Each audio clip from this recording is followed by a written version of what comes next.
Good morning, everyone.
Michael, I think you're muted.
Hello?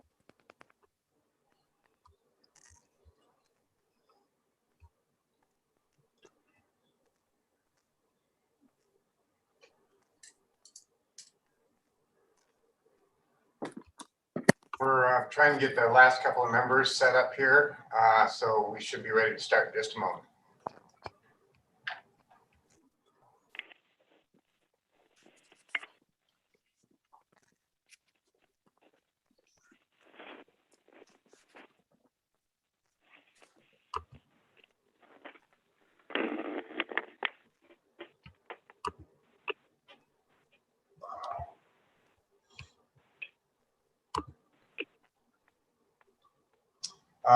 Eugene, if you can hear me, we can see that you're there, but we can't hear you. Can you try speaking again and see if we can hear you? I'm here. Ah, there we go. We got you. Perfect. Thank you. And I don't know when it comes to raising my hand, I don't know what works. On Zoom would be star 9. So I don't know what commands I'd be using because I'd gone to the help list and it doesn't give you any information like that. Just, you know, when it's time for your input, just go ahead and speak up. You won't need to raise your hand. You have permissions to just openly speak in the room. Okay, thank you very much. Okay, I'll just wait. all right. Thank Okay, you. thanks, Gene. I think we are We're good. good? Yeah. Okay, I think we're good to go. We'll go ahead and get started here. I have a list of things I'll read in, so I'll just go ahead and jump right in. Good morning, everybody. Welcome to the California Building Standards Commission's Accessibility Code Advisory Committee Review Meeting. I'm Michael Neerman. I'm the Deputy Executive Director for the Building Standards Commission. But I will remind you, though, we are going to have to speak slowly. Yes. Sorry. Thank you. I'll try to slow down. Work for the commission, and I'll be assisting the chairperson throughout the meeting. I would also like to introduce the other CBSC staff in attendance assisting today. Barbara Tresley is on the phones and helping us with the technical information. And then two of my technical staff, Beth Maynard and Brandon Estes, are also on the call in case we have some questions about their review process. Today is Wednesday, June 16th, and it is approximately 9:05 a.m. If we do have a meeting tomorrow, we will also start at 9 a.m. I'm going to cover some meeting information, and there'll be a number of topics, so I'll just begin, try to cover it all. Please be advised, this meeting is being conducted virtually in accordance with Governor Newsom's executive orders N-2920 and N-3320, as well as recommendations from the California Department of Public Health. This meeting can be viewed in Zoom webinar, CBSC YouTube channel, which is linked on the meeting agenda. I would like to remind the viewers there is a 45-second or so delay.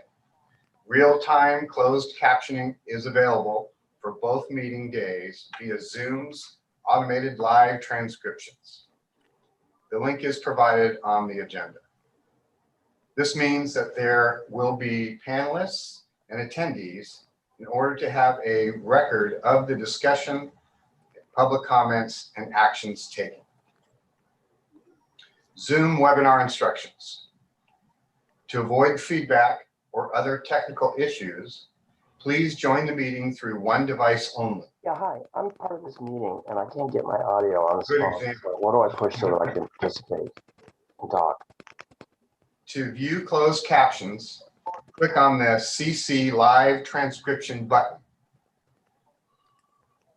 If you wish to make a comment on a specific I'm not the host. item, please listen for the CAC chair to ask for any comments from the public. At this time, please virtually raise your hand using the raise hand icon in Zoom. You will be recognized and unmuted by the meeting's facilitator in the order your hand was raised. When you are done speaking, please lower your hand. Please ensure that you have a working microphone on or attached to your device prior to raising your hand to make a comment. Can you turn your camera on? My camera? Yeah, sorry. Oh, I'm sorry. I thought my camera was Are on. you on? Just I'm on. kidding. Never mind, I'm sorry. Okay. The chair will continue through the queue until there are no comments remaining. The chair will proceed to callers on the teleconference line, if any, and then to the next agenda item. Please speak slowly and clearly so the captioner can transcribe your comments. Call CBSC at 916-263-0916 if you experience technical difficulties. Now I'll go over teleconference instructions. All callers will begin in listen-only mode. If you wish to make a comment on a specific agenda item, Please listen for the CAC chair to ask for any comments from the public. At this time, please place yourself into the queue by pressing 1 and then 0 on your keypad. When you press 1 and then 0, you will be notified when the speaker is ready for your question. To withdraw your question, please press 1 and 0. When it is your turn to comment, you will hear, please ask your question after the tone. A tone will sound, and you are now in talk mode. The chair will continue through the call queue until there are no questions remaining. The committee will proceed to the next agenda item. Please refrain from pressing 1 and 0 multiple times. Doing this toggles your position in and out of the call queue. Press 1 and 0 only once and wait for your notification to speak. For best results, call from a landline using the telephone headset or a cell phone with a headset. This ensures or enhances the ability to hear you clearly in your comments. Please speak slowly and clearly so the captioner can transcribe your comments. I'll repeat the phone number for technical difficulties is CBSC at 916-263-0916. We will take a lunch break around noon time, and the committee chairperson will decide on a good stopping point as the meeting progresses. Let's begin the meeting. This is an open public meeting of the Accessibility Code Advisory Committee. The purpose of this meeting is to ensure public participation in the development of the proposed building standards and to ensure adequate technical review of the proposed building standards submitted for this committee's review prior to being evaluated by the CBSC commissioners for adoption. The proposed building standards are required to comply with specific criteria listed in Health and Safety Code section 18930, commonly known as the 9-point criteria. Those criteria are as follows. Number 1, the proposed building standard does not conflict with, overlap, or duplicate other building standards. Number 2, the proposed building standard is within the parameters established by enabling legislation and is not expressly within the exclusive jurisdiction of another agency. Number 3, the public interest requires the adoption of the proposed building standard. The public interest includes, but is not limited to, health and safety, resource efficiency, fire safety, seismic safety, building and building system performance, and consistency with environmental, public health, and accessibility statutes and regulations. Number 4, the proposed building standard is not unreasonable, arbitrary, unfair, or capricious, in whole or in part. Number 5, the cost to the public is reasonable based on the overall benefit to be derived from the building standard. Number 6, the proposed building standard is not unnecessarily ambiguous or vague, in whole or in part. Number 7, the applicable national specifications, published standards, and model codes have been incorporated therein as provided in this part where appropriate. If a national specification, published standard, or model code does not adequately address the goals of the state agency, a statement defining the inadequacy shall accompany the proposed building standard when submitted to the commission. If there is no national specification, published standard, or model code that is relevant to the proposed building standard, the state agency shall prepare a statement informing the commission and submit that statement with the proposed building standard. Number 8, the format of the proposed building standard is consistent with that adopted by the commission. And number 9, the proposed building standard, if it promotes fire and panic safety as determined by the state fire marshal, has the written approval of the state fire marshal. Recommendations are restricted to approve, approve as amended, disapprove, or further study.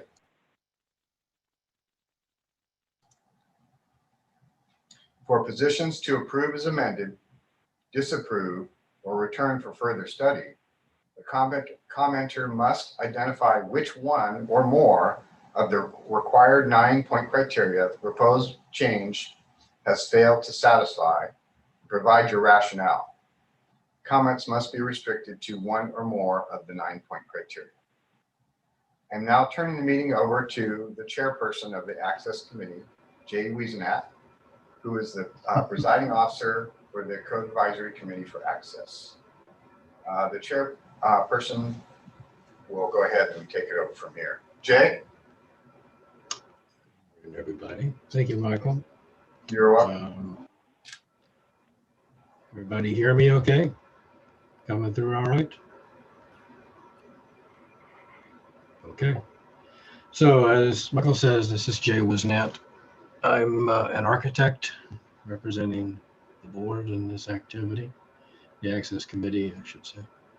A couple of things, if you've been through any of these before, particularly with me as the chair, we have a schedule that we have to meet. We have 2 days assigned so far, but it's a relatively short and simple agenda, all things considered. So we want to move through that. We want to move through that with everybody's opportunity to comment. At the same time, we need to make sure that we're not repeating comments made by others, that we're not just talking for talking's sake, frankly. And I will start to caution you if I start to see that happen. The other issue that we need to be sensitive to is that the documents that we've been presented by HCD and DSA are the proposed code changes that we can actually act on. Trying to expand the proposal, expand the code change, debate its overall reason for being is not in our purview. We essentially respond to the information that's been given to us. So please keep that in mind. That will be something else that we will monitor from both Mr. Neerman's point of view and mine. Let's see here. I need to nominate a vice chair. And that is particularly important today because my daughter has just gone into surgery for appendicitis, so I may be leaving quickly. I would like to nominate that, if you're willing to accept. Bill, would you like to take this conversation if something happens and I have to bail?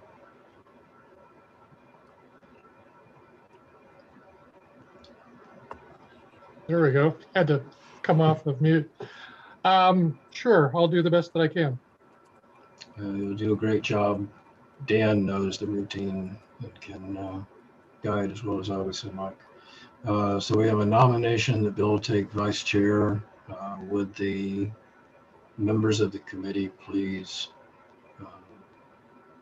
vote? I guess, how do we vote in this situation? Aye. Aye. Aye. Any opposed? Hearing none. Mr. Zelmer, you will step in as needed. Okay, what we generally do at this point is we turn it over to the staff member that is going to lead this part of the conversation. And as my screen is looking right, it looks like Mr. Martin, you're representing HCD. That's correct. Emily Jared, Waters. before you get started, this is Mike with Building Standards. After your intro, Chair, I'm going to go ahead and do a roll call for our attendance to make sure we have a quorum for the meeting. Okay. Thank you, Michael. I forgot that you hadn't done that already. Yeah, no problem. I want to let you do your read in and finish that, so then we'll go from there. A couple of other quick notes that I'll make before we get started. The public interest requires the adoption of the proposed standard, which includes but is not limited to health and safety, resource efficiency, and fire safety, as far as accessibility as well. So just remind you of those requirements. And then there was one other note. Let's see. Please try to stay on subject. I think Jay may have mentioned this, and discuss avoid sidebars if possible. Let's see. Following comments. Okay, so I think we're all good. I'll go ahead and read in the roll call. So Jay Wisenat.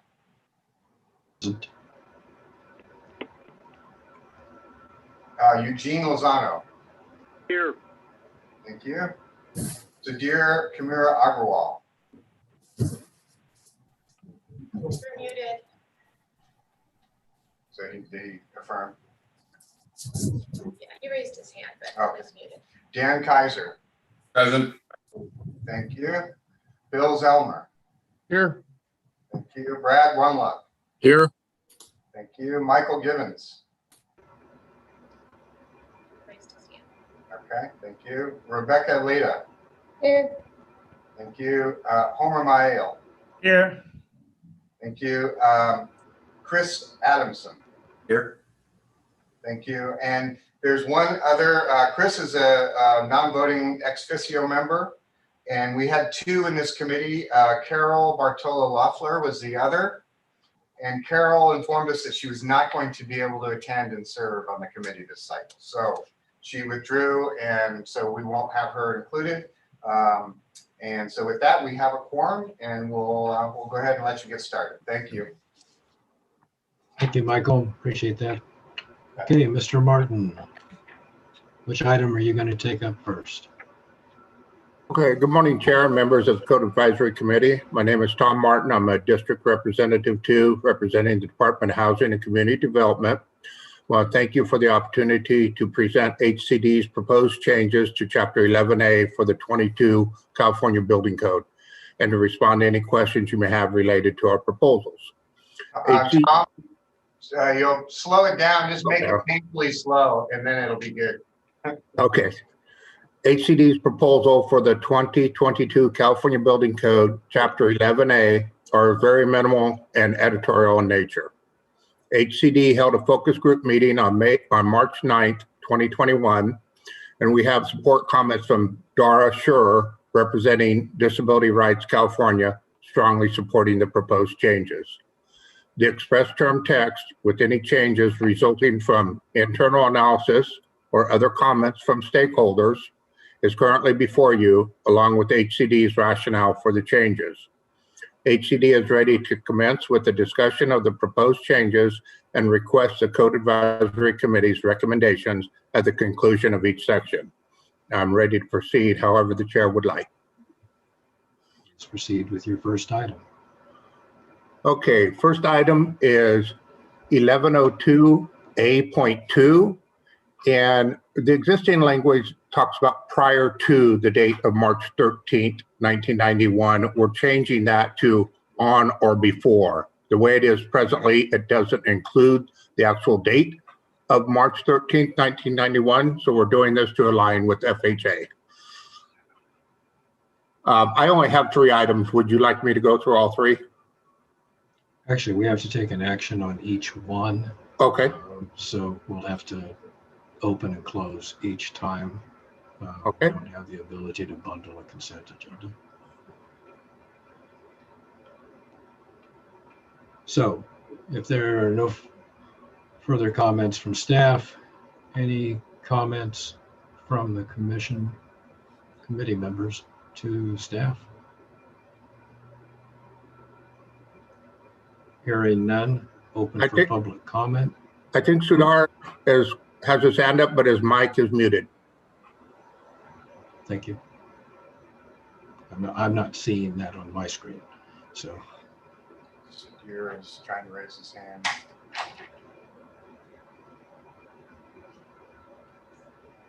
I think you want. Mr. Chair, can we have the display of the item so that we can follow from the book, the same item at the same time?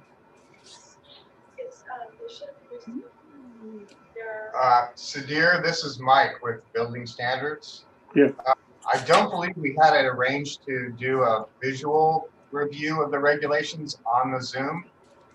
We sent the committee members their binders with all the information in them. I do have it. I do have it, yeah. And then the public can access the information on the Building Standards Commission website. So if they need to see that, they can look there. Okay. Thank you. Thank you.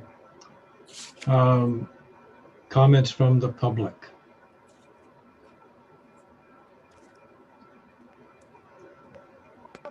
Wishes to comment, there we go. Just go ahead and raise your hand in Zoom, and then on the phone line, press 1 and then 0, and we'll come to the phone line comments right after Zoom.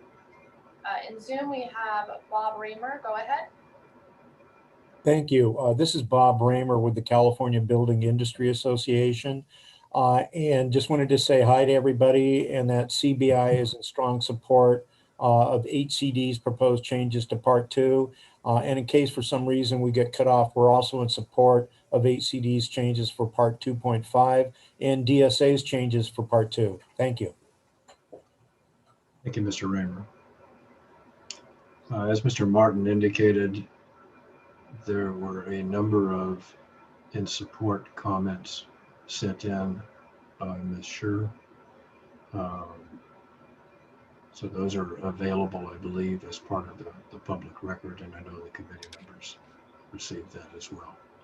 Are there any other public comments? Yes, so our next public comment is going to be from Dara. Go ahead. Good morning. This is Dara Scher from Disability Rights California.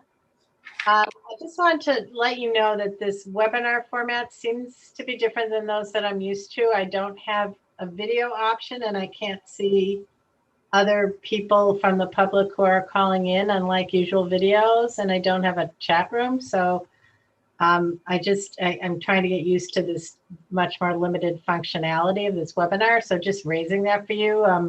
I tried to call and couldn't. So that's why you can't see my video. But anyway, thank you for the opportunity to comment. And I don't have any objections to this proposal. Thank you. And is it Ms. Scher? Am I pronouncing the last name correctly? Yes, you are. Thank you. Okay, any other comments from the public? Anybody else raising their hand?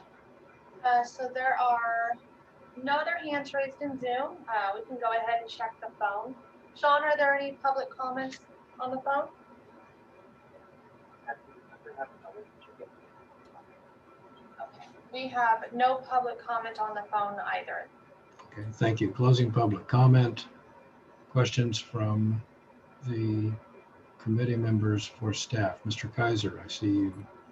I just had a motion to approve as submitted. Second. My second. Okay. Any comments on the motion?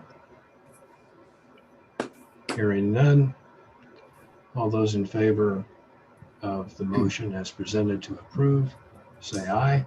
Aye. Any opposed? Hearing none, item 1 passes. Quick question, Chair. Who was the seconder on that? I didn't see. Couple. That's One look. me. Thank you. Thanks, Brad. You're welcome.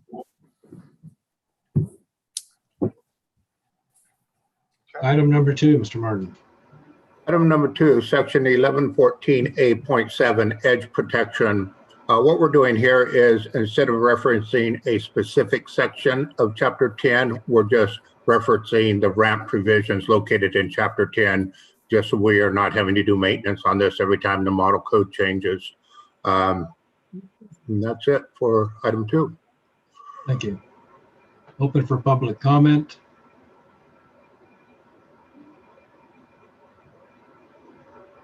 Do you want to take committee comments first? And then the public? I'd be happy to. I just don't expect that there are any. So I'm sorry. Go ahead. We'll have to comment. Mr. Kaiser, do you have any comments on the proposed change? I do. The language that's currently being proposed as a note underneath this code section, should this not, I'm thinking this should be more, this isn't actually an exception, because 10.12.10.2 actually permits the use of the extended ground to floored surfaces. We actually have this note should be an exception, not just a note, because it's actually an exception to an existing Chapter 10 code section. So I think it's just a bad format the way it's proposed. Well, it's an existing note. We hadn't proposed to change it into code language instead of a note. It's an existing note that's been there for as long as I know, but we'll definitely take a look at that. I understand, but just because it's existing doesn't mean we should perpetuate something that is inappropriate code language. So just in light of my comment before, Dan, the comment we got, this is what we have. So are you, when we get to the final discussion, if you want to consider acting on this or proposing a motion to amend, we can get to that. Okay. I'm just asking them to, actually my motion will be for further study so that they can take a look at it and amend if necessary. Understand. Okay. Any other questions of staff from the committee? None. Hearing none. Open for public comment now.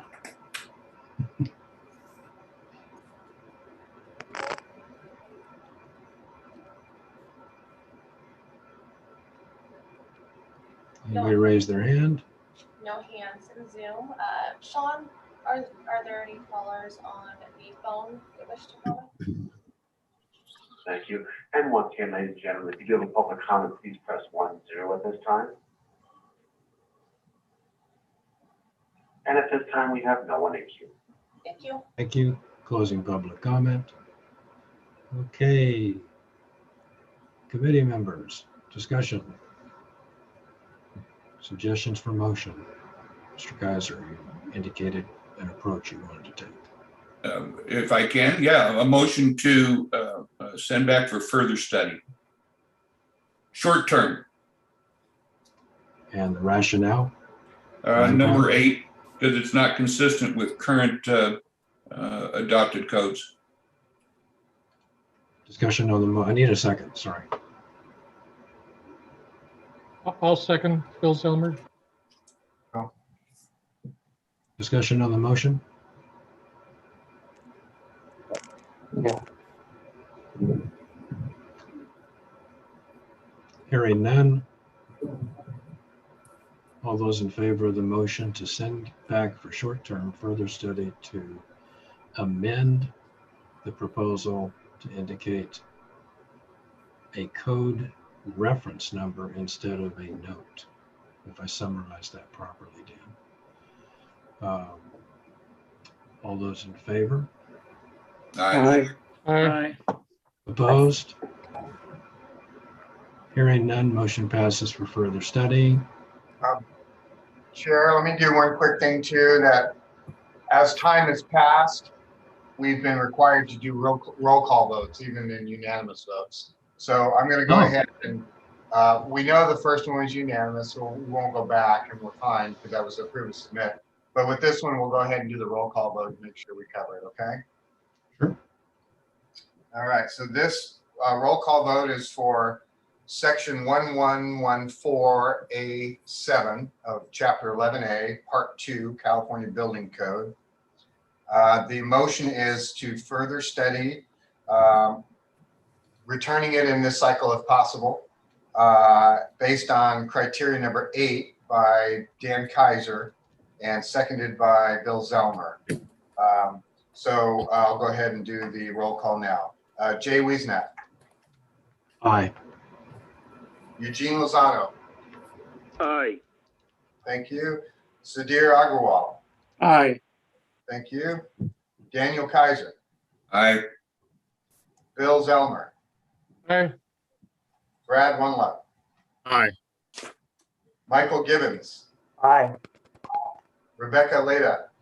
Aye. And Homer Mayo. Aye. Thank you. It's unanimous. So Michael, do you want to call the roll every time we're going to take a motion, including the unanimous? Yes, sir. Okay, thank you. I will save my voice. Okay. Mr. Chair, Yes, sir. just a quick one. The last one which we passed, can we put down the criteria like number 1 or number 2? The one that we passed earlier? Yeah, I believe the criteria identified by Mr. Kaiser was number 8. No, I meant the one before. Oh, well, let me explain real quick on that. If it's an approve and submit, there's no need to identify a criterion. It's only if you want to either change it or disapprove it in some way, then you need to have a criteria that supports it. Okay. Thank you. Thank you. Okay, Mr. Martin, item number 3. Item number 3, section 1134A.2, number of compliant bathrooms. In both option 1 and 2, we have a reference to the grab bars complying with section 1127A.4 through 1127A.2.2. And people have interpreted this to mean that the grab bars are required, which they are not required, just the reinforcement is required. So we're taking out that section there to hopefully make it a little clearer that the grab bars themselves are not actually required. Thank you, Mr. Martin. Questions of committee members for staff?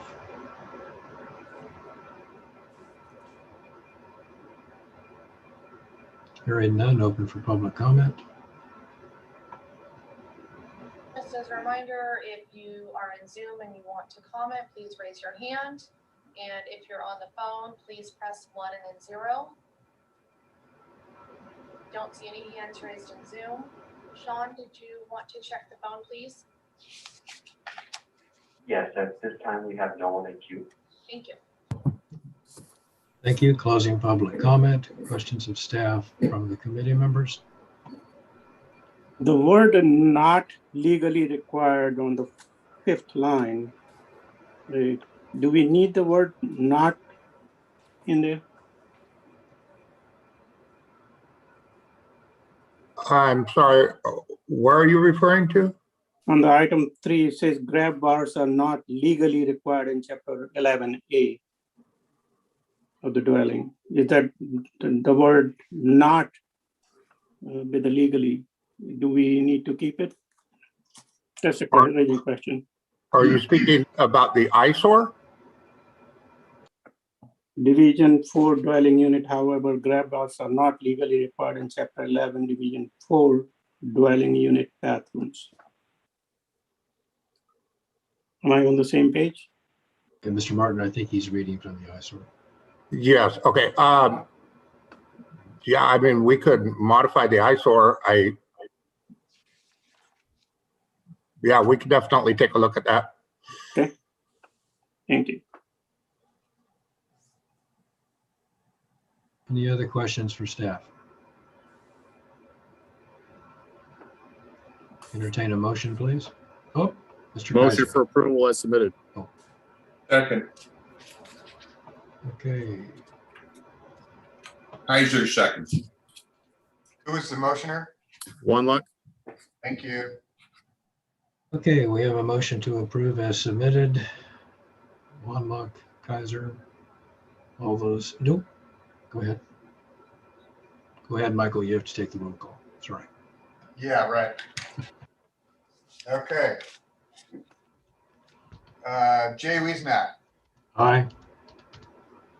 Eugene Lozano, Aye. Sudhir Agrawal, Aye. Dan Kaiser, Aye. Bill Zellmer, Aye. Brad Wungluck, Aye. Michael Gibbons, Aye. Rebecca Leda, Aye. and Homer Mayel. Aye. Thank you. It's unanimous. Thank you. Okay, Mr. Martin, I think we're moving into your second part of the proposal. Yes, HCD. that will conclude Chapter 11A, and Emily Withers will be presenting the fall prevention in the residential code. I just want to thank the chair and the committee members for their time here today. Thank you.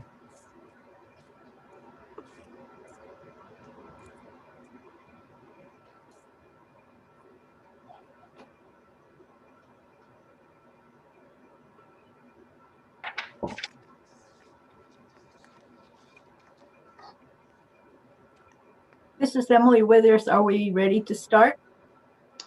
Good morning, Emily. This is the chair, Jay Wisnat. Please start it. You're ready. Okay. This is part of the 2022 California Residential Code on fall prevention. And thank you very much for reviewing and providing us with your expert comments on this particular portion of the residential code. Good morning, Chair and members of the Code Advisory Committee. My name is Emily Withers, Codes and Standards Administrator 2, representing the Department of Housing and Community Development. Thank you for the opportunity to present HCD's proposed changes addressing fall prevention for the 2022 California Residential Code and to respond to any questions you may have related to our proposals. I'd also like to thank participants in HCD's Universal Design Work Group and also Brandon Estes, who helped complete this portion of the California Residential Code when he was working at HCD. HCD's proposal for the 2022 Residential Code includes provisions for fall prevention as directed by Senate Bill 280. This is Chapter 640, Statutes of 2019.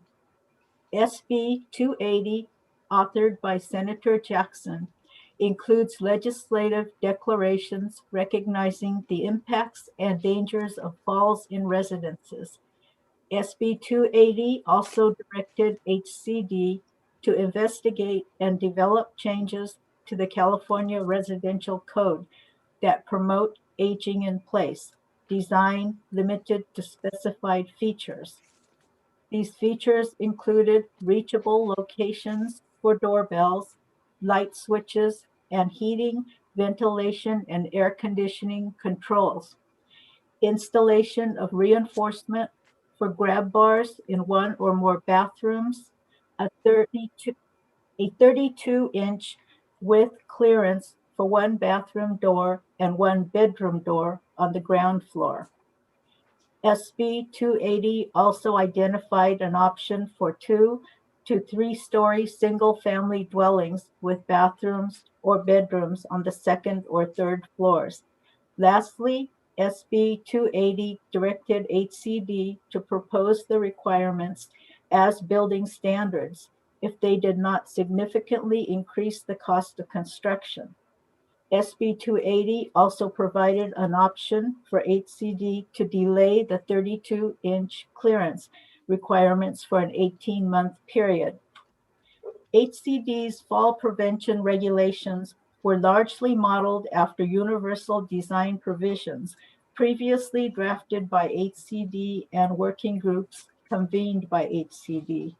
Specifically for the fall prevention proposal, HCD convened a work group on March 3rd, 2021,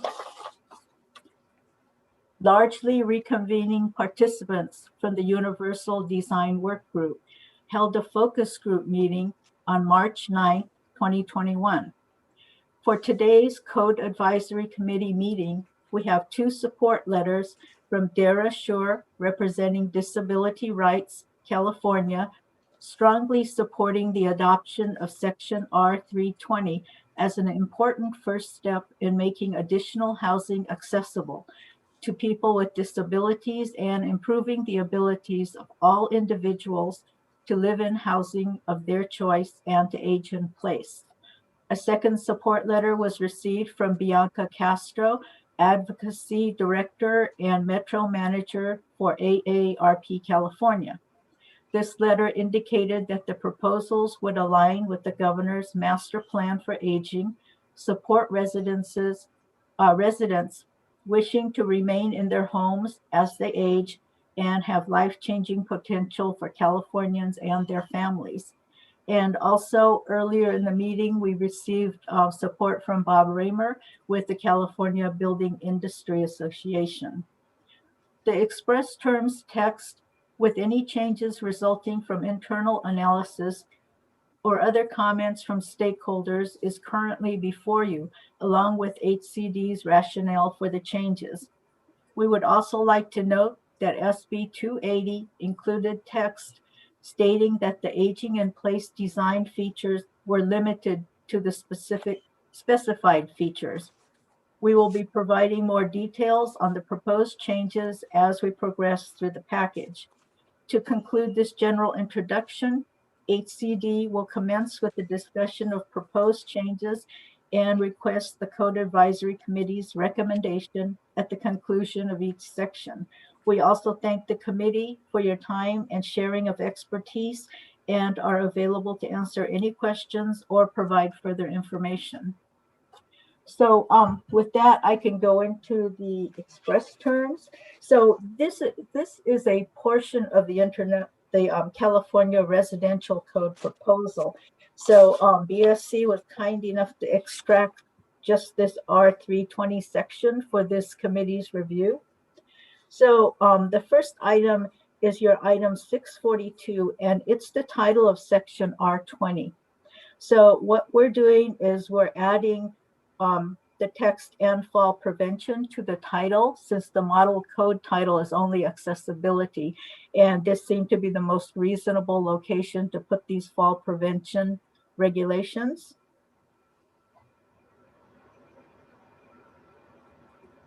Okay, so that's the introduction to your item 6-42. Right, it's item 6-42 on your matrix. Correct. So any questions? So this essentially is just adding that terminology to the title of 320. So questions of staff from committee members? Mr. Kaiser. I do understand that the bold language in the code is not code per se, but I think this is also a little misleading. Fall prevention, when the statute used a term that is actually recognized across the country, and that's aging in place. I have little doubt that these 3 or 4 items that you're presenting today will be the last that we'll ever see of aging in place requirements. And I think it would be more appropriate. First off, it's not an accessibility issue at all. This is a separate issue, and it should be kept separate. Aging in place, is, you touched on it, is very similar to our universal design program that we've had in place for years. And so I'm against calling it fall prevention and including it with accessibility in the same breath. Thank you. Thank you, Mr. Kaiser. Mr. Zelmer. Yeah, ditto on what Dan Kaiser said, and I'll add, as a certified access specialist, intermingling aging in place and accessibility is going to make it difficult for us to do our job regarding accessibility compliance and finding we have code sections that we're not sure whether they are applicable to an accessibility survey or not. So I, like Dan Kaiser, would prefer that these are kept absolutely separate from each other. Thank you. Thank you, Mr. Zelmer. Any other questions for comments to staff from the committee? I support Dan Kaiser's comment. Thank you, sir. Ms. Withers, I likewise support Mr. Kaiser's notes here. The idea of aging in place is a very valid, and obviously we have a statute that staff is going to have to respond to in some way. You know, that unfortunately, lots of statutes get written that drive code changes without going through the proper process. So this is, I understand HCD's attempt and approach for dealing with it. Statutory code writing is not a particularly good way to go about it.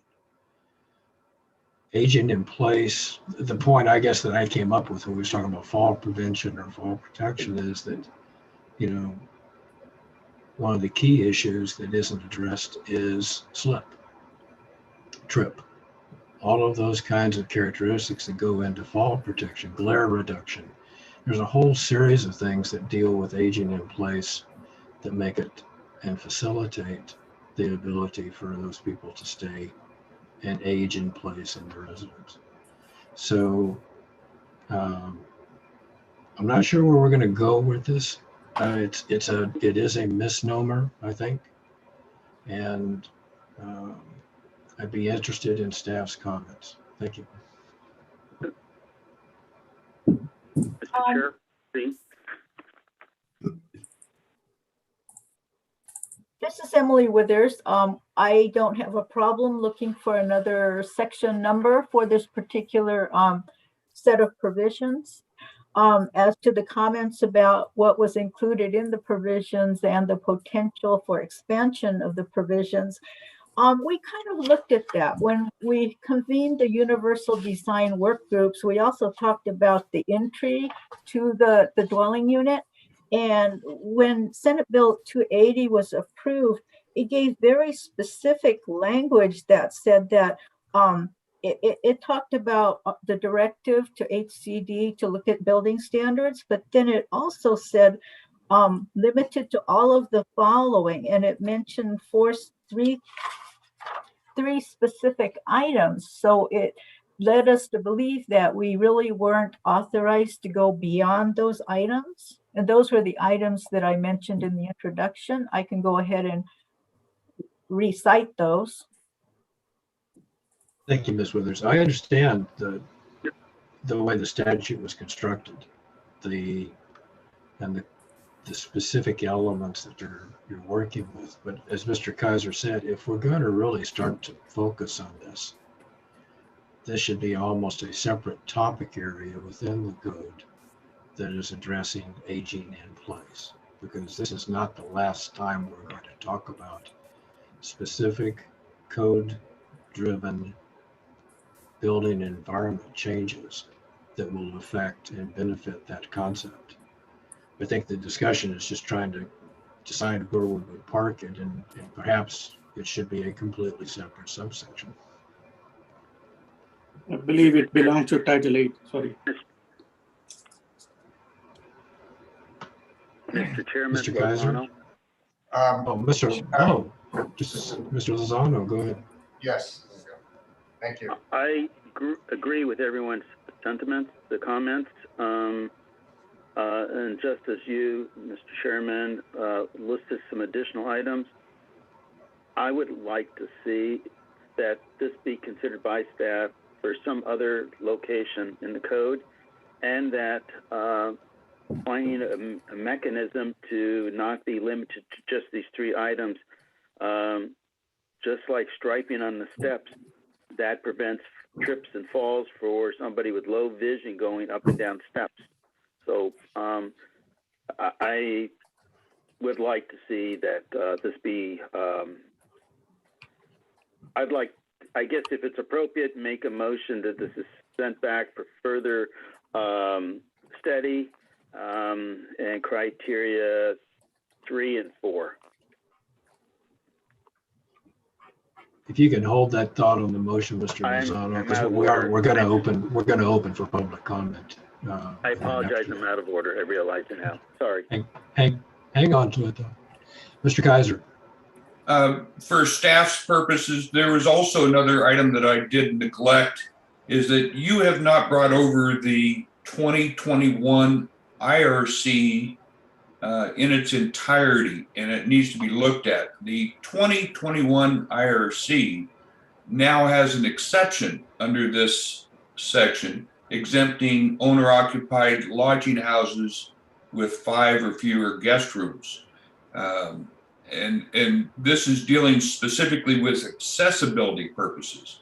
So I think that's something that also needs to be looked at when you're hopefully recrafting this, to make sure you bring over the model code in its entirety, please.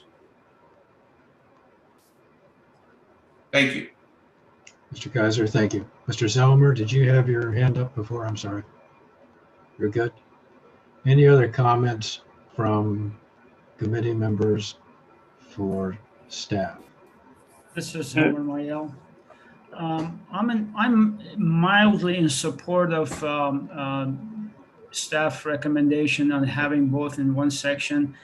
If the heading of the section had remained accessibility only, I could have said, okay, let's separate them. But I think saying accessibility and fall prevention, having them both in the same section, I think that I'm in support of that, and mildly.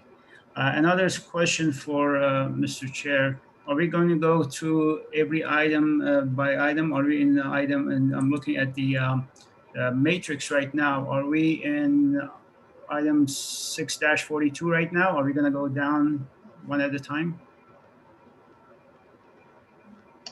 We will go down one at a time so that we can take an action on each item. Right now, we're just on the title.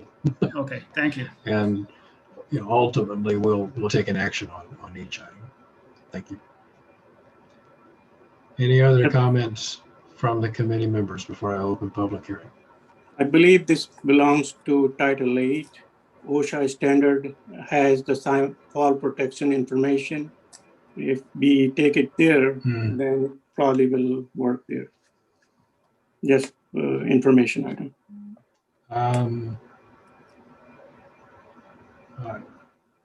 I would leave that for staff to decide on the proper location, although Title 8 in this application would be more focused on worker and maintenance functions. So I'm not sure I would find it there, but I appreciate the comment. Thank you. Okay. Any other comments? Open for public comment. Mr. Chair, this is Tom Martin. Could I make a comment? Mr. Martin, yes. Yes. As staff, go ahead. Yes, when we started this, we were given very specific direction by legislation as to what items to look at, which I think we addressed all the items that they said. And when we tried to find a place in the residential code, it was very difficult to find any place where it would fit in. We went with this section, and I don't really think it combines accessibility and fall prevention, because if you look at the first 3 sections, R320.1, 320.2, and 320.3, it's very clear that anything to do with accessibility, you have to go to the Building Code Chapter 11A. And then once we've established that, then we go into the fall prevention items here. We can definitely take a look at it, but believe me, we spent a whole lot of time trying to find a place to put it in the residential code. I just want to make that comment.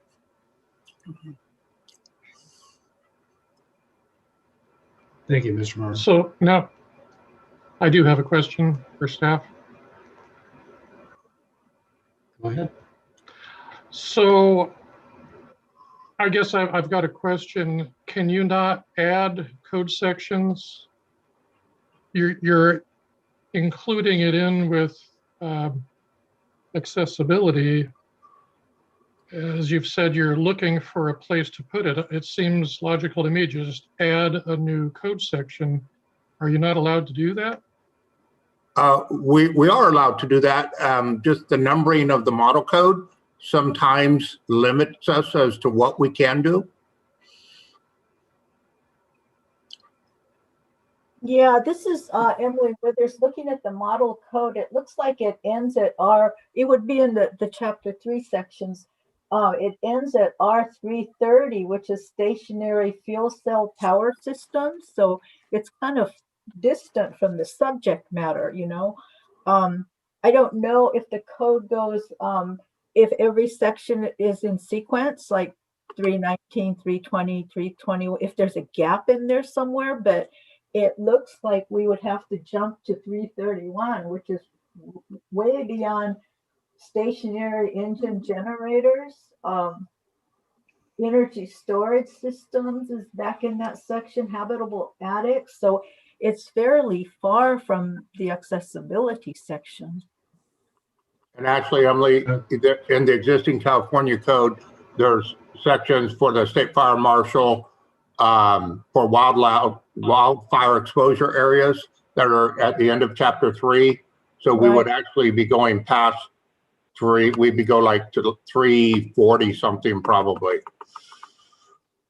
Yeah, actually 340 is pollution control. So we'd have to go past that. Mr. Kaiser. As a practice in the past and as a state, we've already established the concept of even creating new chapters. There's nothing that says we can't have a different chapter for aging in place or universal design, because this is a California specific concept. So give that some thought. We could also look at like a R320A. I mean, that practice has been established. There's a 7 and a 7A. Chapter 11 doesn't count, but there's other chapters. 31, I think, has subchapters. But I think the committee needs to provide us with a recommendation, though, on item 642. Okay, so any other comments? Did we get anything from public? Anybody raise their hand? Yes. Open Yes. public here. Thank you. All right. So just a reminder for those in Zoom, raise your hand if you have a comment. And if you're on the phone, please press 1 and then 0. So in Zoom, we have Dara again. Go ahead. Hi.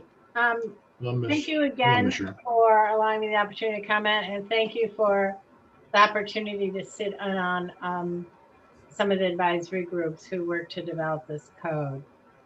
I am finding this discussion very troubling that we've been having about the title of this, because fall prevention, aging in place, all of those are in fact components of accessibility that assist people with a variety of disabilities, not just those who are older, but are entitled that because they relate to disabilities that often affect us as we age, such as limited vision, less stability, less mobility. And those are not limited to people who are older, and they are forms of accessibility. And so while I do not have a specific preference about where this goes in the code, they are components of accessibility. It is a type of an accessibility requirement that is aimed in part at a particular population, those who wish to age in place and to prevent falls for those who age in place, but are very useful for all kinds of individuals in their homes, not just those who age in place. And while the impetus of this is fall prevention and aging in place, and it is a very important part of that, accessibility in general is an important component of aging in place, as well as assisting people whose disabilities arise in their younger years. So I am really troubled that we would try to separate these things, because I don't quite know how you would effectively separate them. They are all components of providing greater accessibility to people in their living environment. And these particular items, yes, are particularly helpful for people with mobility disabilities, but they are helpful to anybody who has that disability, not just those who age in place. And I think it is incredibly important to include them in the section on accessibility, even if we have a subtitle for aging in place or fall prevention. I mean, grab bar reinforcements, lowered outlets, lowered doorbells, all of those are traditional accessibility components that are in accessibility codes. And what's different for them now is for the first time, we're actively including them in the private market single family home section of the housing stock, which is a really important step forward. And we commend the legislature and we commend HCD for taking this step and beginning to think about the fact that people who live in single family homes and duplexes also need these kinds of features, particularly as they age, but not exclusively as they age. So while I don't have a specific opinion about where they go in the code, I see no problem whatsoever with including them in the accessibility section. And if it needs to be a subtitle about fall prevention or aging in place, that's fine. But these are our standard accessibility features in many ways that are found in all of the accessibility codes that otherwise apply. And I think it's great that we're finally looking at them. I strongly support this package of proposals, but there's something to me that is very, while not intended, could easily perceived as a slight to people with disabilities to not want to include these critical features in the accessibility provision. I know nobody intended it that way. I know that very well. But I don't see any reason to separate these at all. And I encourage the committee to keep them with other accessibility provisions, because that is in fact what they are, even though they have a different name. And I think if that means that access specialists need to recognize that if they're working in a single family environment, they need to look at these as part of the accessibility package, that's a good thing, not a confusing thing. It does mean they'll have to realize there's some accessibility provisions here as well, but these are accessibility provisions, even if cloaked with a different title. So I really urge you to think about them in a broader way and not to separate them from other accessibility provisions. Thank you. Sure. Anybody else raise their hand? Yes. In the Zoom? Yes. Our next public comment is from Bob. Go ahead. Thank you. This is Bob Raymer with the California Building Industry Association. And Dara and I worked extensively on SB 280, but I am going to part somewhat with her view on this. I'm just fine with HCD perhaps finding a nearby but a separate location and calling it fall protection and aging in place. The legislature, as the bill moved through the legislature, as most bills do, it changed radically early on. And I recall just, talking with the various committee staff persons, the legislators, the discussion was almost entirely on aging in place / fall protection. And you guys are right as rain. This is going to be an area that's going to be expanding down the road. There's going to be lots more stuff that'll get added to it. And one thing I can say is that the legislature did take specific steps in discussion not to link this directly to accessibility, which implies certain civil rights provisions. And so it seems to me that, HCD, could find either a new section or a subsection and basically just call it, fall protection and aging in place, because there's going to be a lot more stuff coming to this this new section down the road. Thank you. Thank you, sir. Appreciate it. More comments? So there are no more comments in Zoom. Sean, are there any public comments on the phone? At this time, we have none in queue. Thank you. Okay, doesn't sound like In any more. Closing public comment, although I will potentially open that back up as we continue this discussion. Because I think both Ms. Scher and Mr. Raymer have the perspective that we're going to need on this if necessary. I would stress, in contrast to what maybe Ms. Scher was saying, is that I don't believe anybody on the committee. Right, could the chair speak up? The interpreter cannot hear you. Yeah, Jay, speak with a little more I'm outside sorry. voice. Is that better? A little bit, yeah. Hello? Better? Yes. Better. Slightly. All right, so let's try Yeah, that. don't be afraid.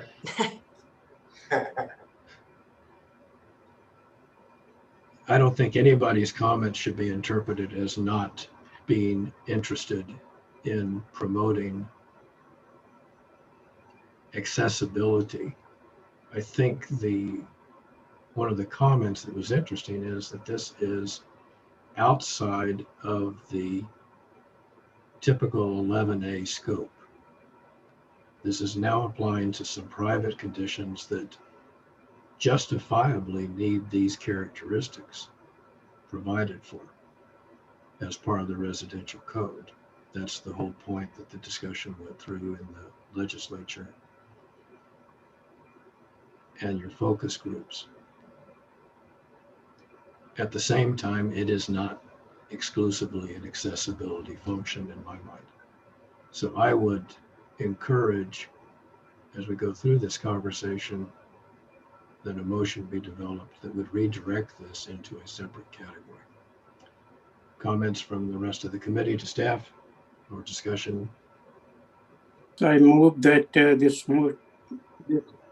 Excuse me, sir. Mr. Zelmer, did you have a comment? Yeah, I have a comment, not a motion. Is this the right time? Please, sir.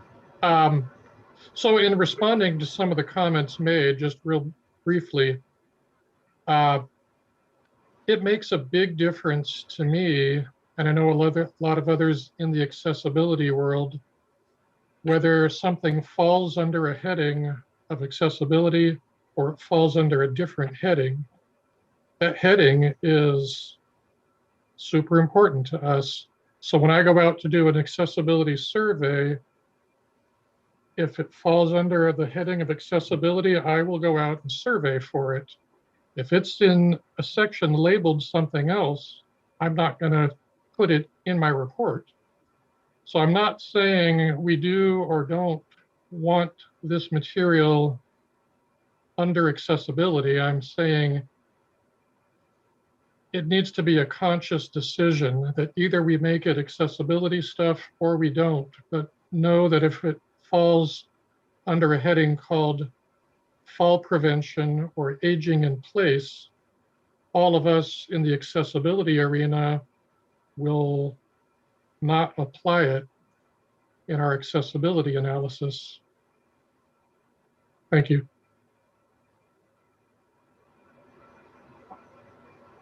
Thank you, Mr. Zelmer. Anyone else wish to speak from the committee at this time?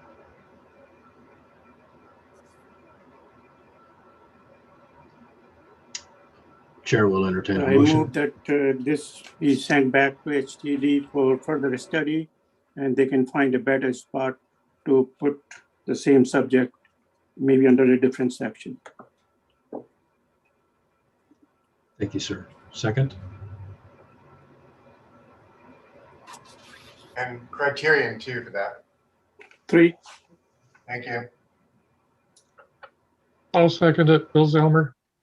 Thanks, Bill. Discussion on the motion. Mr. Kaiser. I believe that this is one of those cases where we have a lot of information yet to follow, and simply setting it back for further study, I don't think that takes it out of our hands to revisit how it's restructured, and I don't agree with this. I would suggest that we disapprove this.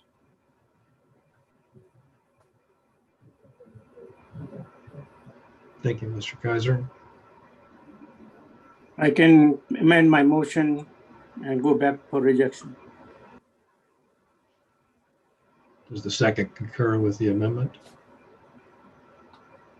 Sorry, I was on mute. Yes, I do. So the motion at this stage is to send back for disapproval, Second. just for, and second was actually we're actually got that already in place. I haven't called the question just yet. Just for clarification, this particular action we're about to take is only going to affect the first item, which is the title. We will go through it depending on how we approach this discussion. We'll need to take an action on the other, I think there's 6 other items specifically. But the motion at this time is to disapprove, and the criteria that we're using, if I may, please. 3. Number 3, thank you. Question for staff. Do you have an adequate understanding of what the committee would like you to do when this comes back to you? This is Emily Withers. Yes, we do. I could ask a question to the Building Standards Commission. Do we have authority to create a 320 R320A with the HCD banner on it, similar to the WUI standards, how they separate that from the model code? Yeah, this is Mike with Building Standards Commission. I see no problem with creating A chapters if they fit the need. Like you had mentioned earlier, there's precedent that's been set in a number of different areas, including most recently within the existing building code. OSHPD made 3A, 4A type chapters to focus their provisions in a state-only chapter as opposed to modifying a model code. So there's precedence for that. So Emily, are you suggesting a 320A or a chapter 3A? I don't think it's big enough for a chapter. That chapter, I think, stands alone as building planning, and it's a very broad-based chapter in the CRC. Would we be able to do that, Mike? Section R320A? Yeah, that's a slightly different question. I think that would be something that we could certainly look at, but I don't know that we've done that in that fashion before, and how well that would blend into the existing model code numbering system. I'm not sure about that one. That's a little different. I think it'd be kind of odd and a little confusing. Yeah, it's not something we can really decide right now, but we'd have to look at that. Okay, so the staff has an understanding of what the criteria is that we're looking for. So the motion is for disapproval. Michael, roll call, please. Yes, sir. This is for R320, the title. Jay Wiesmatt. Approve the motion. Disapprove. Okay. Eugene Lozano. No. Thank you. Sudhir Agrawal. No. No means rejection. Okay, so you're agreeing with the motion. Yeah. Correct. Yes. All right, thank you. Dan Kaiser. Aye. Thank you. Bill Zellner. Aye.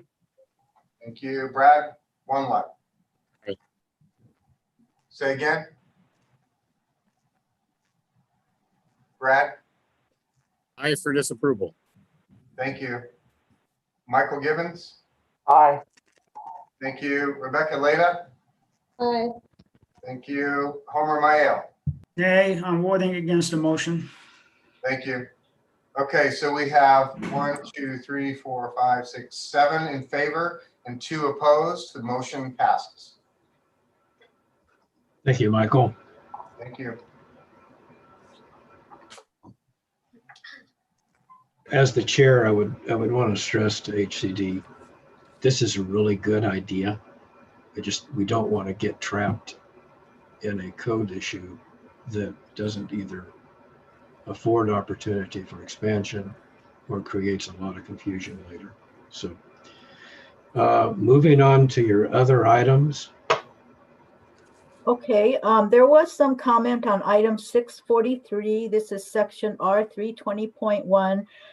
Because we had intended to change the title of this particular section, we also changed the title of this subsection to accessibility, mainly because to differentiate it from the fall prevention provisions that were in a different subsection. So with that, we could probably withdraw the change to accessibility and leave it as scope if the title of the entire section R320 will remain as accessibility. And for this particular California amendment, which is shown here, this is an existing amendment and we're not proposing any changes to it. I think there was a comment about lodging houses being an exception in the model code. We can look at that a little bit further, but when you look at the what is included under covered multifamily dwellings in chapter 11A, this is in section 1102 A1, and forgive me for looking to the side. I'm not checking email, but I have the code on this big. So item number 3 is lodging houses. These are covered multifamily dwellings. Lodging houses as defined in chapter 2 of the CBC, used as a residence with more than 3 but not more than 5 guest rooms. So that type of a lodging house is subject to chapter 11A.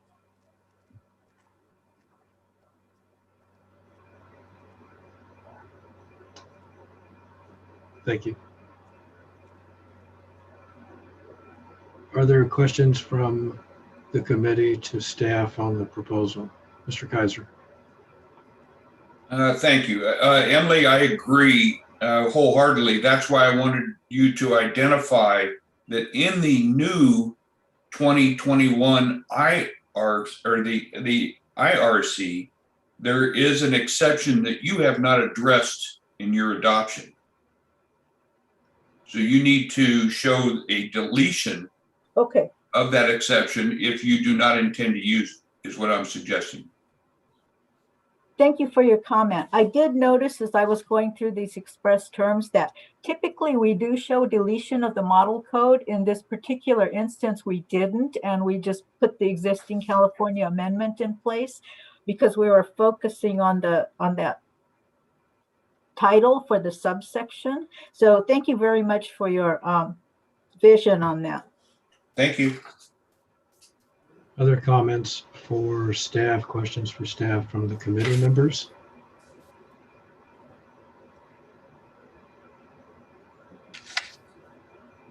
Hearing none, open public comments.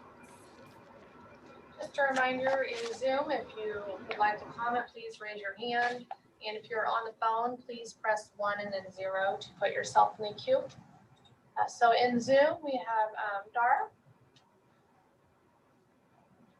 Please go ahead, Ms. Thank Shen. you again. I don't have a comment on this section. I would like to just say one more thing about the prior section, if I may, which is that this, I have a hard time understanding how a grab bar or a lower receptacle, a lower outlet is not an accessibility feature, because it is an accessibility feature in all the codes. And the fact that moving this means they won't be expected as part of an accessibility survey means that we, again, may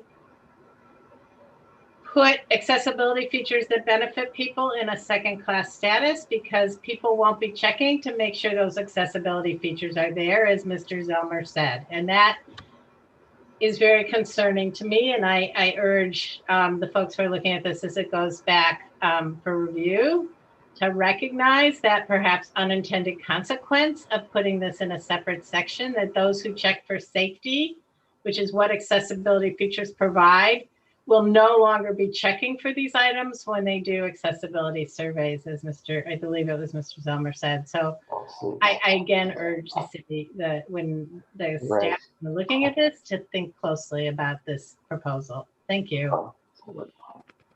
Thank you, Ms. Sher. others that want to speak from the public? There are no other hands raised in Zoom. Tom, is there anyone in the queue? At this time, we have no one in queue. Thank you. Thank you. Questions from staff, excuse me, committee to staff? Mr. Kaiser. Emily, am I understanding that you're withdrawing this item 6-43, so no action needs to be taken on our part?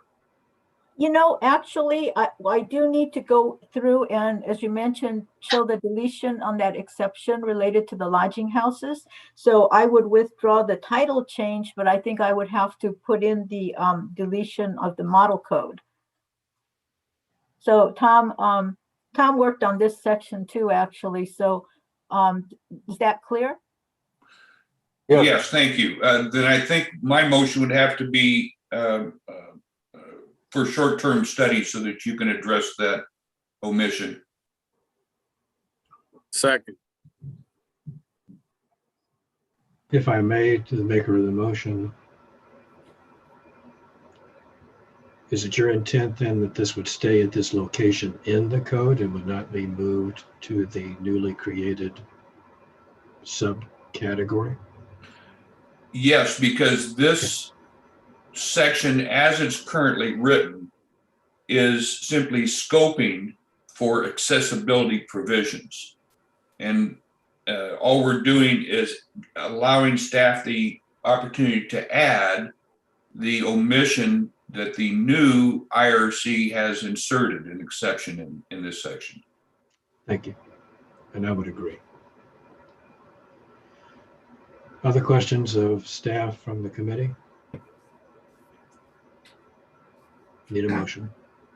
BSC staff has a question for the further study. What's the criteria for that, Dan? Number 7, the national code hasn't been brought across correctly.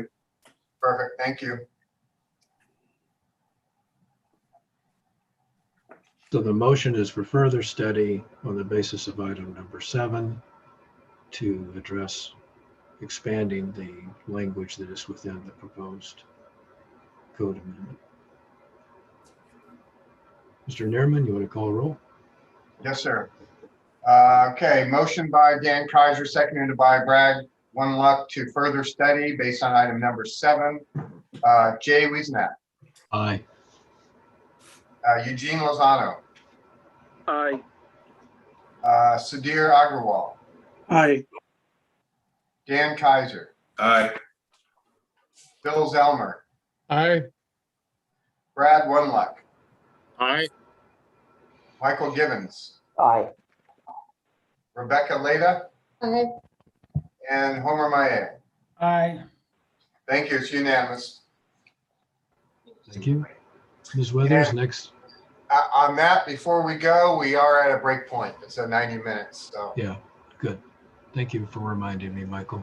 you bet. I can't see our transcriber, so I need to, that person isn't raising their hand or anything. So in the RIVE meetings, they usually just throw a rock at me. So this is good. Thank you. That's fine. So we will take a 10-minute break and reconvene at, just for talking purposes, 10:30. It'll be 15 minutes, so we'll go ahead 15? and go to the quarter hour. 10:45. 10:45. Okay, thank you. Perfect. Thank you. Thank you.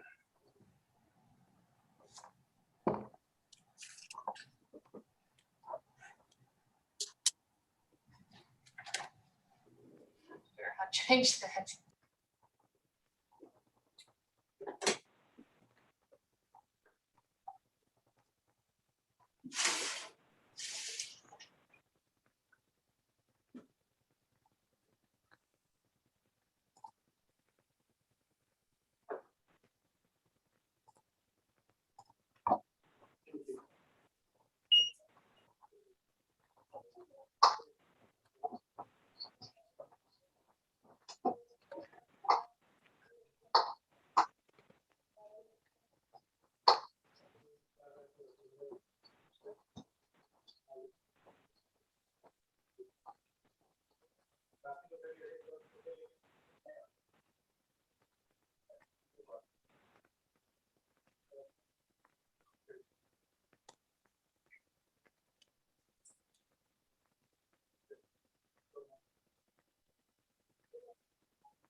I have to fix that later.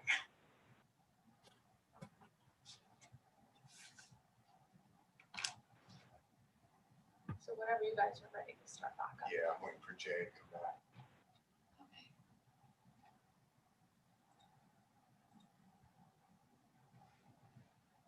Is it 10:45? Yeah, I believe it is. Is our captioner back as well? I see our sign so. language. Oh, good. Yes. We're back. Yes. I think Eugene's on the phone. I think we're all back. Okay. Debbie's not a CBC member. She's a state agency. Okay. Okay, we ready? Is everybody, all the committee members back? I don't believe see- so. I can't see them Okay. all, so. Yeah, it looks like everybody's here. Okay. A quick question concerning the motion that we took. Yes. And we sent for the way that the actual agenda is formatted, we have a number of items. We took an action for further study on what I believe would have been 320.1, which is the title of scope and accessibility. And then we have 320.2, 3, 3.1, and so on. I want to make sure we all understood what that motion was for.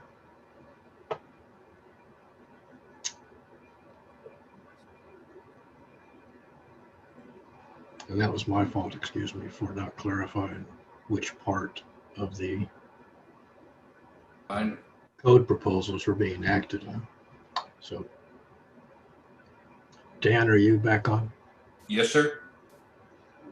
Were you referring to the ISOR 320.1 where the changes from scope to accessibility? There was a twofold to that, is that staff is going to remove accessibility, leave scope as it was, and add the ICC exception as a deleted text back in. Is that correct, Emily? Yes, we're going to show the new model code language that was the exception for the lodging houses, and we can go ahead and strike that. Right. Okay, I just want to make sure everybody knew we took it. That's the way I thought we were doing it. It was still the first item, but I wanted to make sure. Okay, we are on 320.2. Live work units is the title on that. So, Ms. Winters? Okay, this is your item 644. What we're proposing is deletion of the model code text referencing the non-residential portions of the live work units, and then modifying the model code language to show application of Chapter 11A or Chapter 11B for the residential portions of the live work units. Thank you. Questions from committee to staff?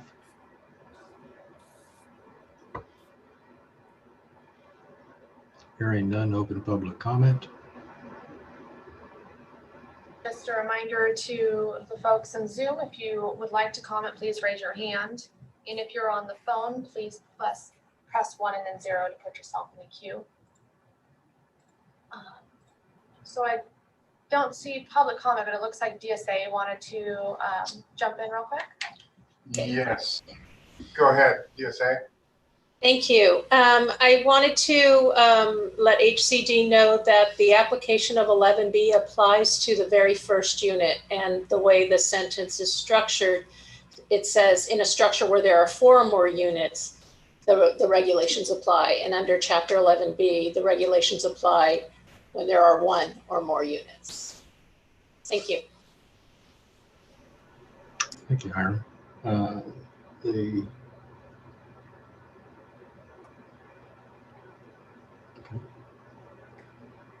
Any other comments from the public? So I still don't see any in Zoom. Sean, is there anyone in the queue? At this time, we have no one in queue. Thank you. Okay, closing public comment. Questions from the committee to staff?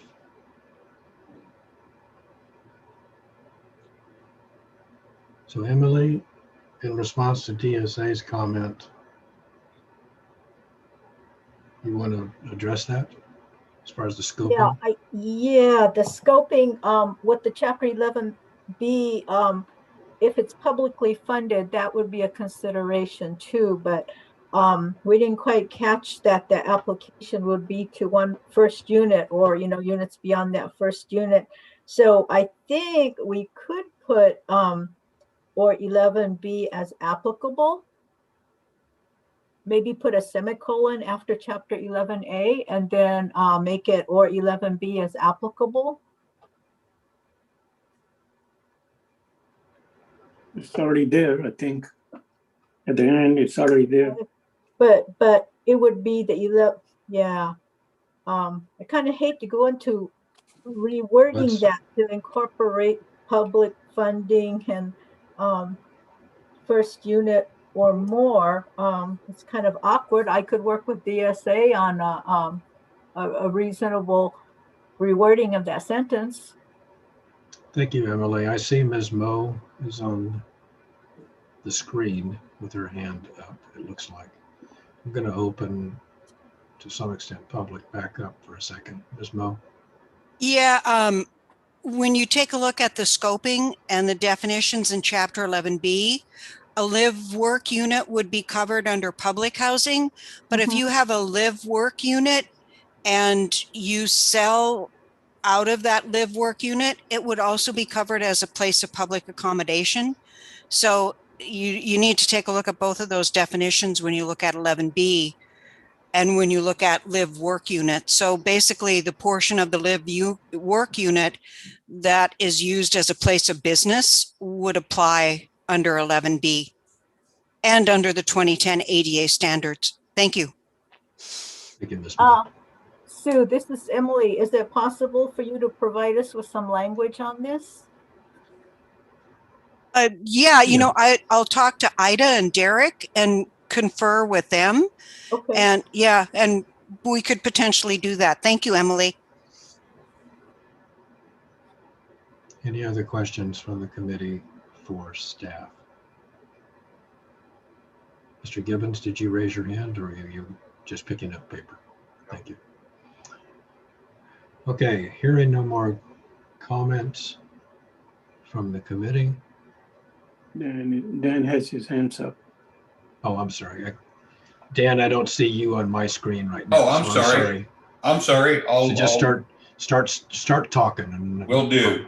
To me, it sounds like we have a staff conflict that needs to be resolved before we can really take any other action. So I would recommend that we send it back for further study. Thank you. I agree. I'm assuming that's a motion, Mr. Kaiser. Oh, I'm sorry. Yes, a motion. And a criteria. And a criteria, please. It'll be number 7 because it does conflict with the model codes. Very good. Motion for further study, item 7, seconded by Mr. Agrawal. If I pronounced that right, I'm sorry, Sudhir. Yes, you did. And any comment, discussion on the motion? Hearing none, Mr. Nerman, would you call the roll? Thank you. Jay Wiesnap, Aye. Eugene Lozano. We'll check back with Eugene. Sudhir Agrawal. I guess that was me. Aye. Aye for Lozano. Thank you, Eugene. Sudhir? Yes, aye. Thank you. Dan Kaiser? Aye. Bill Zellmer? Aye. Brad Oneluck? Aye. Michael Gibbons? Muted, Michael. You're muted.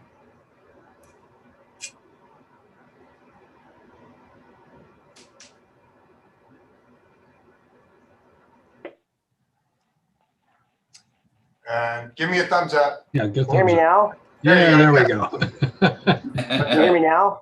Yes. Okay, thank you.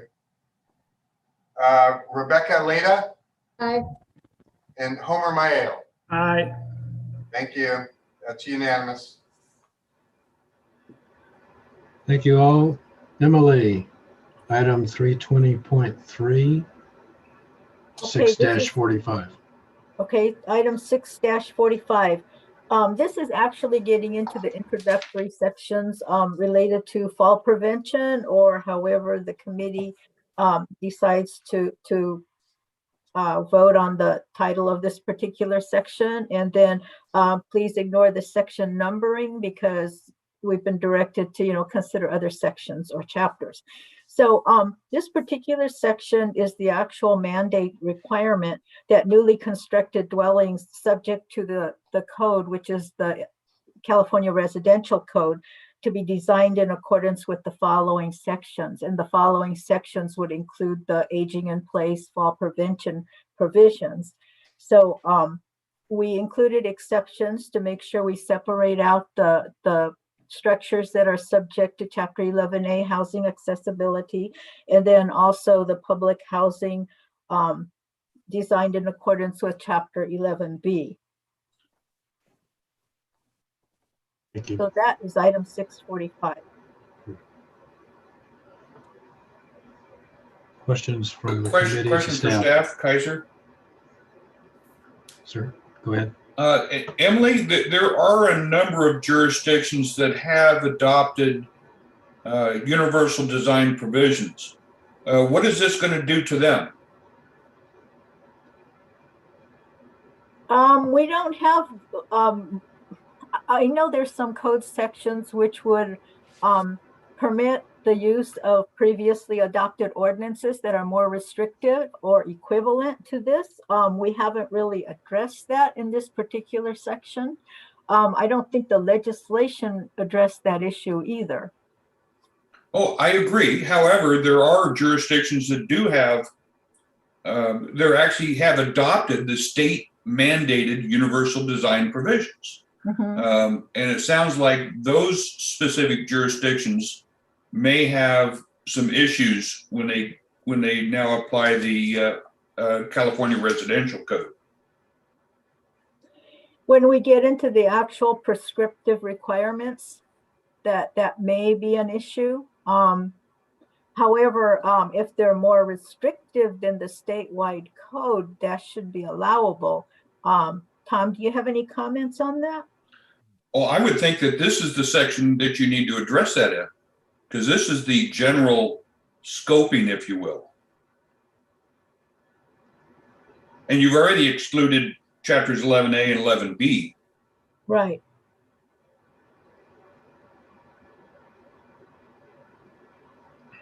Yeah, Emily, this is Tom. I would say if a local jurisdiction has adopted that universal design into their code, that anytime there is a more restrictive code requirement, that requirement would apply. It's stated in Chapter 1, California Administration, conflict between codes. I have a question for Michael regarding that. Would, from the Building Standards Commission point of view, would a local jurisdiction not have been required to get approval from the state of such an ordinance? Well, I don't think they get approval from the state. What happens with ordinance writing is they do that approval at the local level and they file with the state. We don't approve ordinances, we just simply accept them for filing. And as long as they meet the criteria for filing, they include all the elements. So we really don't approve it. So I don't really know for sure if that's a requirement. I guess what I was thinking about is that a local jurisdiction cannot, without going through certain kinds of geographic and sort of community specific criteria, adopt a code that is more restrictive. Yeah, if they're going to adopt more restrictive standards or modify Title 24 requirements, then they do have to show those expressly marked, and they should be included within any local jurisdiction ordinance filings. That would be a normal way to do it. This is Kaiser. keep in mind that universal design was a state statute, not a code. So it does not go through the four criteria of location, geographic, climatic, etc. This is a separate legislation enacted 10 years ago. And there are jurisdictions out there that have adopted pursuant to that legislation. I would only finish by saying that what HCD had mentioned is true as well, that there are often situations where a local jurisdiction has a provision and a state agency who has authority provides a provision, and when there's a conflict, then the more restrictive will prevail. So that's kind of the resolution to it if there are conflicts. If they're identified, then the agencies can make an attempt to resolve those conflicts during rulemaking where we are now, but that's between them and the concern. Nothing that BSC is going to address. Thank you. Appreciate the clarification. All right. So, any other comments for staff? Mr. Zillmer? Yeah, a question for staff. So I'm not sure if I understand this, which is why I'm asking. It appears that this requirement for fall prevention will apply to all new dwellings. Is that the intent? Under the scope of the California Residential Code. Right.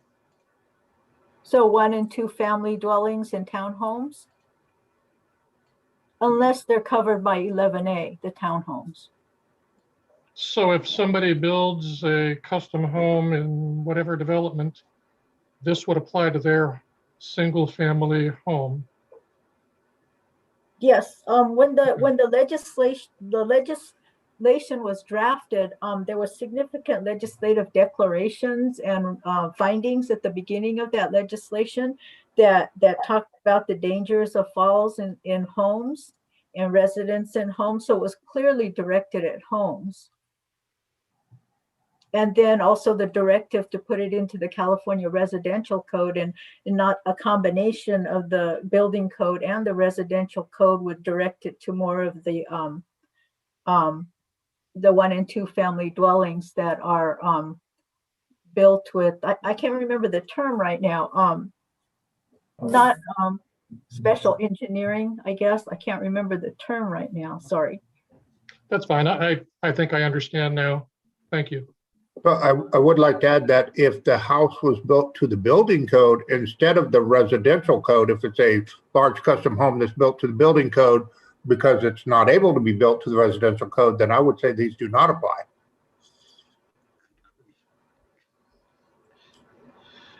Okay.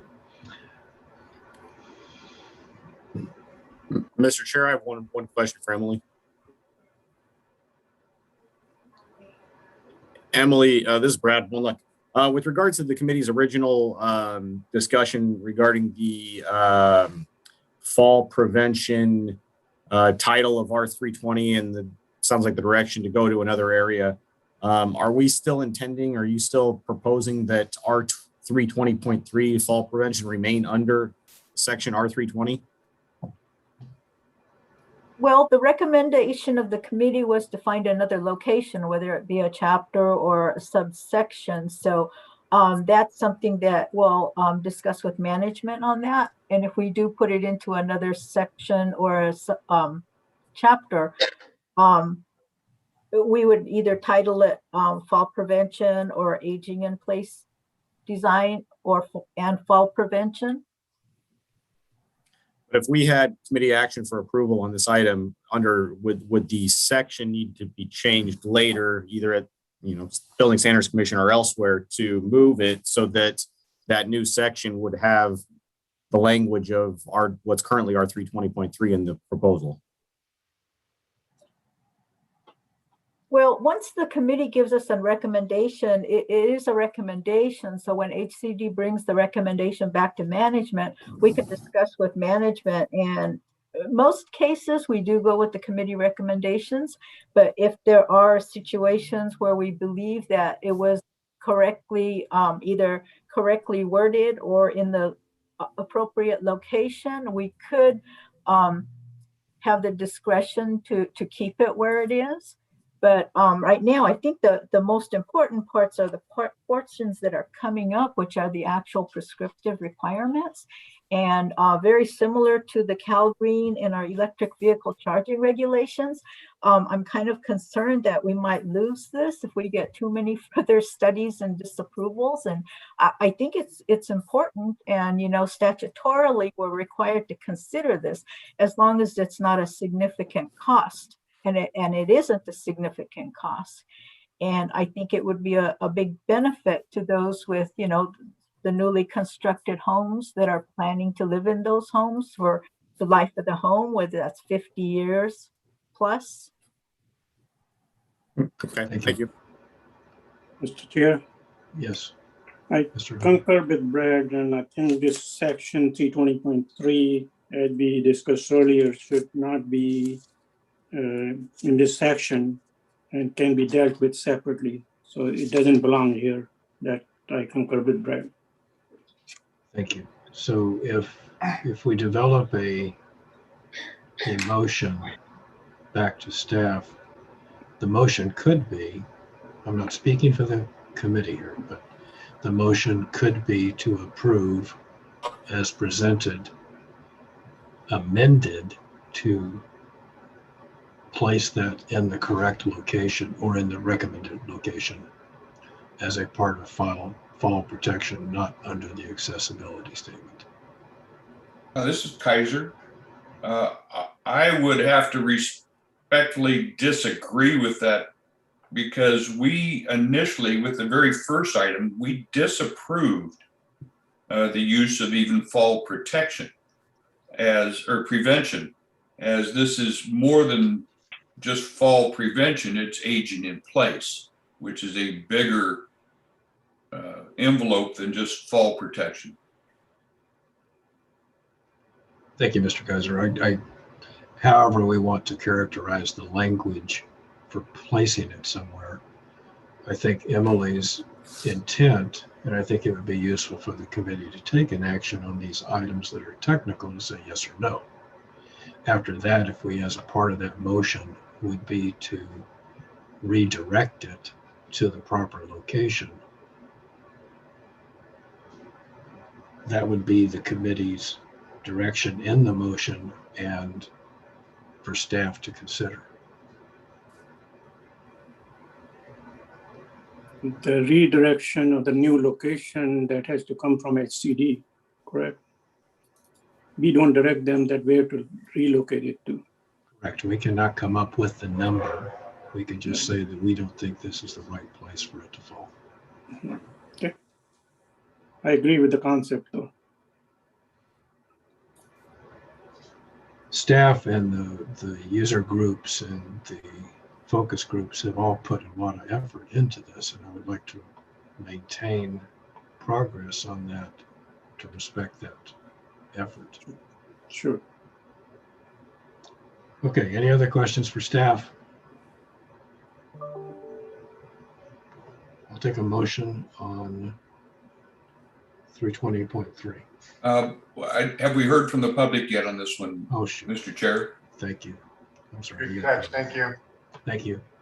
Open for public comment.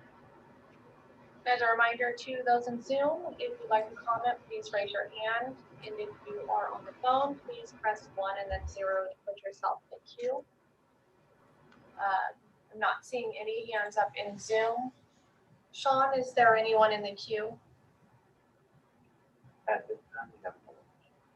Nobody in the queue. Thank you. Closing public comment. Kaiser, motion for further study with the same direction as we've had before, for staff to find an appropriate location and naming of this information. I have no problems with the technical language presented. I second it. Second. Thank you. Seconded by Mr. Agrawal. Thank you. Number 7. Thank you. Discussion Okay. on the motion? Hearing none. Mr. Neerman? Thank you. Jay Wiesnat, Aye. Eugene Lozano, Aye. Sudhir Agrawal, Aye. Dan Kaiser, Aye. Bill Zelmer, Aye. Brad Wunluck, Aye. Michael Gibbons, Aye. Rebecca Leda, Aye. and Homer Mayo. Aye. It's unanimous. Thank you. Thank you. Staff, item 6-46, text R320.3.1. Okay, this is actually titled Reinforcement for Grab Bars, and the legislation provides this direction for us. The installation of support backing for later installation of grab bars in one or more bathrooms. So that's what we're implementing here. Clarifying that the reinforcement needs to be solid lumber, and then also some dimensions on that reinforcement. And then the location of that reinforcement to be between 32 inches and 39.25 inches above the finished floor. And then we also have requirements for the water closet reinforcement to be installed on both sides of the wall or one side of the wall and back wall. And then also continuous shower reinforcement. And then when there's a bathtub and combination bathtub shower, that reinforcement would be continuous on the end and then back wall. And also we have provision for the back wall reinforcement accommodate a lower grab bar. And then we have exceptions. And the exceptions are related to location of the water closet, for prefabricated shower enclosures that may already have the reinforcement built in. And then if you have showers that don't permit the installation of the reinforcement, such as the glass showers. And then also bathtubs with no surrounding walls. And for that, we have provisions for the floor-mounted grab bars. Thank you. Questions for staff from the committee? Kaiser? Mr. Kaiser? Emily, I'm kind of curious why we're trying to reinvent the wheel here. Both Chapter 11A and 11B have language that has been proven over the years on grab bar reinforcement installation. So that's one comment. One of your exceptions that you provide for is actually drilling into and securing grab bars in the floor of a bathtub. We are going to violate the listing of any bathtubs that we install in the state. Needless to say, the leak issues. And then the last thing I have is the documentation portion. We're now bringing the green code into, I don't want to use the term accessibility, but we're bringing the green code into aging in place and fall requirement provisions. So I really have a problem with the structure of this whole portion of the proposal. Just a note real quick, Dan. Yes. That documentation portion is actually going to be a separate action. Oh, I'm sorry. Okay. That'll be 647. Got it. So let's stick to the grab bars. Why are we trying to reinvent the wheel here? Well, I guess based on past discussions, reinventing the wheel and putting it here actually separates it from the accessibility discussion. I mean, there is an option where we could put installed as in, say, Chapter 11A, Section 1134A, related to the grab bar or the reinforcement for showers, bathtubs, and water closets. However, we kept it as a separate section because it is for aging in place, universal design, or fall prevention. The dimensions are very similar. In the work groups, there was consideration about increasing the size of the reinforcement, say 8 to 8 inches or 10 inches width for the reinforcement, but we decided to not go to that level and not go beyond what was required in 11B or 11A. Thank you. Oh, okay, thank you. Mr. Kaiser, further? This is Omer Mayo. Yes, sir.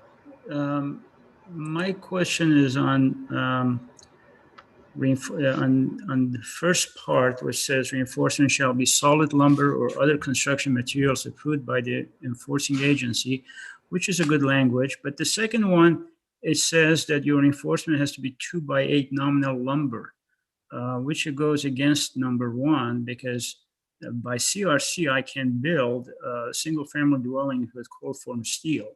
So are you saying that even if I build everything with cold-formed steel, the reinforcement still by number 2 has to be 2x8 nominal lumber?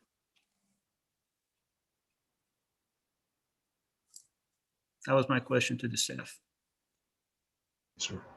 Staff?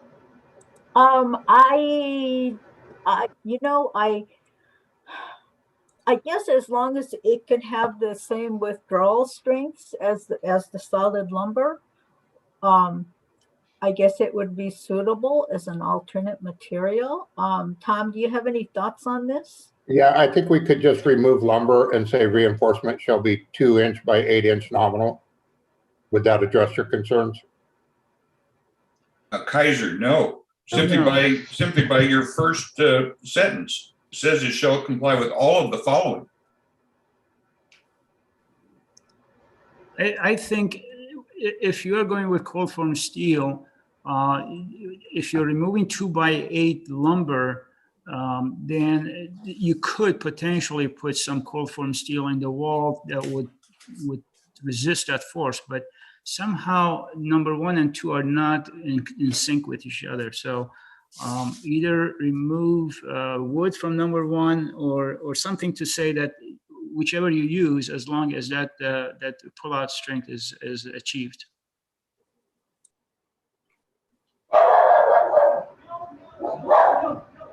The dog didn't like it either, I guess. He is watching over my shoulder, so I want you to understand that if anybody makes the wrong comment, that's going to be a problem. So in number 1, we do say solid lumber or other construction material approved. That would cover the steel buildings then, wouldn't it? Kaiser, no, again, because of the very first sentence, says it shall be installed in accordance with all of the following.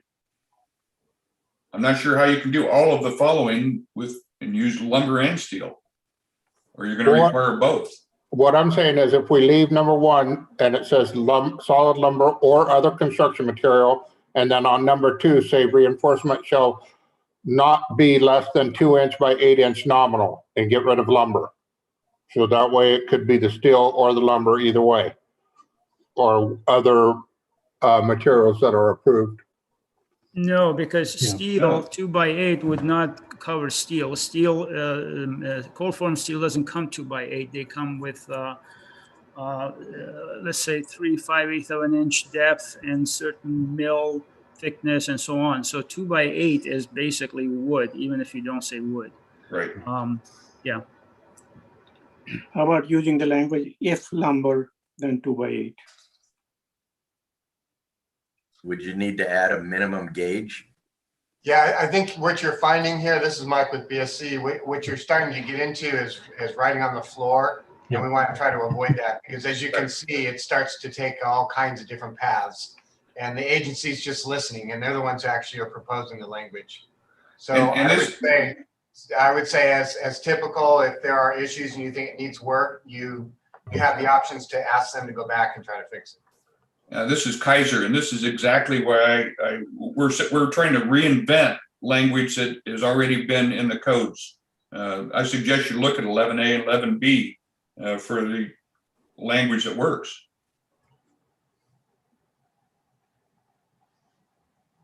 Okay, so Thank you, Michael. You headed me off there.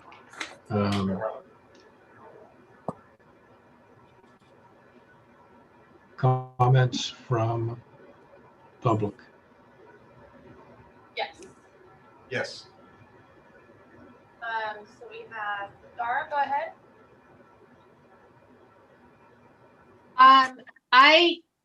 I can't speak to in detail right now to the technical questions that are being raised. But thank you for the opportunity to comment. I would want to second that we need to come to some solid conclusions soon in order to move this forward in this code cycle. And I strongly support the concept here.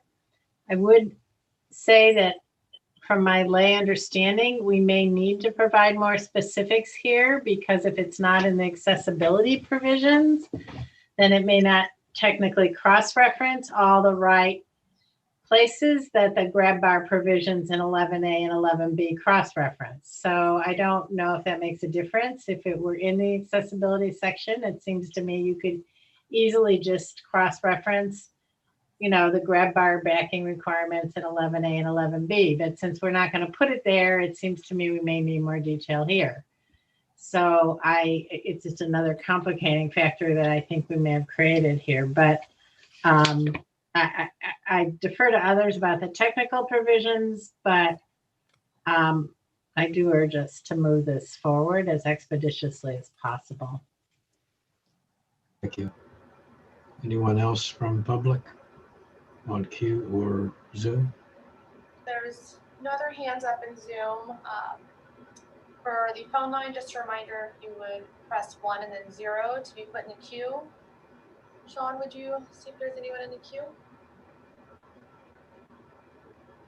There are no comments in the queue at this time, Melissa. Thank you. Okay, closing public comment.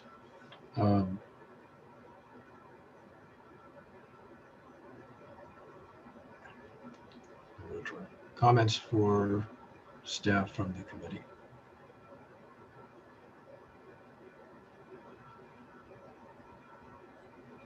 This is Kaiser.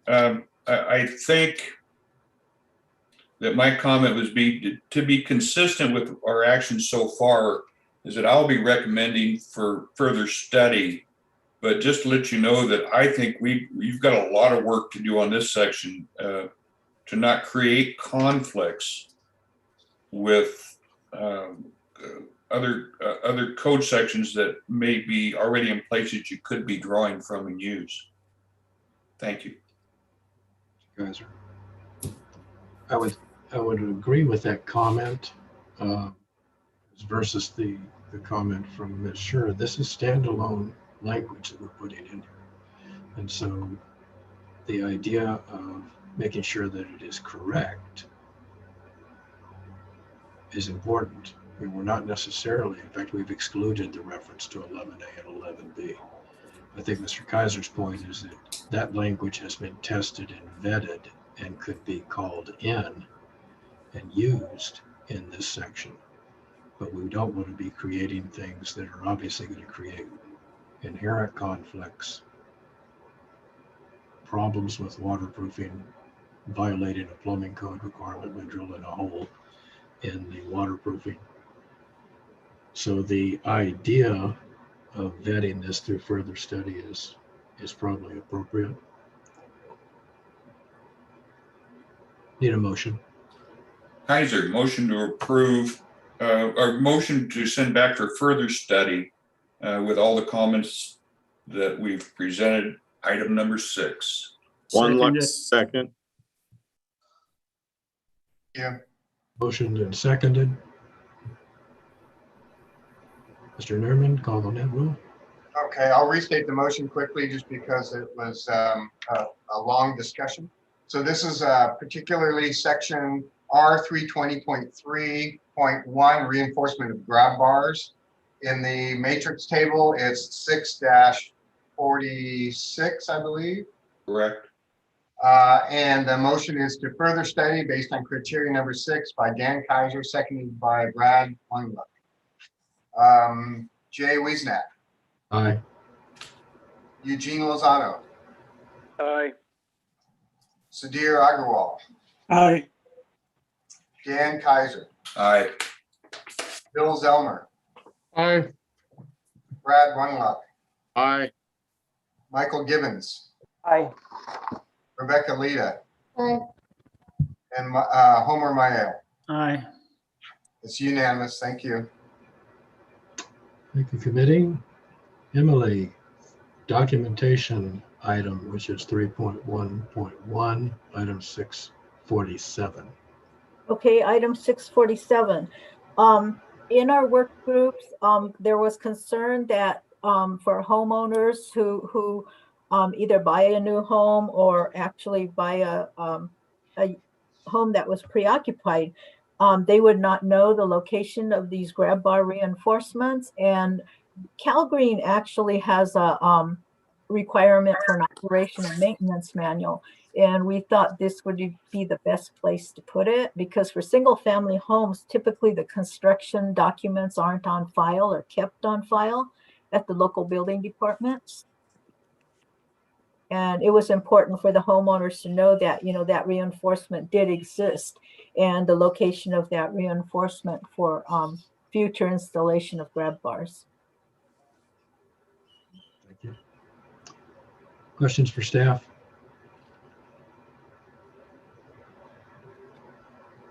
Mr. Kaiser? Thank you. I'm trying to figure out how to word this. There are a number of homeowner supplied documentations that are required. Have they all been now incorporated into the Green Building Standards Code? Or are there still other documentations that are presented packet to the property owner? I know there are other packets. For example, in the mechanical code, I believe there's a homeowner's information that has to be placed in the home related to appliances, for example, in the home. Then why should we put aging in place requirements in the Green Building Code? Well, I believe those other requirements are strictly for new construction. So once this is passed and we have existing stock that have these vacuum for grab bars in, when that whole home is sold, unless that information is documented somewhere, the homeowner won't know. And see, my argument is, as a building inspector or even a homeowner, I will go back to the year of construction, look at the codes in place at that time, and I'll know exactly where the backing is and how big it is. Well, I agree, and I would do the same thing, but I do not believe that your typical buyer would do that. Okay. Thank you. Thank you. Other questions for staff?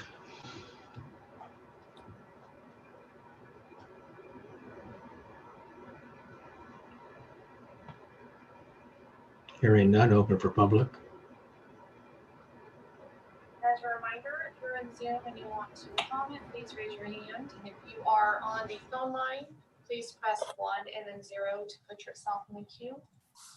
In Zoom, we have Dara. Go ahead.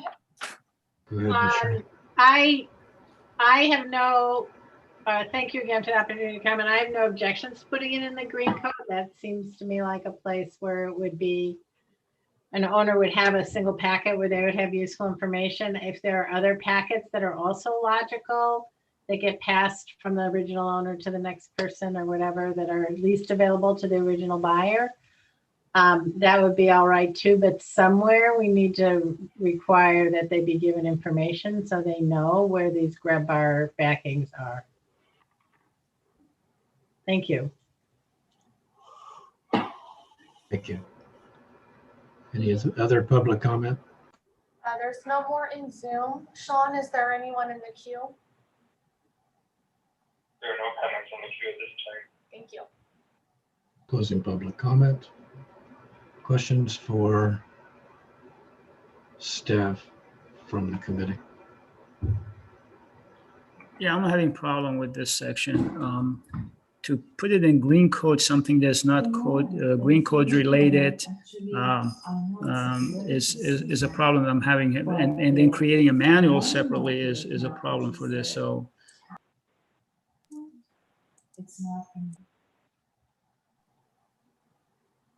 I would rather not have it at all. So comment from Bill Zellner. Thank you. Mr. Zimmer? Yep, sorry.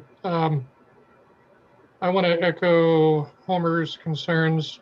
I don't know how I would solve this, but putting it in with the green building standards information packet seems strange to me.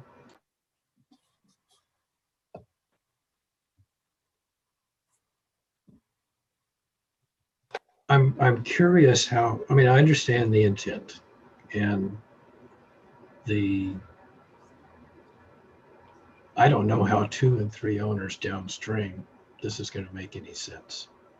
And it's a criteria that is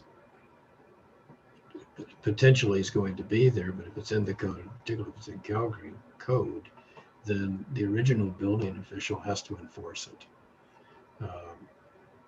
In the old days, we would have an insulation certificate, for instance, that would be stapled inside the garage that would show that the insulation was approved.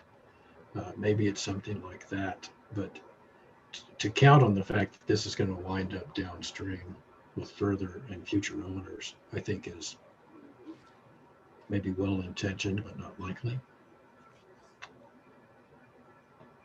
Chair, if I may, CalGreen already requires an operation and maintenance manual to stay with the building to the life of the building. And I think putting the documentation for the grab bar in there is at least giving the chance that somebody will know that the insulation or the reinforcement is there. Otherwise, to some extent, there's really not any use putting it in if no one's going to know that it's there. Don't misunderstand. I think that probably it's as good a place as any.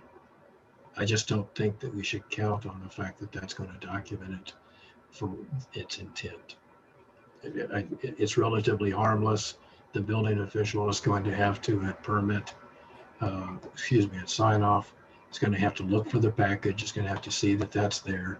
It's another checkbox for them to say yes to, and then it's something that's going to frankly get lost the third time the house is sold. But I don't take necessarily exception to this as much as just making sure that everybody understands it's a well-meaning intention that may not solve the problem. Thank you. Any other comments for staff? Hearing none, I need a motion, please. This is Kaiser, motion to disapprove based on item number 4. Second. Second. Moved and seconded by Mr. Mayo. Discussion on the motion. I'm sorry, just for clarification for staff, this was item 6-46. 47. 47. You're correct. Thank you.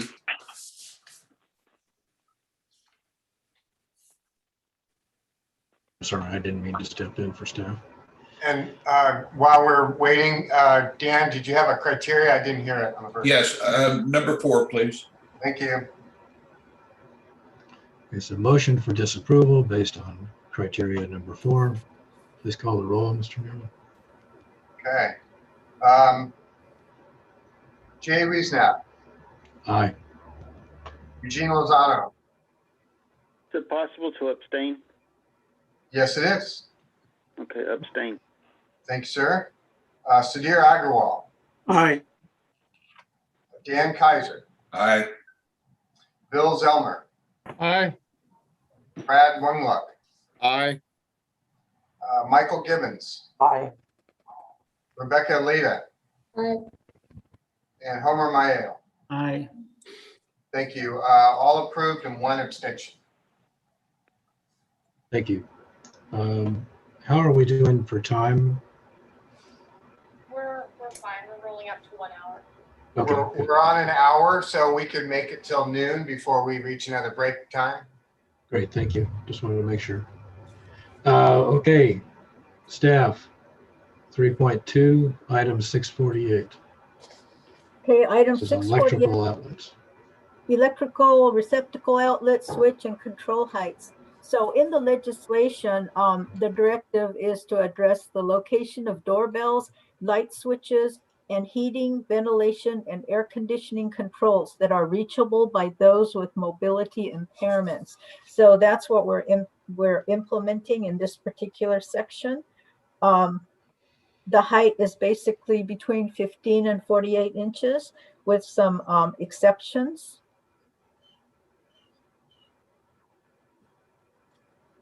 Thank you. Questions for staff from the committee? This is Kaiser. Again, I'm kind of disappointed that we're trying to reinvent the wheel again. We know that this language, as you're proposing, is problematic in trying to measure to an outlet. Some 12, 15 years ago, the code was changed to specifically address the top of the outlet box, or top of the switch box or bottom of the box, not to the actual outlet itself. Any idea why we chose to step back to this language? I would have to look at 11A, which I kind of took off the front of the computer. Tom, do you have any commentary on that, top of the outlet? Well, this actually goes more than just 11A. This actually goes to the National Electric Code, the California Electrical Code also. Yeah, I don't know why it doesn't say outlet box. It just says outlet. I don't know why that was removed.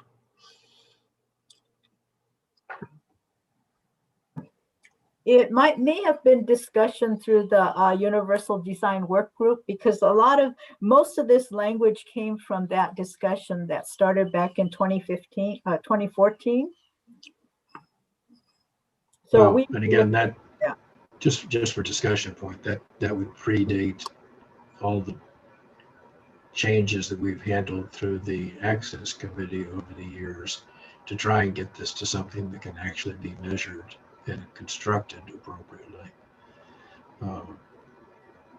Mr. Kaiser is right. I think we've handled that code issue at least 3 times in the past 10 years, trying to find a way to get it into a measurement process that's appropriate. Would staff have any aversion to using the language that is in 11A and 11B and the electric code? This is Kaiser. I know we don't like to try to write code, but I would suggest that we simply, if staff is amenable, just add the word box after outlet. Yeah, I don't see a problem with that. It is very clear. It makes it much easier doing the rough inspection. It is just a small measurement, but still you can't measure exactly where the device is going to be in the box. So when the box is there only, measuring to the top or bottom of the box, I don't see a problem with that at all. Thank you. Other questions for staff from the committee? Yeah, Bill Mr. Zomer. Yeah, so again, a question of scoping. If this applies to all new homes, single-family residences, as I'm reading this, it applies to all outlets, switches, and controls. So the implication of that can be rather big.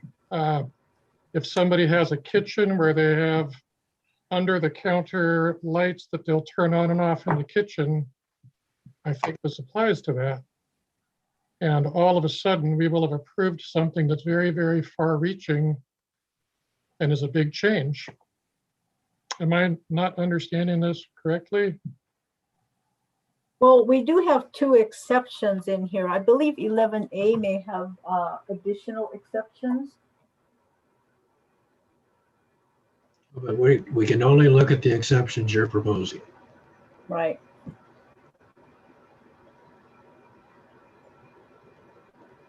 I'm sure you can see my concern with your custom home builders. Mm-hmm. Every single new home, regardless of what size, whether it's, well, if it applies to all new homes, that's going to drive an awful lot of implications. Well, I just would like to say that usually the under counter lighting would have a switch on the wall that would turn that on rather than on the fixture itself. And again, if it is a large custom home that has a lot of features that this might address, it would most likely be built to the building code, not the residential code. And this is strictly for what's scoped to the residential code. I would disagree with that, Mr. Waterfield. I think, again, the idea here is that if a house is going to get built under the IRC, that this would apply. And what you just said is exactly what would happen, is that we would have to then switch control any under cabinet lighting, LED lighting that's stripped, that might be accessed with a switch within the line of the LED. All of those kinds of things. And that's not necessarily bad if we decide that that's what the intent is of the legislation. Because we need to recognize, as Mr. Zellmer points out, that's what this will require. At the expense of saying too much, I would like to add a point. As an individual homeowner, if I bought a piece of property with my money, and then I wanted to design a custom home for my own self, and I wanted to put lights and switches that were higher, I wouldn't be allowed to. That concerns me.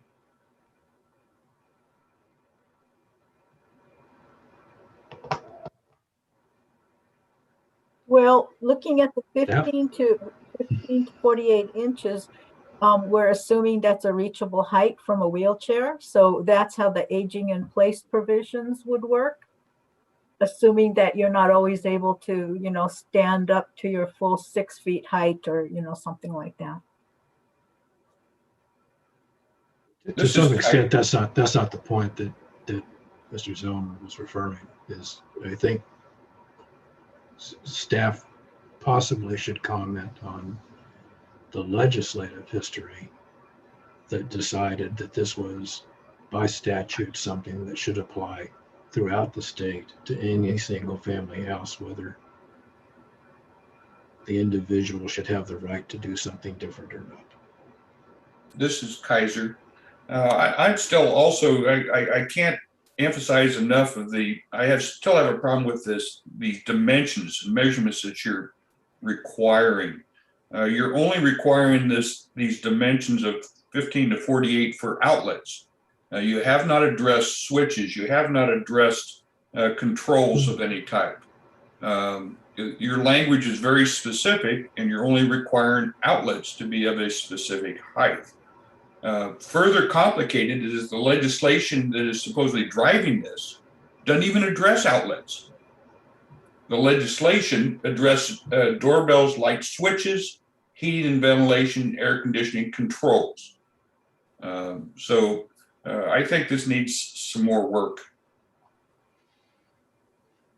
Thank you. Thank you.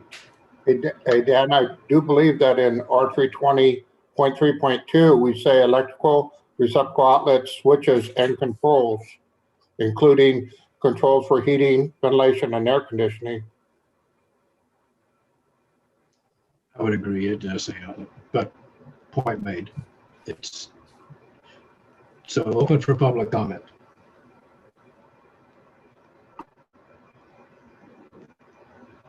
Anybody? For Zoom, please raise your hand if you'd like to comment, and if you are on the phone line, please press 1 and then 0 to put yourself in the queue. And we do have a public comment in Zoom. Dara, go ahead.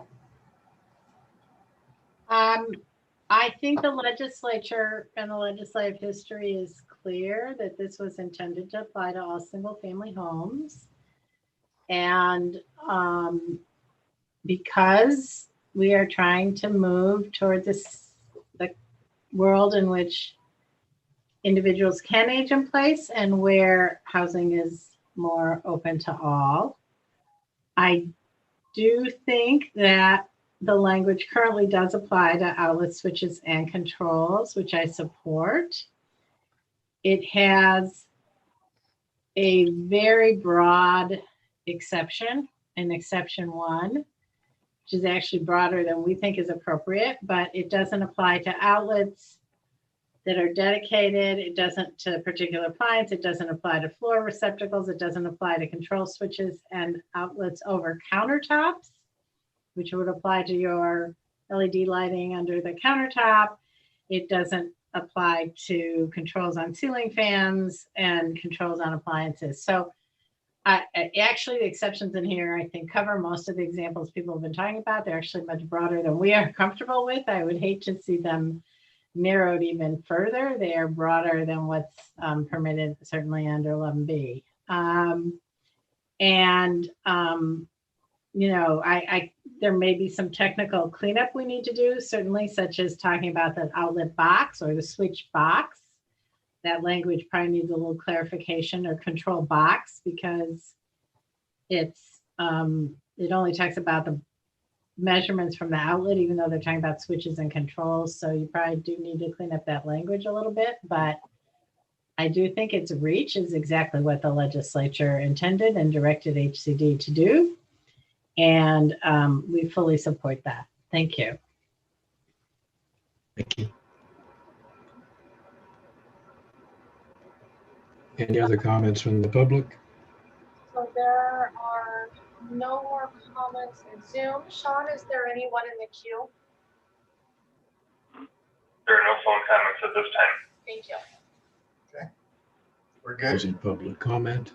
Questions for staff from the committee?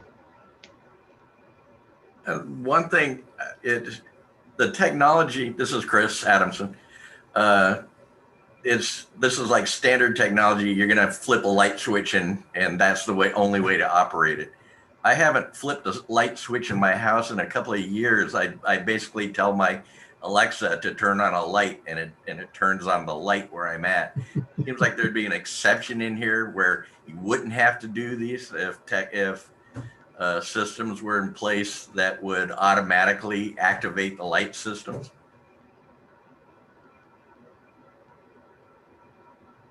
I think staff could take that as a possibility, as a suggestion. Again, I don't want to try and write the code language that they're proposing here.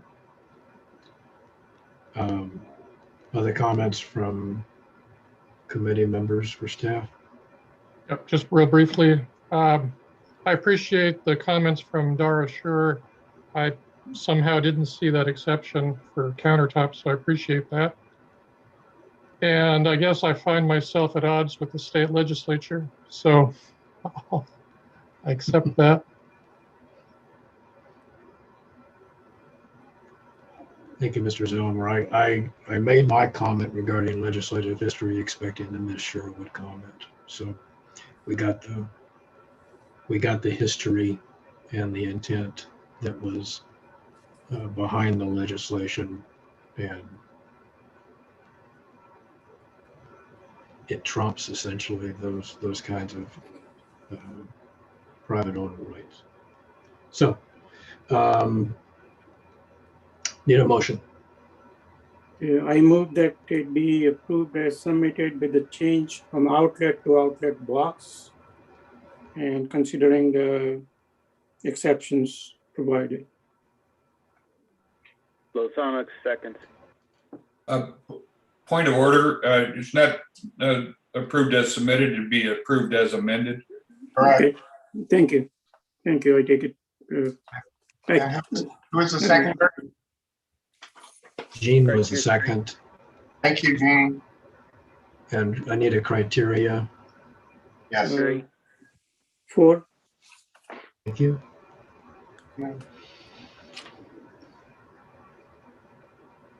Okay. Discussion on the motion. Hearing none. Mr. Nerman, call the roll.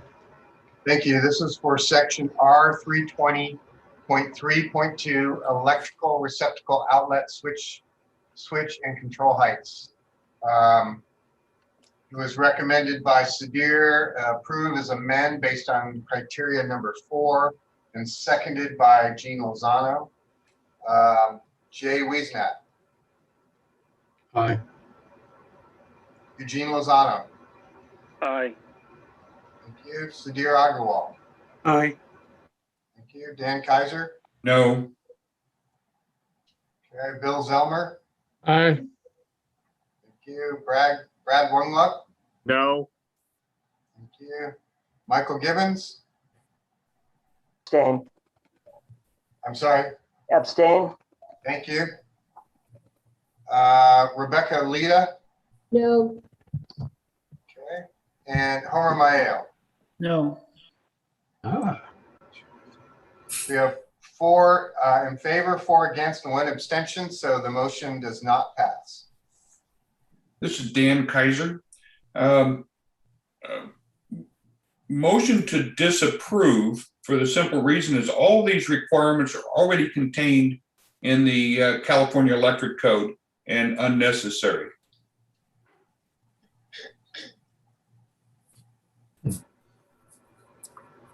And the criteria on that one? Number 7. Thank you. Mike Gibbons, second. can I ask the motion maker a question? Sure. Is this scoped in the electric code to a single family house? Yes.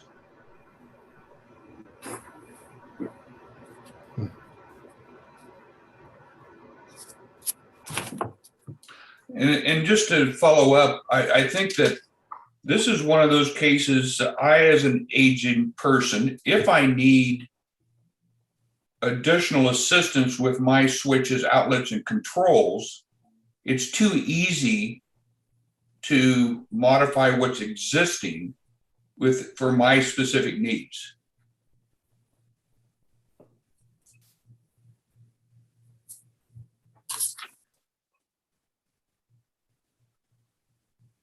Okay. So a motion to disapprove. Yes. And second was, I'm sorry, who was the second? Michael, you had the second Gibbons. on that, right? Gibbons. Yes, that's correct. Discussion on the motion. Hearing none, call the question.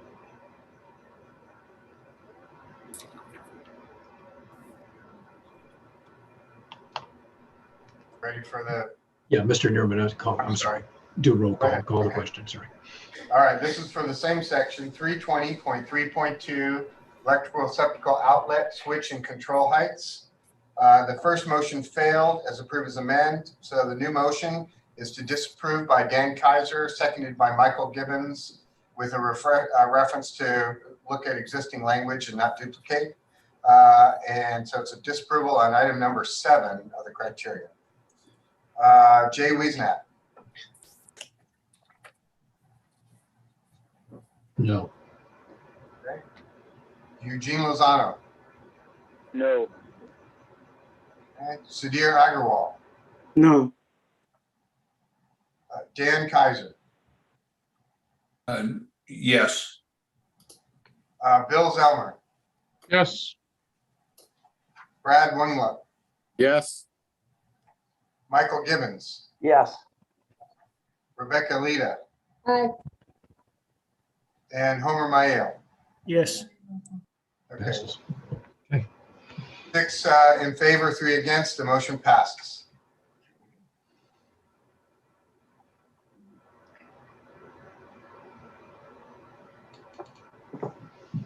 This is Dan Kaiser. I just wanted to follow up with those that did not vote with the motion. I'm trying to track the exact section as we're speaking, but the current California residential code already specifies outlet and switch locations and heights. So it's already within the residential code. You know, there are, this is Emily Withers, there are portions of that code we don't adopt, mainly the electrical sections. Tom, do you have a comment on that?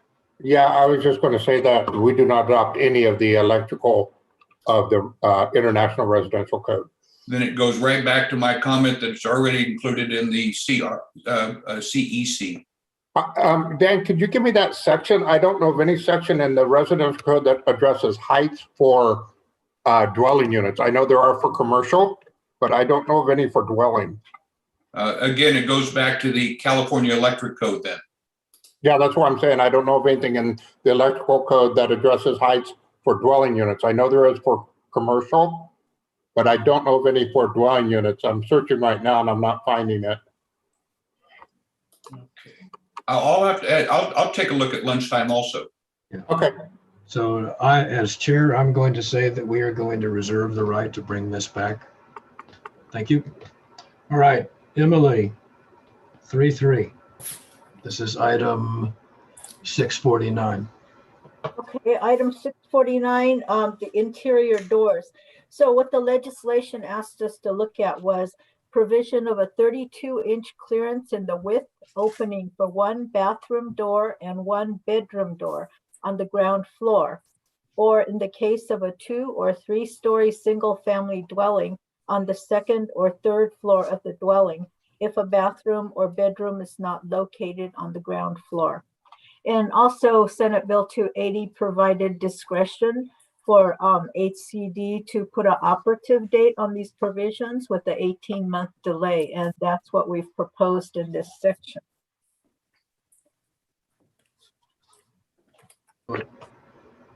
Okay. Question for staff. Is that the only section that is going to have the effective delay? Yes, it was very specific. Okay, very that's fine. specific. It said related to the clearance. Yeah. The door. Okay. And okay, any other questions for staff?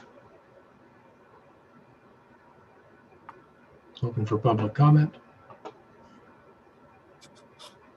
Reminder, if you would like to comment, please raise your hand in Zoom.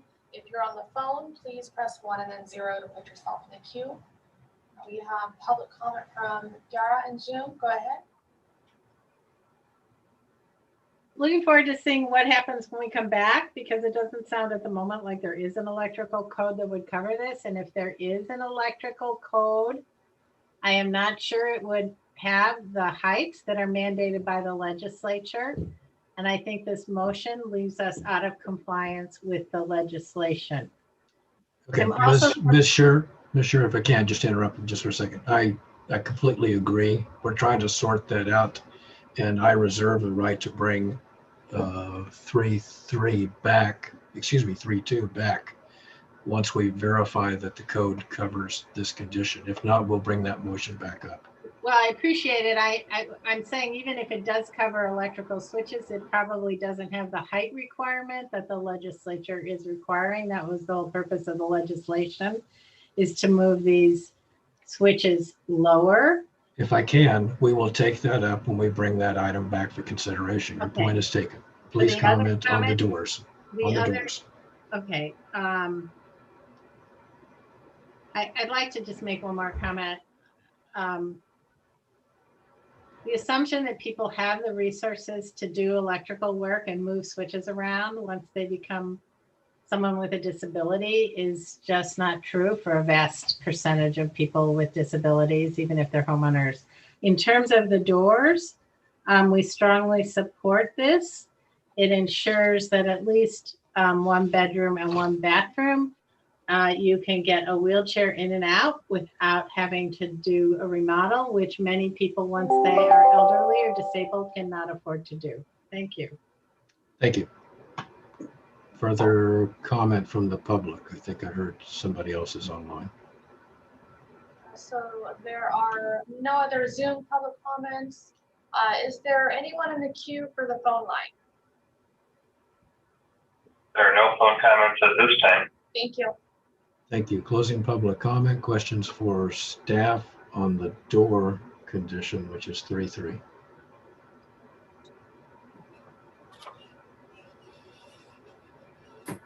Hearing none. Need a motion. Kaiser, motion to approve as submitted. One luck second. On a second. Thank you. Any discussion on the motion? Hearing none, Mr. Dearman, please call the roll. Thank you, sir. Jay Wiesnat, Aye.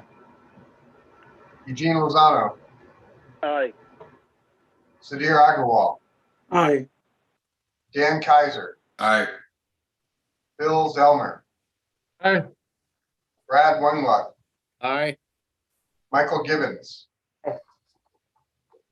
Rebecca Leda, Aye. and Homer Mayo. Aye. Thank you. It's unanimous. Mr. Nuremans, staff item 650, doorbells. Okay, the legislation also directed us to look at the location of doorbells. So we put in a height limit of 48 inches. And then in the work groups, there was some discussion about these doorbells or alerts that are associated with camera systems. So because of that, we put in the second provision that if there is something that has, for example, a camera installation, it would need to be installed at a higher height than the 48 inches. But in that case, an additional doorbell should also be installed.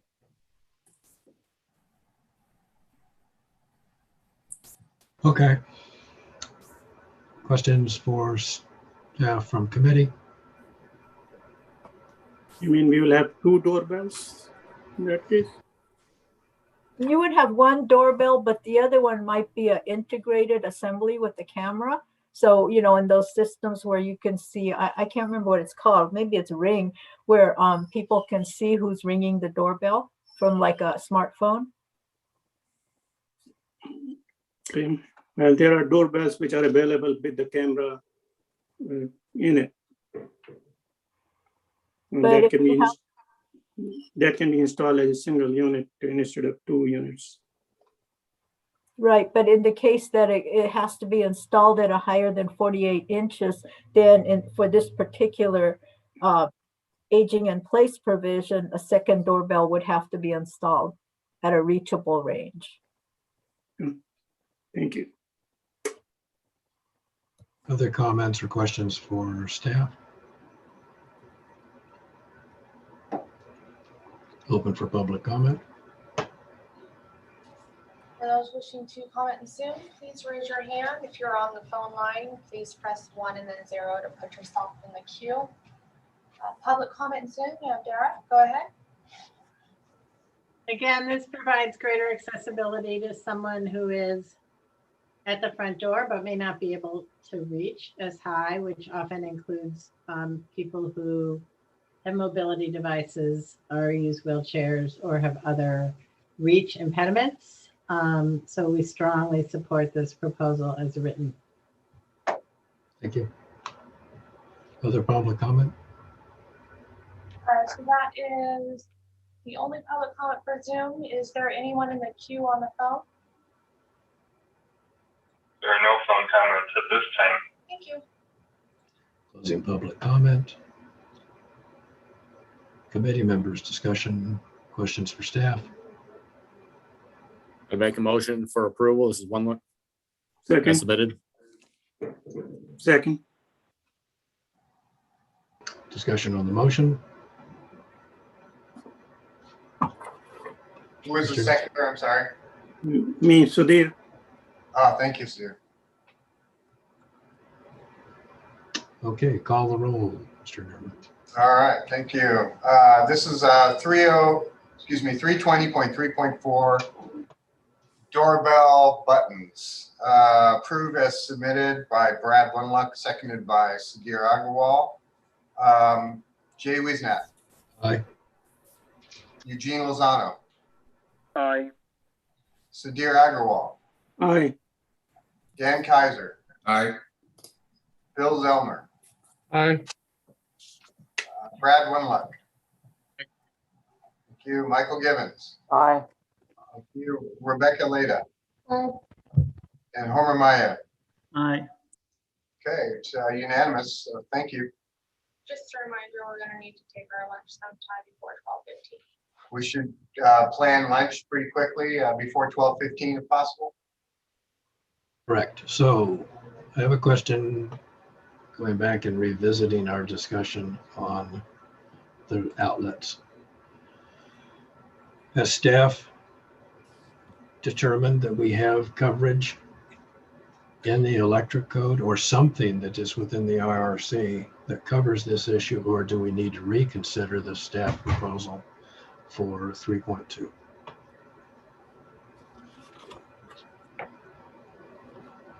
Or do we want to wait until after lunch so that there's more time to research? We can take lunch right now, come back, everybody's had a chance to get into the code, decide what we need to do, and take up the 3.2 item after lunch. Sounds good. Okay? Does the committee agree? We're okay? Yes. Yes. Okay. What, how much time do you want to give for lunch now? I would say let's go ahead and do, what do you think, an hour so people can get out and get food if they need to? And look up the things that they need. So let's give everybody an hour. Okay, so we will come back at 1 o'clock. Yep. Okay. Thanks, everybody. Thank you. Thank you.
No, I've been spending my time trying to get in.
Thank you. Just want to make sure that we have.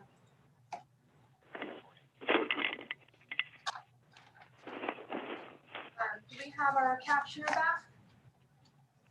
Are we? Do you want to unmute us for a moment? Okay. You're unmuted. Oh, okay. So we have captioning. I see we have our ASL. So. Yep. There you go. Whenever the. That must be the indicator. Well, that's me. Okay. Yeah. I think we're ready to go when you're ready, Jay. Everybody had a good lunch. Yeah, it was quick. Lots to do. Traffic was really bad between here and the kitchen for me. So it's hard. I'm still waiting for staff to deliver my lunch. Yeah, I thought somebody said taco truck was coming. I think you're going to have to wait for next year, folks.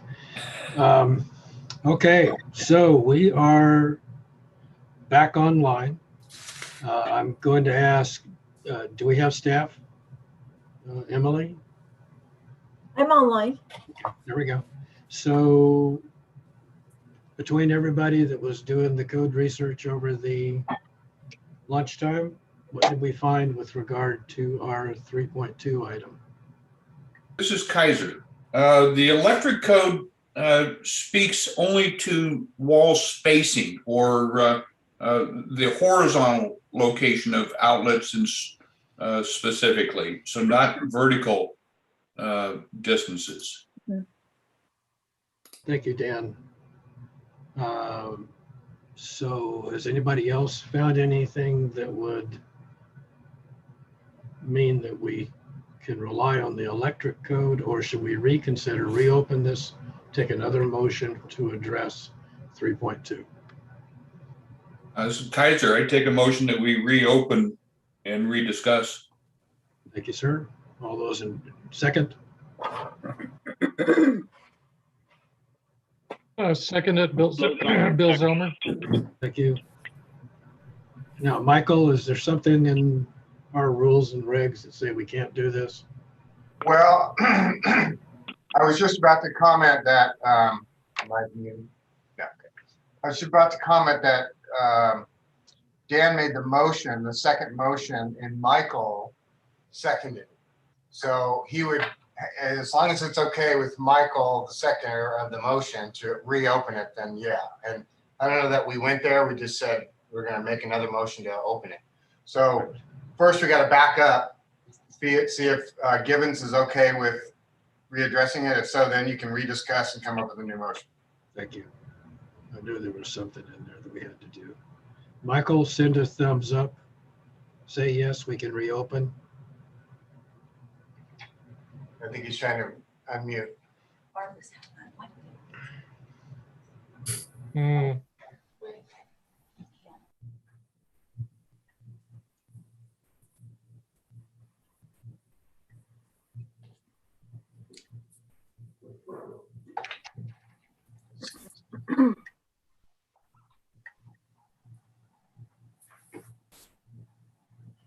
I'm not sure if he's. Michael, can you hear us? I think he was having issues. Wave, say yes, you can hear us. He was talking to staff here I because see. he was having some technical difficulties. So just so you guys know, he was on the phone with staff trying to get his technical issues worked out. So we may have to wait a moment here. I don't know if he's tried to unmute because I did mute him right before lunch, and I don't know if he knows that. So Michael, if you can hear us, staff muted you before lunchtime. So you might have to unmute yourself if you don't. There you hear go. me? Yeah, there we go. Thank you. Thank you. Sorry about that. Hey. So what's your feeling, Michael, about reopening the vote and reconsidering it? Oh, yeah, whatever you guys think is best, that's fine. Okay. Thank you. All right, go ahead, Derek. Okay. So we are essentially abandoning the action that we had before on 3.2 in favor of a motion to reconsider. All those in favor? Aye. Aye. Aye. Aye. Any opposed? Hearing none. we'll consider it unanimous. Michael, maybe you can record it that way as a pretend. I did. Roll call. Yep. Okay. Open this back up to the committee for reconsideration of 3.2. This is Kaiser. I would like to again renew my concern about the location, not specifying the top or bottom of the box. And the wording, again, that we've trying to come up with and again, reinvent the wheel, for lack of a better term. The first exception, taking a closer look at this now that we're kind of working with it more, the first exception actually exempts all countertop outlets. That's actually reducing accessibility in my mind. So I think this, again, staff needs to look at our current universal design ordinance, which just refers to Chapter 11A, and the language in Chapter 11A, rather than trying to create something new here. Thank you. Other members of the committee want to comment? It means, Dan, you are trying to disapprove, like you suggested earlier? No, I'm not. Because this is one of those cases, I don't want to throw out the quote baby with the bathwater. We do need some dimensions provided for the agent in place. However, the way it's currently worded, I think, is not good. You mean it needs to be reconsidered, go back for further study? Is that what you're implying? We'll see how everybody else, I see what kind of comments come up with here. Okay. Other comments from the committee? Yeah, I'll add my 2 cents worth. In reading the language of that first exception, to Dan's point, you could read that a couple of different ways. I'm looking at, does it mean dedicated receptacles, dedicated outlets, dedicated floor receptacles, et cetera, or just dedicated receptacles, outlets, comma, floor receptacles, comma. You could read that 2 different ways. So I like the idea of going back to the tried and true language 11A and 11B. Thank you. And for Emily's purposes, this is 1136A.1. Is it what we're referring to? Yeah, or 1142A1, somewhere in there. 42 deals with common use areas. 1136 deals with dwelling unit areas. Okay. Hi, I'm attending this meeting right now. I might. Is there any other comments? Michael, do we need to open this up to public hearing again since we're taking a new motion? I think we do. Yeah, I think it would be advisable to go ahead and open it up to the people in the public as well. That's what I thought. Okay, open for public comment. Just as a reminder, if you want to make a comment in Zoom, please use the raise hand feature. And if you're on the phone, please press 1 and then 0 to put yourself in the queue. We have public comment in Zoom from Dara. You. Go ahead. Sure. Hello again. I just have some questions for clarity. So if I understand, we are proposing to send this back to staff to use the general language that exists in 11A at 1136A.1. That's my first question. Is that correct? There's been no proposal at this point. Oh, but that's okay. That was one of the things that was being discussed. And I have no objection to using general language in the residential code that applies generally to these as long as it adjusts the height in accord with the legislative direction. And I agree that we should look closely at any exemptions to make sure that they are not less than what is currently, that we're not reducing requirements below what already exists. And I just don't, I'm sorry, I don't know these codes well enough to know what any reconsideration would mean for accessibility or what exists in the residential code on accessibility or on electrical that would contribute to accessibility, which was the intent of the legislature. So even if you could have some clarification on that, I would appreciate it. Thank you. This is Kaiser. I can. As we found out during lunch, there are no height requirements for any residential outlets currently, unless accessibility is triggered. So this is a great improvement over what we currently have.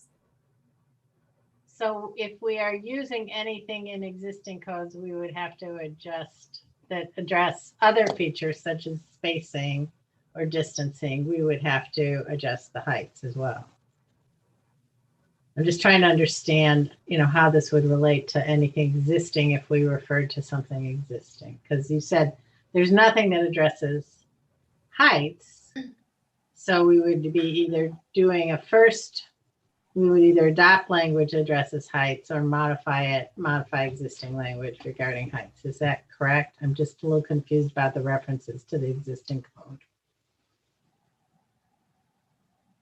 I'm not sure how else to explain it. The current code does not address heights of outlets and switches, period. So then in the residential code. Correct, in the CRC, correct. And So in order if- to address the legislative directive, we have to adopt language that addresses heights, which I support. And then I think we also, we need to understand if there are ways to make this exception a little less broad in order to have more accessibility. That's a different issue.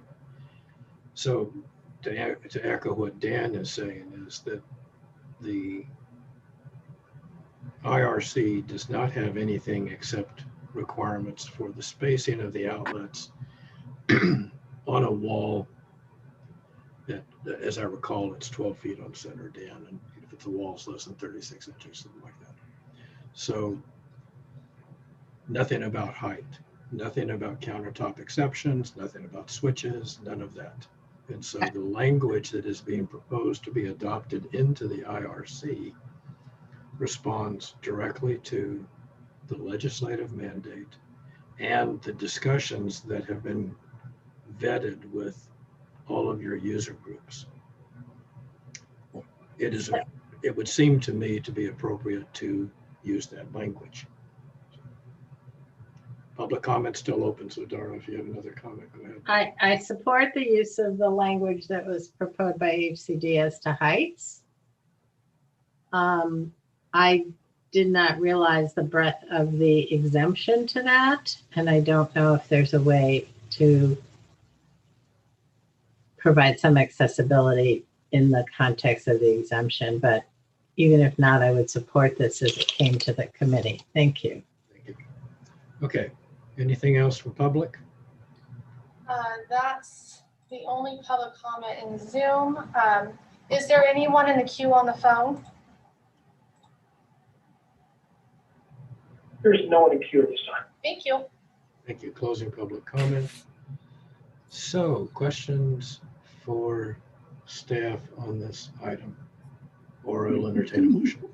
Yeah, this is Sudhir. Can we put the parentheses after dedicated? Dedicated parentheses, receptacle, outlet, flow receptacles, outlet control. That will clarify the language a little better. It would be better for us to give the comment to staff on what the concern was instead of trying to write the language. Chair, this is Tom Martin. If I could make a comment. I believe Dan Kaiser has a very good suggestion for the R320.3.2, including measurements from the top of the outlet box or the bottom of the outlet box. I think that's definitely needed. And again, I wasn't the one that developed this language, but I believe in exception 1, it should just say dedicated receptacle outlets, floor receptacle outlets, and then controls mounted on ceiling fans and ceiling lights, controls located on appliances. Why it would address control switches and receptacle outlets over countertops, I'm not sure how that language got in there, but I do believe it needs to be removed. So Tom, you're saying only receptacles are the dedicated ones, not the other ones? Yeah, just dedicated receptacle outlets, floor receptacle outlets, and then controls mounted on ceiling fans and ceiling lights and controls on appliances. I don't know why we would have exempted receptacles and switches over countertops. That's just counterintuitive to me. So, well, this is Emily Withers. There's a provision in the 1136A, and thank you, Dan, for clarifying that section number, that does talk about when receptacles are installed over obstructions, such as a countertop. So that's probably where that came in.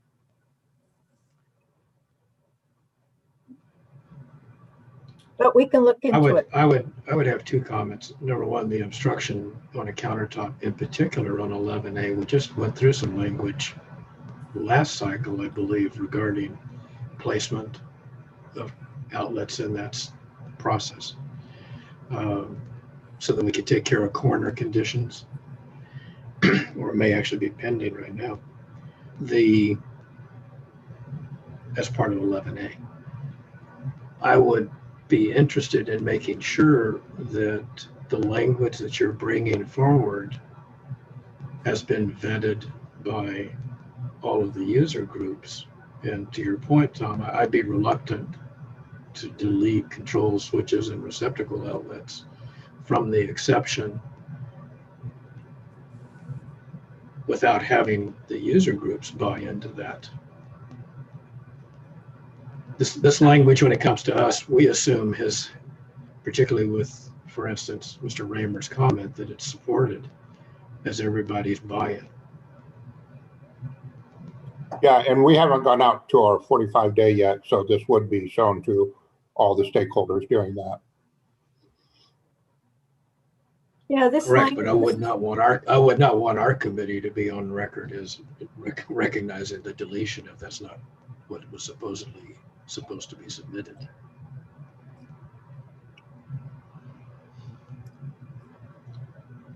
Emily, I'm sorry, I didn't mean to cut you off there. This is Emily Withers. A lot of this language, as I mentioned before, came from the Universal Design work groups that HCD established between 2014 and I believe 2016, in that time period. And then also we did have a working group specifically for the fall prevention or aging in place provisions for Senate Bill 280. And then we also had a combined focus group meeting for 11A and the fall prevention or aging in place. So we have put it out there. As far as participation, from my history being with HCD, participation in these focus group meetings has really declined, even with the availability of Zoom and Teams and remote attendance. That's just kind of been the way it is for these code focus group meetings. Right. So as Mr. Winter says, you're going to go to 45-day language. Everybody's going to get to see this once it comes out of this committee. So if you've proposed it this way, unless staff wants to amend, I would suggest that we would not want to do any strikeout on our side. Yeah, and Emily, I did take a good look at the Universal Design Ordinance currently in place, and it simply refers to Chapter 11A. And so that should suffice for your needs too.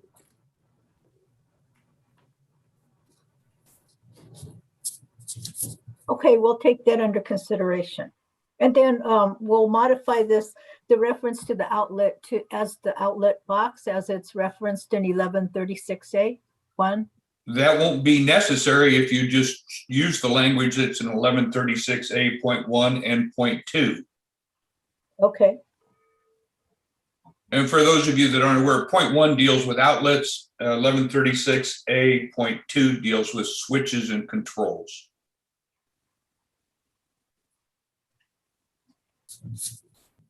If I may, Dan, my only concern with that is that 11A is going to have potentially broader scoping than what is represented in that exception. So I would just want to make sure that the reference doesn't introduce increased accessibility for the countertop outlet condition than what was intended for this piece in response to the legislation. I support having it there. I just, again, if this has been discussed, it was drafted in response to what was supposed to happen to a single family house. I think we need to be cautious about expanding it beyond what the intent was. Agreed. Okay, so further discussion? Yeah. Motion? I'm sorry, excuse me. Bill. Yeah, could I just want to say a couple of quick words about, along the same lines, the scoping may prove to be super important. As most of you know, the reach range at countertops and electrical outlets gets to be a very complicated issue. And I can't process all of that right here on the call, but I'd hate to see this come out the other end of our process where all countertops in all homes have to be a 34-inch maximum height in order to meet reach range. So I'm simply asking staff to make sure you look carefully at the scoping and the countertop height issue because it's very complicated. Well, I'm rereading, this is Kaiser, rereading the SB 280, and it actually says controls that are reachable with mobility impairments. And so it sounds like, I don't know, it sounds like they want us to turn single family homes into accessible dwellings, which, yeah, I don't know. How we approach this. I want to be clear about, just to be crystal clear, if we have countertops that are all 34-inch height, it works great for wheelchair users, but it does not work great for people who want to stand while they cook and such. There's a bending over and reaching thing. So it's a significant issue. Thank you. I think, Mr. Zelmer, your point is well taken. It's the 34-inch issue. It's the maximum depth of the counter that's achieved. All of those bits and pieces are going to factor into this if we try and regulate that counter outlet and switch. So I think staff, as you said, should be very cautious about making sure that they understand what's going to happen to a single family house if you introduce this without the exception. So, any other discussion? If not, call for a motion. Kaiser, this is, I think for consistency, I'll send it back for further study. And let's see what we can do. Unluck second. So further study, need a criteria. Number 7, Michael. Thank you. Thank you. And ready for any other discussion? A roll call. So as you're ready. Okay.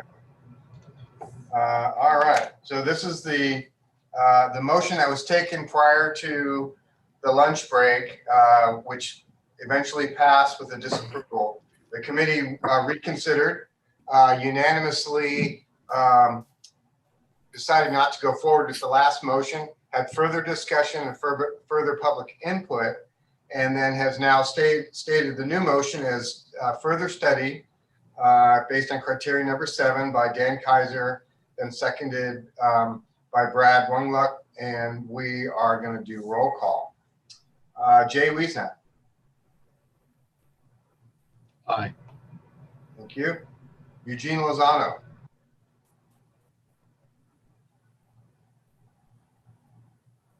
We'll check back with Aye. Eugene. Thank you, Eugene. Sadir Agarwal. Aye. Thank you. Dan Kaiser. Aye. Thank you. Bill Zalmer. Aye. Brad Wungluck. Aye. Michael Gibbons. Aye. Rebecca Leda. Aye. And Homer Maya. Aye. Thank you. That's unanimous. Okay. Mr. Chair, this is Homer Mael. Would it be in order if I ask a question from staff on the following section, the interior doors? Or are we done with that? We took an action to approve it. If you have a question of staff that's sort of based on what did we approve, I think it's okay to take a minute or two, but It's a clarification more than anything else, if that's okay with you. I'm with me for a minute or two. Pardon? Go ahead. Okay. Yes, please, go ahead. In the first section, it says at least one bathroom and one bedroom on the entry level to have door width of so and so. And then following that, it says, or in the first section, I'm seeing that since CRC covers single family and townhomes as well, that applies to both of them. But then in the following section says, in the case of a 2 or 3 story single family home, if you don't have the bathroom and the bedroom downstairs, then you should have it on the upstairs. Does that mean the townhomes are exempt if they are 2 or 3 stories? If they don't have bathroom and bedroom up on the first floor, they don't have to have that on the upper floors with that door opening? That's just clarification. That's to the staff. We actually have an exemption where at the very beginning of the fall prevention or aging in place provisions, where it talks about covered multifamily dwellings would be exempt from these requirements. So if that is a covered multifamily dwelling, then it would be exempt. Okay, thank you. Okay, so I think. This is Kaiser. Before we let Emily go, I need to bring up one more item, please. Emily, there's another accessibility related code section coming out with the 2021 IRC, and that's R321.3, elevators and platform lifts, which you've overlooked and neglected. It is actually referring us, if you don't do some modifications, it's referring us to the ANSI A117.1 for elevators and lifts. You might want to modify that before we adopt the IRC. Yeah, let me ask Tom real quick. I don't have a copy of the full express terms. Tom, do you know if we address that section, the elevators? I don't know offhand, and I don't have it in front of me at the moment. I believe we may have not adopted that, but I don't want to say for sure. Do we need to strike it out? Right, but it would have been in the package for the residential code, not this specific fall prevention package, if that makes sense. No, it does. It does. It's just called accessibility. That's the only reason I bring it up. Yeah. Thank you. Thank you. Okay. HCD, Emily, Tom, thank you so much. Good presentation. Good clarity. Good Thank packaging. you very much, Mr. Chair and committee members. And Mr. Chair, I wish the best for your daughter on her surgery and a quick recovery. Yeah. So thank you. Well, thank you. It's been a heck of a year. All right, thank you. Appreciate that very much. Shouldn't have shared personal stuff. Okay, shall we take a couple of minutes so that DSA can get their paper in front of them and ready for the presentation on their side? Sure. Good idea.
Okay,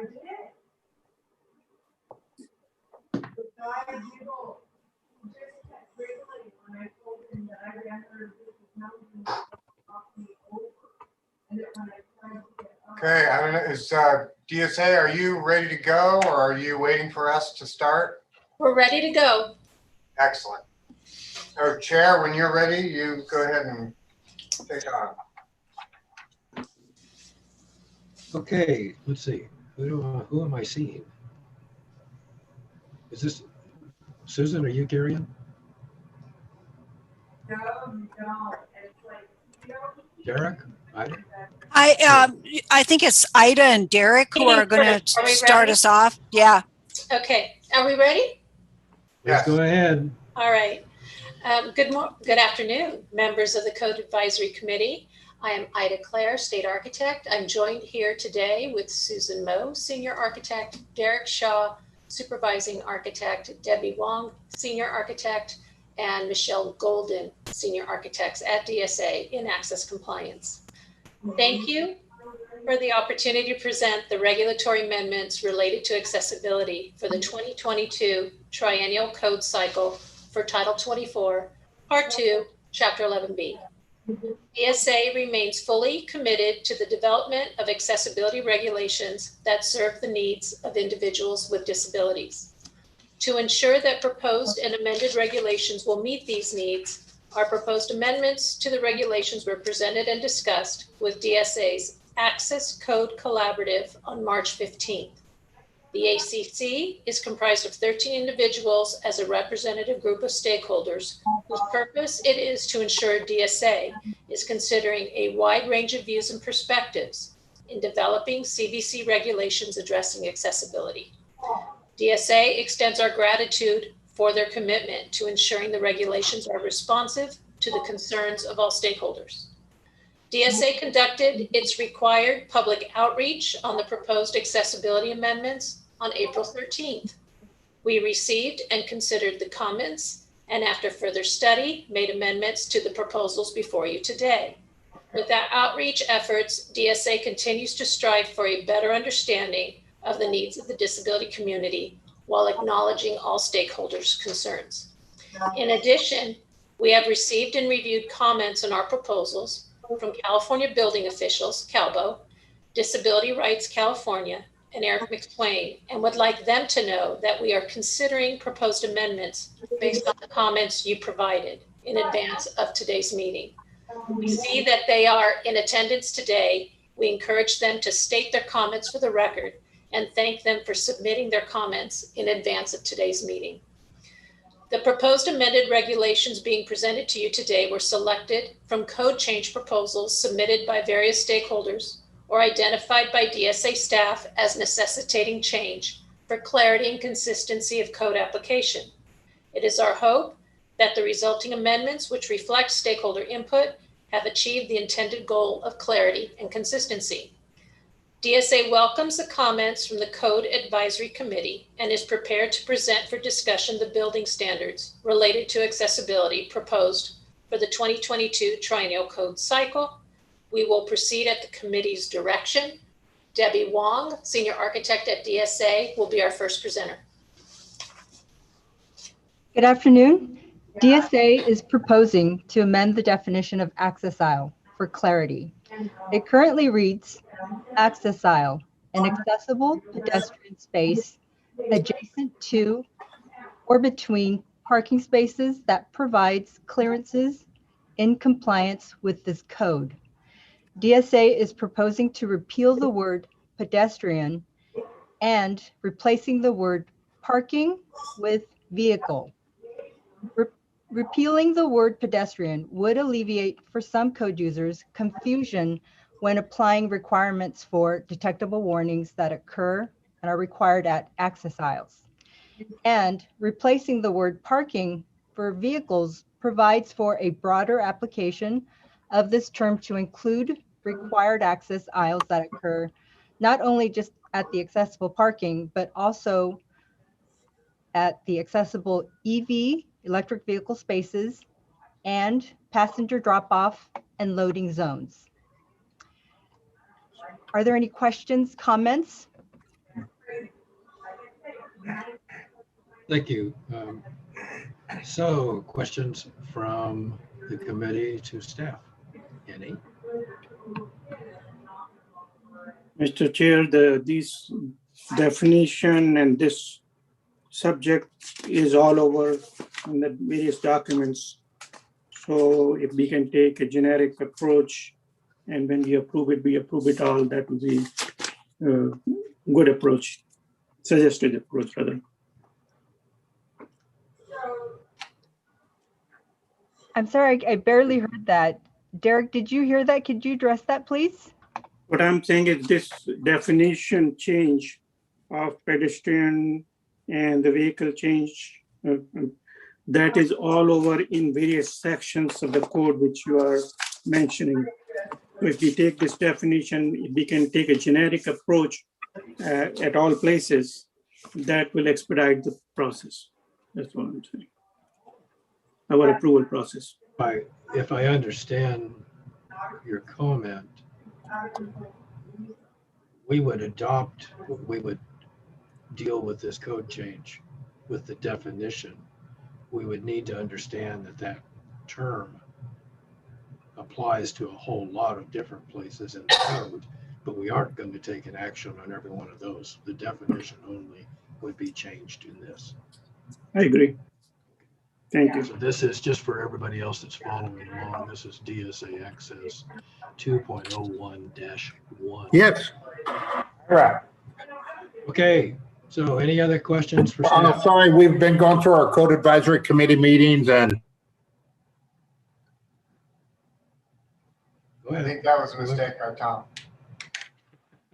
Okay. So any other comments for staff before we open public? Hearing none, open for public comment, please. Okay, for those in Zoom, please use the raise hand feature to comment. And if you're on the phone, please press 1 and then 0 to put yourself in the queue. And we have some public comment in Zoom. First is Eric. Go ahead, Eric. Hello, this is Eric McSwain. Thank you for taking my comment. I am opposed to the elimination of the word pedestrian. I do not think that adds clarity. The stated reason for doing this in the statement of reasons is to eliminate some confusion with regard to the placement of detectable warnings at the walks at the head of access aisles. If that's the intent, then I suggest that you actually state that in the code and not change this definition. To me, that would be much more clear. The statement of reasons also mentions that, this is in paragraph 3, that in practical use, access aisles are both pedestrian and vehicle areas. Well, the proposed new language is an accessible space adjacent to or between vehicle spaces that provides clearances in compliance with this code. Well, if in practical use, access aisles are vehicle areas, then where are the spaces between the vehicle areas? To me, it's confusing and unnecessary. I suggest that, or actually strongly suggest that you leave pedestrian in the definition. Thank you. Thank you for your comment. More people, more public, please. And our next public comment is going to be Dara. Go ahead. Thank you. I think if we were to eliminate the word pedestrian, we'd have to clarify some things in some other places in the code. Although I'm not opposed to it, I am fine with removing the word pedestrian because I think the way it's framed now is clear that if you have an accessible space between parking spaces, whether it's a pedestrian space or otherwise, I think that's clear. So we support this proposal, but I'm open to considering alternatives that respond to Eric's concern. More public comment, please. So that was it for Zoom. Is there anyone in the queue on the phone? We have no one in queue at this time. Thank you. Thank you. Closing public comment. Questions for staff from the committee or discussion? This is Kaiser. Through my research, I found I don't want to say a number, I found several U.S. Access Board documents, and they all relate, they all identify this specific hatched area, if you will. It says it should be considered as a pedestrian walk. So it's real clear that the intent here is that it is for pedestrians. So I'm not sure that we are accomplishing anything other than maybe causing confusion between the CBC and the federal statutes that we're also bound to apply. Yeah. Does staff want to respond to that directly? Or? This is Derek Shaw with DSA. Dan, I certainly understand your comment there, and traditionally, even within the California Building Code, we have viewed the access aisle as a pedestrian space. However, that does tend to overlook the one of the primary uses of that space, and that's for exiting and entering vehicles. It's a space that is provided with a great deal of accessibility regulation to facilitate that movement in and out of vehicles. And so its use really is intimately tied to the vehicle spaces. Where we address in the statement of reasons the dual usage of this space, I think that is more informed, I think, by the practical observation of the use patterns of this space. Certainly the ground surface features, slope limitations and so on are appropriate to provide a ground surface that is a compliant, accessible walking surface. But additionally, some of the other prohibitions within the access aisle start to, or they don't start to, they reinforce the idea of providing an area for transferring in and out of vehicles. For example, the prohibition against locating detectable warnings within access aisles is primarily to facilitate the fine maneuvering that's necessary in order to transfer into and out of the vehicles. No, I understand. I understand. Thanks, Derek.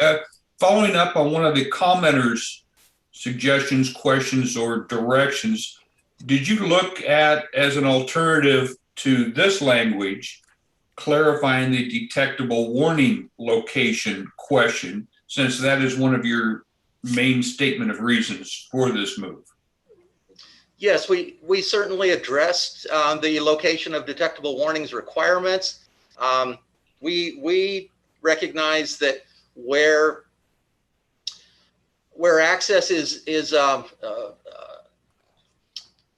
where movement occurs between an adjacent walk or sidewalk to the access aisle, that is typically facilitated either by a curb ramp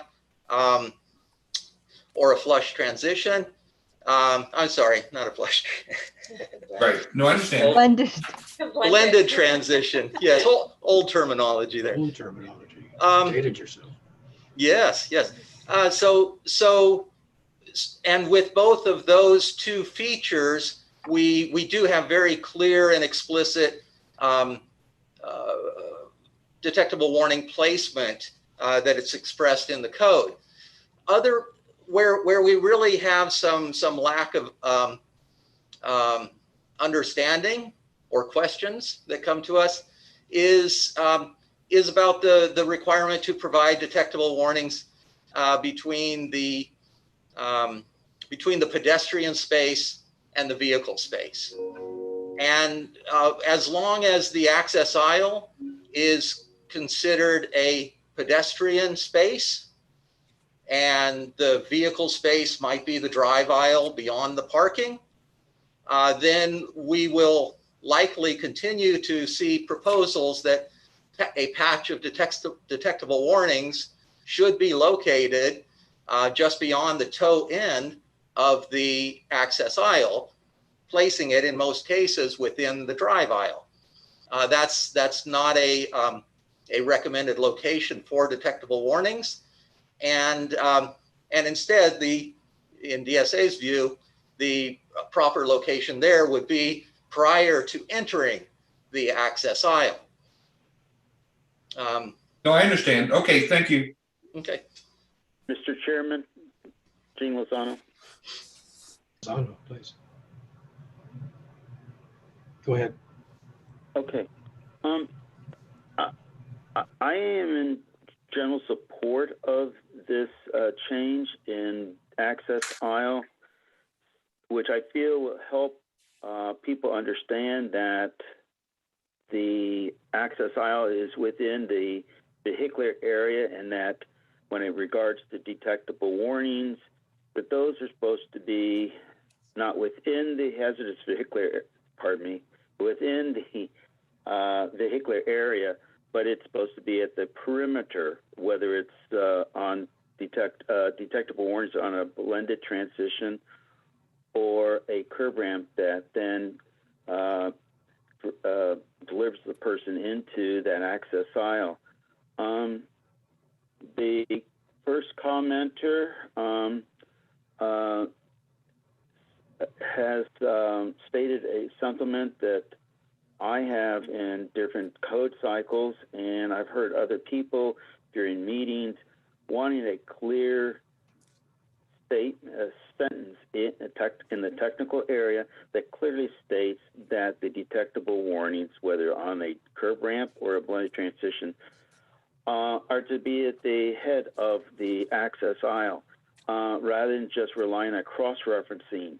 And I've heard of 2 local building officials who've also felt that it needs to be clearly stated in the technical area, which is off topic, but I just want to give that sideline to this access aisle. So I'm in support of this because it's recognizing the fact that access aisles, as well as the parking and electric charging areas, are within the vehicular area. Thank you. Thank you, Gene. Other comments for staff or from the committee? Hearing none. This is Kaiser. Motion to approve as submitted. Lozano, second. Second. Discussion on the motion? Hearing none. I still feel Oops. the pedestrian and the parking is a commonly word which is used in the past and everybody's used to it. It probably will be prudent to stay with those words. And so I'm against the motion. I'm nay on this one. Thank you, sir. Okay, so Mr. Nurman, can we have a roll call, please? Yes, sir. For item 2.01, Jay Wiesnat. Aye. Eugene Lozano. Aye. Sudhir Agrawal. Nay. Dan Kaiser. Aye. Bill Zellmer. Aye. Brad Wungluck. Aye. Michael Gibbons. No. Rebecca Leda. Aye. And Homer Mayo. Homer? Do we have, do you know if we have him?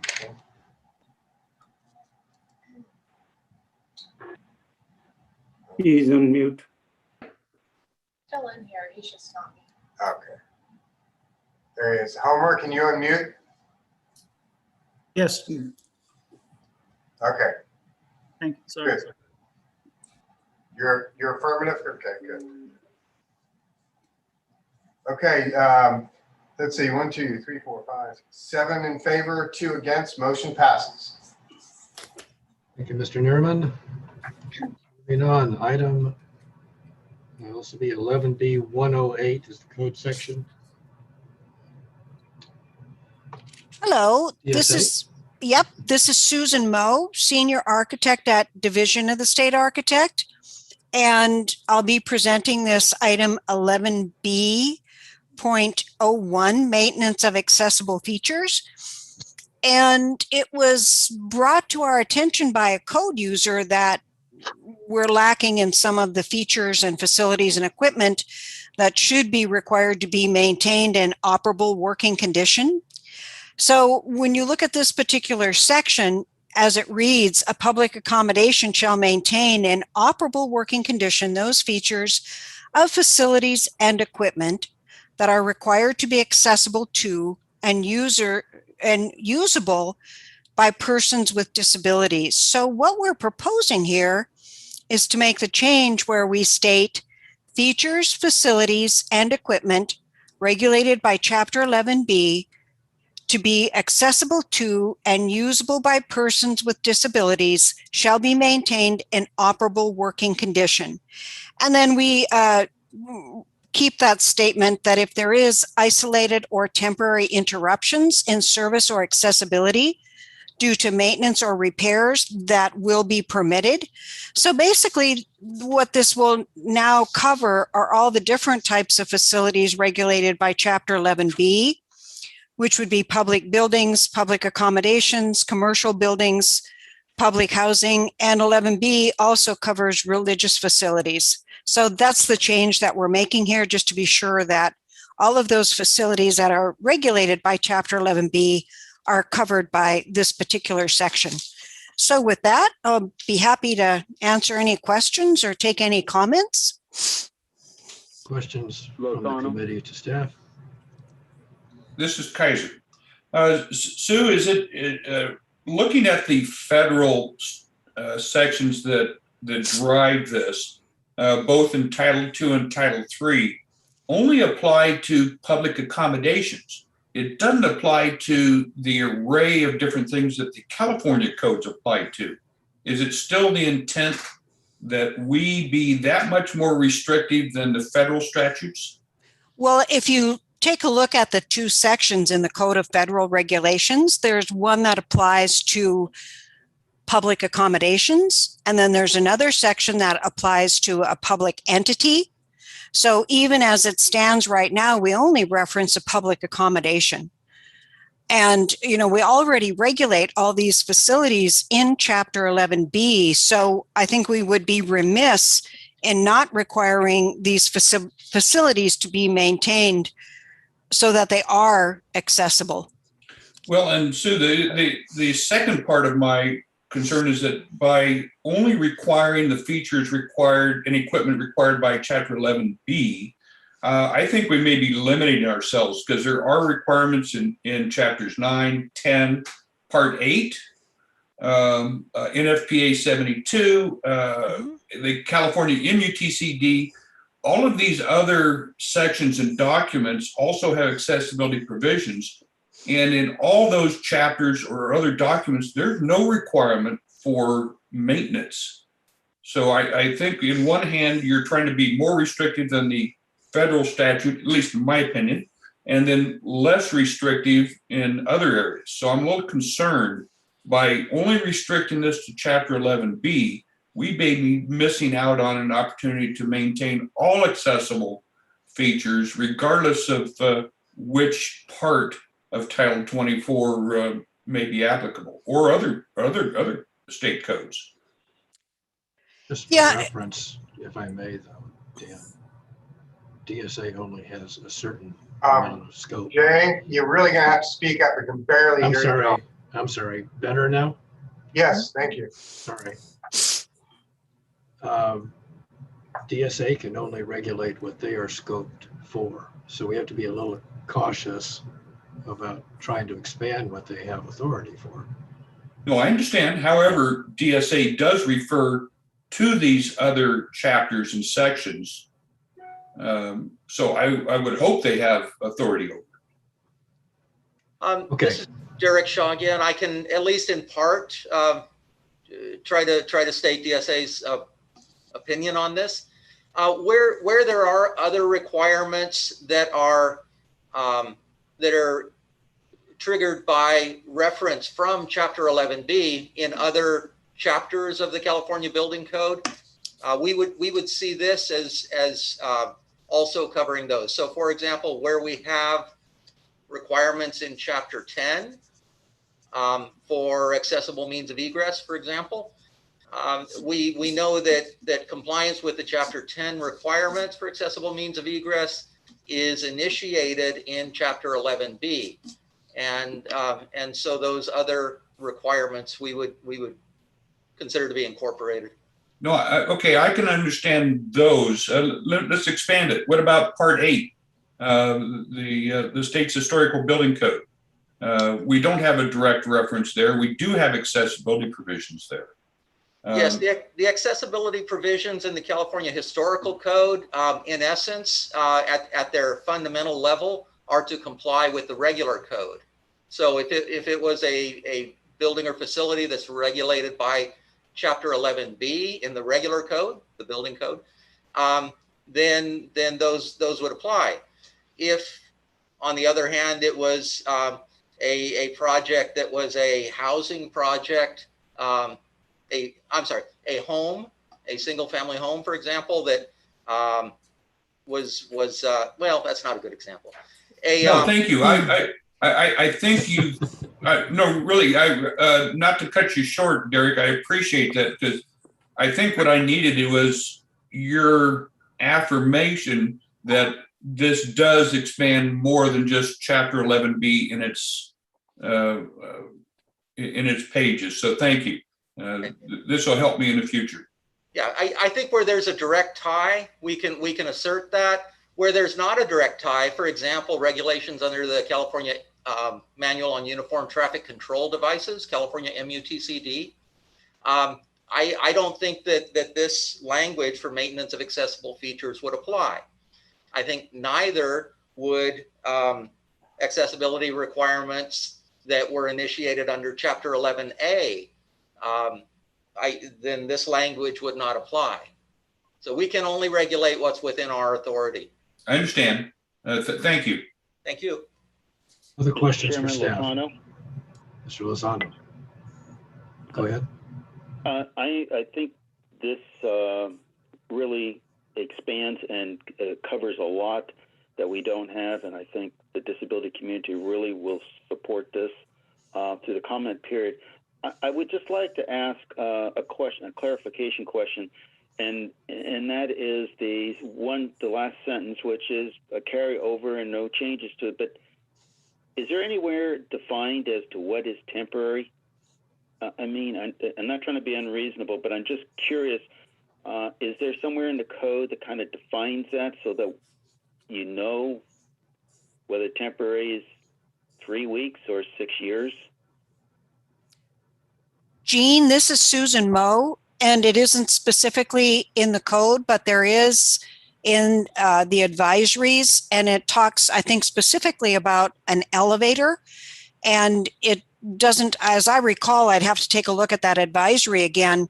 It doesn't give a specific time frame, but temporary is not an extended period of time. It's just long enough to get whatever element you're looking at repaired. So you don't have a whole lot of time to have an accessible feature be out of commission. I understand that, and not to get into debate, it's just, anecdotally, there was a local major furniture store that had an elevator with a sign on for about 3 years that the elevator was inoperable, ADA, one of them. And so, I mean, it was temporarily being worked on, supposedly, and that went on for about 2 years. So and that's been dealt with. But thank you very much. I really appreciate that direction. Yeah. Any other comments from committee to staff? Otherwise, open public comment, please.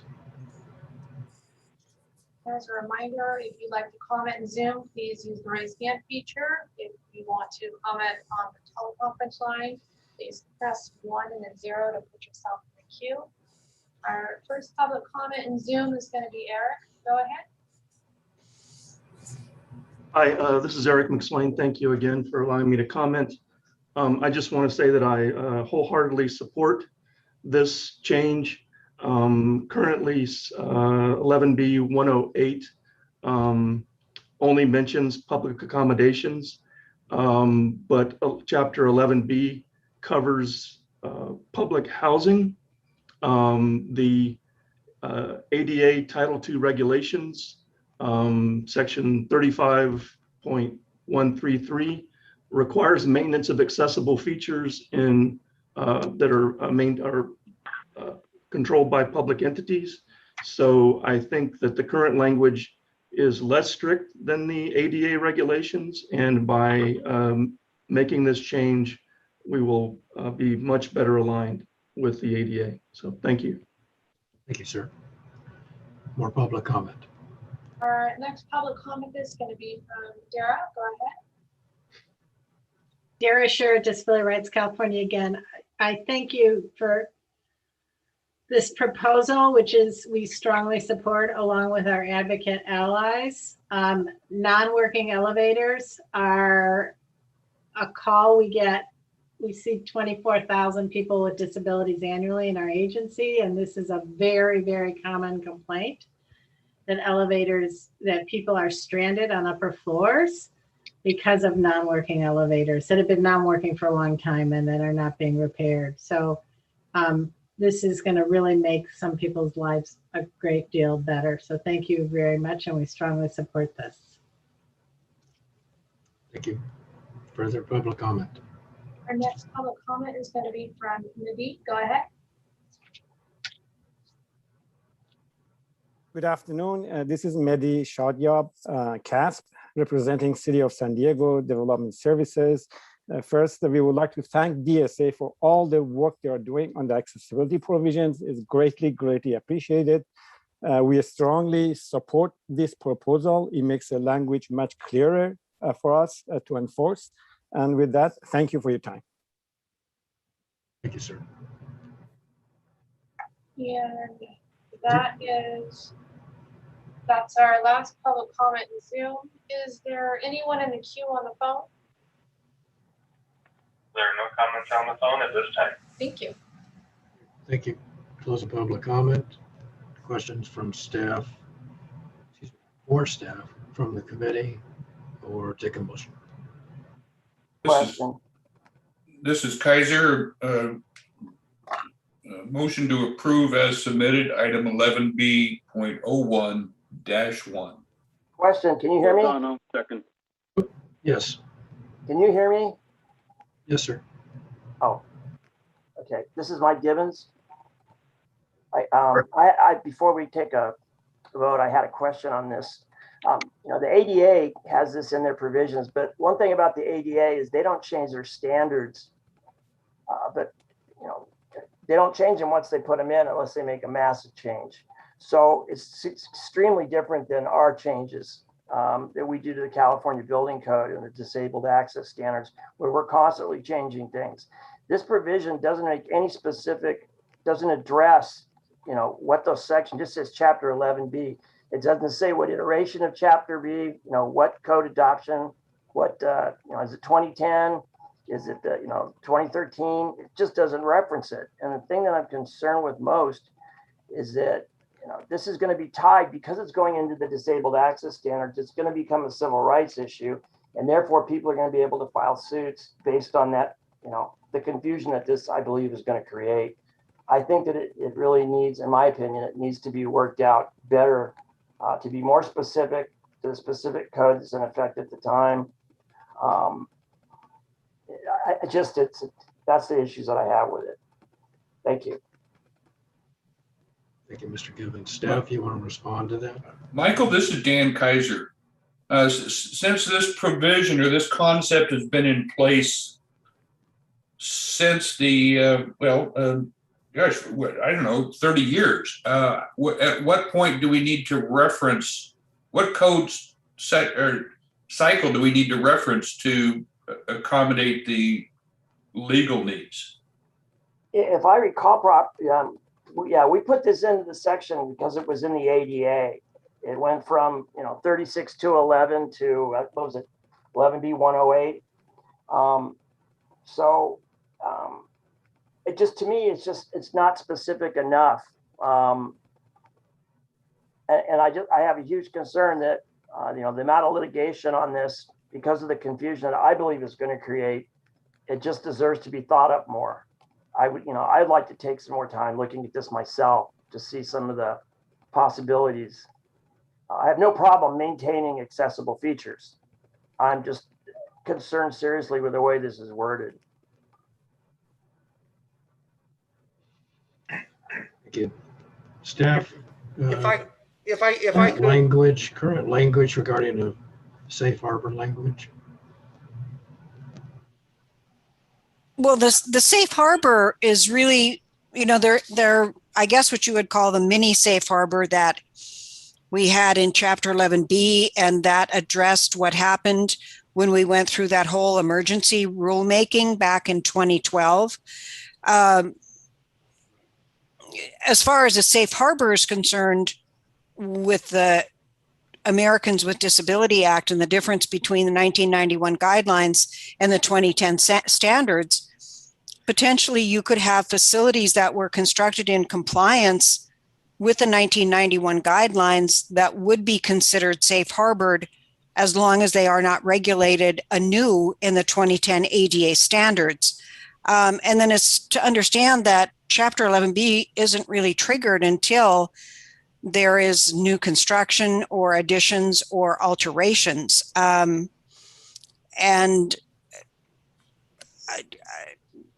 I don't know what more I can say about that. I don't know, tying it to a specific code cycle. I don't know what benefit there would be from that. This is Derek. I agree, and thank you. You hit the topic that I was looking to bring forward, was the tie, and that is that we don't have an issue from a new construction or a modification until we bring some work in. Otherwise, whatever is there has to be maintained. Otherwise, it's a useless requirement to put accessibility in the first place. Whatever kind of elevator we had, whatever kind of door we had, closer. If it's not working, it needs to be fixed, or it's not accessible. I'm completely in support of this. Chair, I think Derek was trying to get something in there too that might be beneficial. Thank you. I think that the general nature of the language is actually to our benefit, and trying to tie it down to any code in effect at the time of construction would beg the question, at the time of what construction? Initial construction, an alteration subsequently, the second alteration. Here this is general. It requires maintenance of any feature that is required by Chapter 11B. And it may certainly be applied to any addition of the accessibility requirements promulgated by DSA under the AC banner. And as Jay had pointed out, where you have an accessible feature that's required, where you have a feature that's required to be accessible, if it's non-operational, then it's not providing the benefit that was intended by any code addition. Thank you, Derek. Any other comment from committee to staff?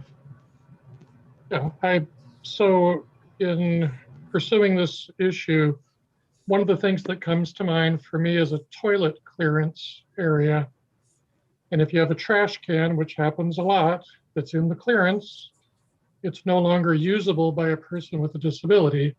But that's a case where the code changed a few years back. It's not what it used to be.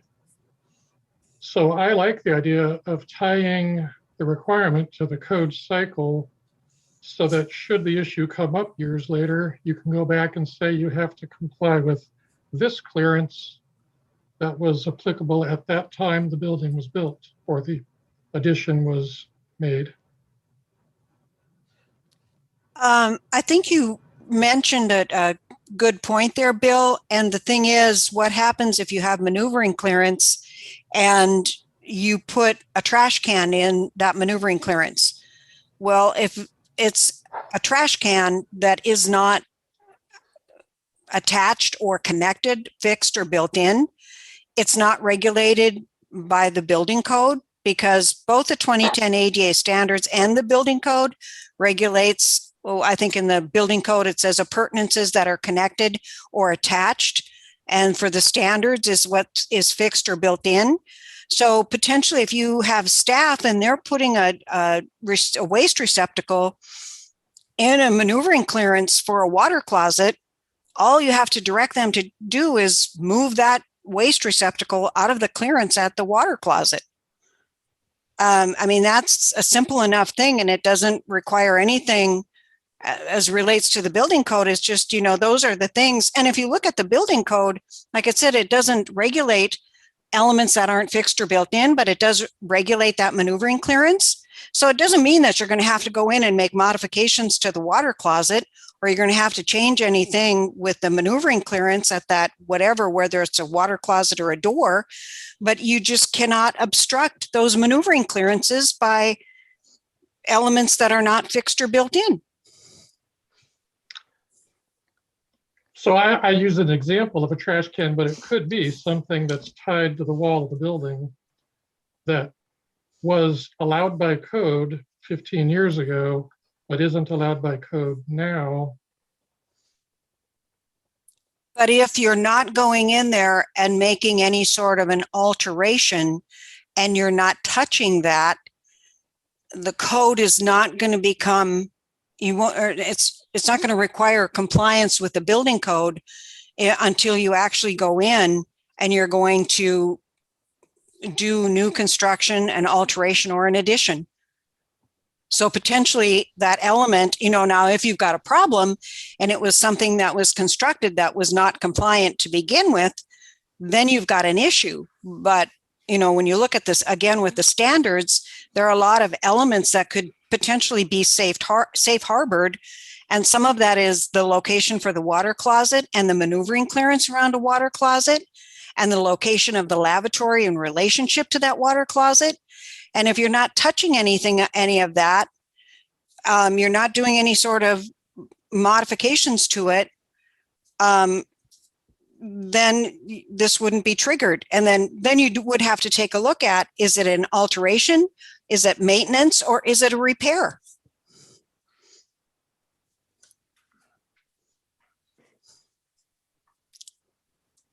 Another question. It has to, yeah, they just brought something up there that really worries me. You know, the ADA has a barrier under section 36.304 has the existing facilities barrier removal obligation. And that's specifically tied to the ADA standards. California does not have a legal standard that includes provision for barrier removal in it. This would, in fact, vis-a-vis be one of those, which means that then it would be dragging in the California standards, providing a new legal standard to go under, which could most certainly be sued under.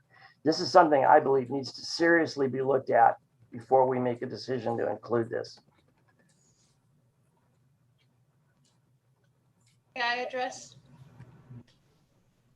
I think it's important. Can you tell us who you are, please? Oh, sorry. This is Ida Claire with DSA. Okay, thank you. Sorry about that. I think it's important to understand that the language says that features, facilities, and equipment required by 11B to be accessible. It does not say that you need to bring in everything from previous codes and make it comply to this code, or I'm saying anything that was built under a previous code needs to comply with this code. I think it's very important that any single time we add language that says at the time of construction or built when it was in compliance or set any of that time and place in the code, it starts to break down when the code becomes effective. Any building standard, any new construction, modernization, or alteration that's in effect is in effect with a certain addition of the code. And if it's built in addition with the code and complies with that addition of the code, it remains in compliance regardless of whatever subsequent regulations are passed. And so any single time we make a time reference, it starts to muddle and confuse that issue. It's very important to understand that while civil rights law requires compliance with the ADA and the ADA standards, because it's not tied to necessarily, it's a civil rights law and it's building standards. The building code is only building standards. It is not civil rights law. And so for what comes into effect with every edition of the code only applies to projects that are submitted under that edition. Yes, it is incrementally increased. In other words, we bring forward the provisions we already have, but this provision is just saying, if it's regulated by 11B, it's got to maintain in compliance. What that means is, if you were in compliance, we had a feature of this before. It does not mean that it changes materially anything that's happened before it, because these standards move forward from when it becomes adopted for those building standards, for those projects that are submitted under this code. And there are provisions. This is Susan Moe from DSA, and there are provisions in 11B 202.4 for path of travel requirements. And there are actually a list of 19 items that are considered barrier removal. And it doesn't trigger the requirements in the path of travel. You could actually limit it to the scope of work. So there are a total of 19 items that would be considered barrier removal, and it does refer over to the Americans with Disabilities Act.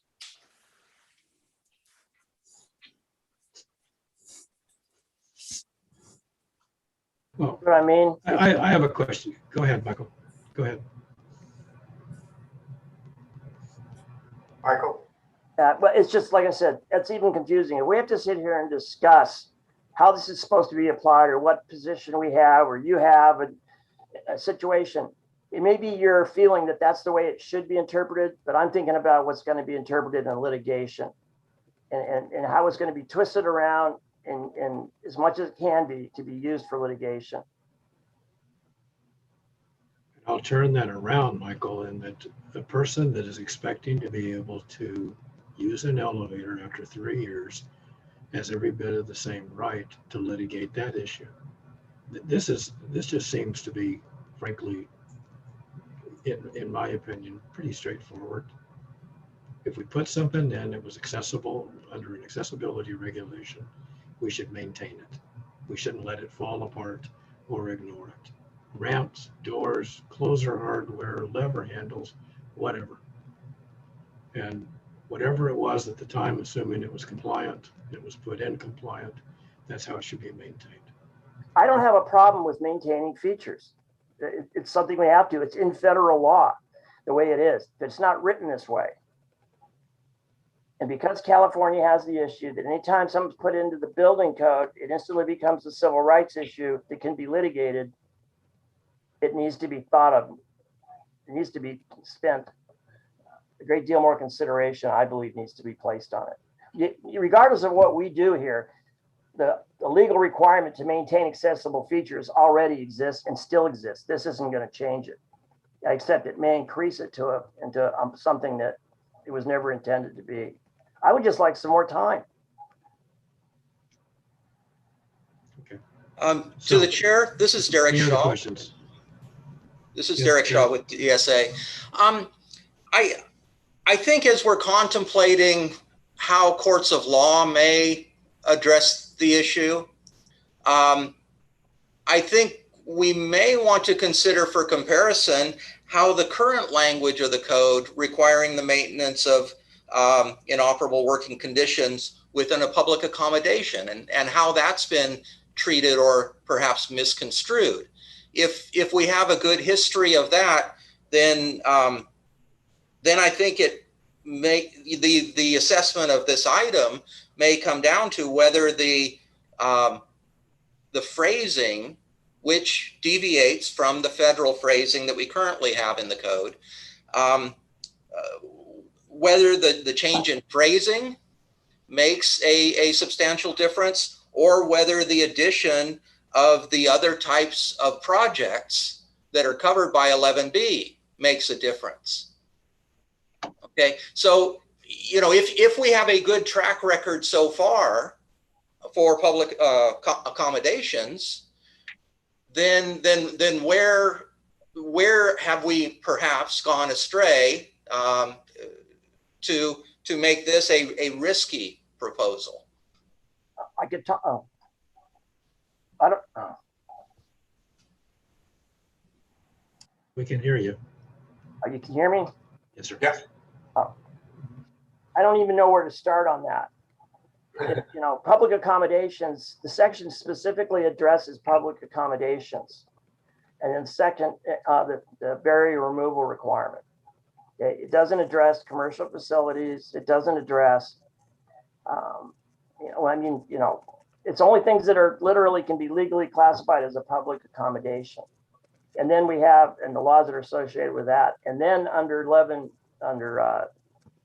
Section 35, the ADA, the public stuff, under 35-133, it deals that a public entity shall maintain, and that brings along a whole list of things with the public, and the regulatory provisions. It's not just a building code provision. It's just, we could talk about this all day long and go back and forth. Which we should not do. We have a proposal. Please So we have a proposal from staff. If there's anything that expands the conversation into another area, please ask it of staff. Otherwise, let's get a motion. Have we had public comment, Mr. Chair? I believe we did. Okay. Yeah. Yes. Motion to approve as submitted. Kaiser. Second. Lozano, second. Okay, we have a motion for approval as submitted. Mr. Lozano seconded, I think, or actually we had a couple. Discussion on the motion? Hearing none. Mr. Neerman, call the roll. Okay, this is for 11B 108. Approve is submitted by Dan Kaiser and seconded by Gene Lozano. Jay Wiesnett. Aye. Let's see, Eugene Lozano. Aye. Sudhir Agrawal. Aye. Dan Kaiser. Aye. Bill Zellmer. Aye. Brad Wingluck. Aye. Michael Givens. You really want it? No. Rebecca Leda. Aye. And Homer Maia. Aye. Okay, all in favor except for one, not. Motion passes. Thank you. Okay, good conversation. All right. Michael, we just have more to do. That's all. And more time coming when we can get back together and do this. Wait till the next one. Okay. Yeah. Okay. All right. Next, Ms. Mo. Yes, the next two. Hold on. We need to take a break. Oh, good point. Thank you, Barbara. We are at a point where it's a good 2:30, break time, 2:30. so we need 15 minutes. We'll say 2:45. Okay. We're finishing today, folks. Yeah. Okay, thank you. Yes, please. And for our phone moderator, I'm just gonna mute the line while we're on break. Okay, thank you.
conference unmuted again. Okay, and then we're, I am back to recording. Let me just make sure I see our ASL is here and we have caption as well. Is our phone moderator present? Yes, I'm here. Perfect, thank you. okay, We're ready whenever our committee's ready. okay. Everybody back? Yes, I believe we are back, and I think when Jay's ready, he can start things up. Good. Susan, are you leading the next item? I am. I actually will be doing all the remaining items. So these next two items, 11B02, that's 11B206.4 entrances, and 11B.03, 11B207 accessible means of egress.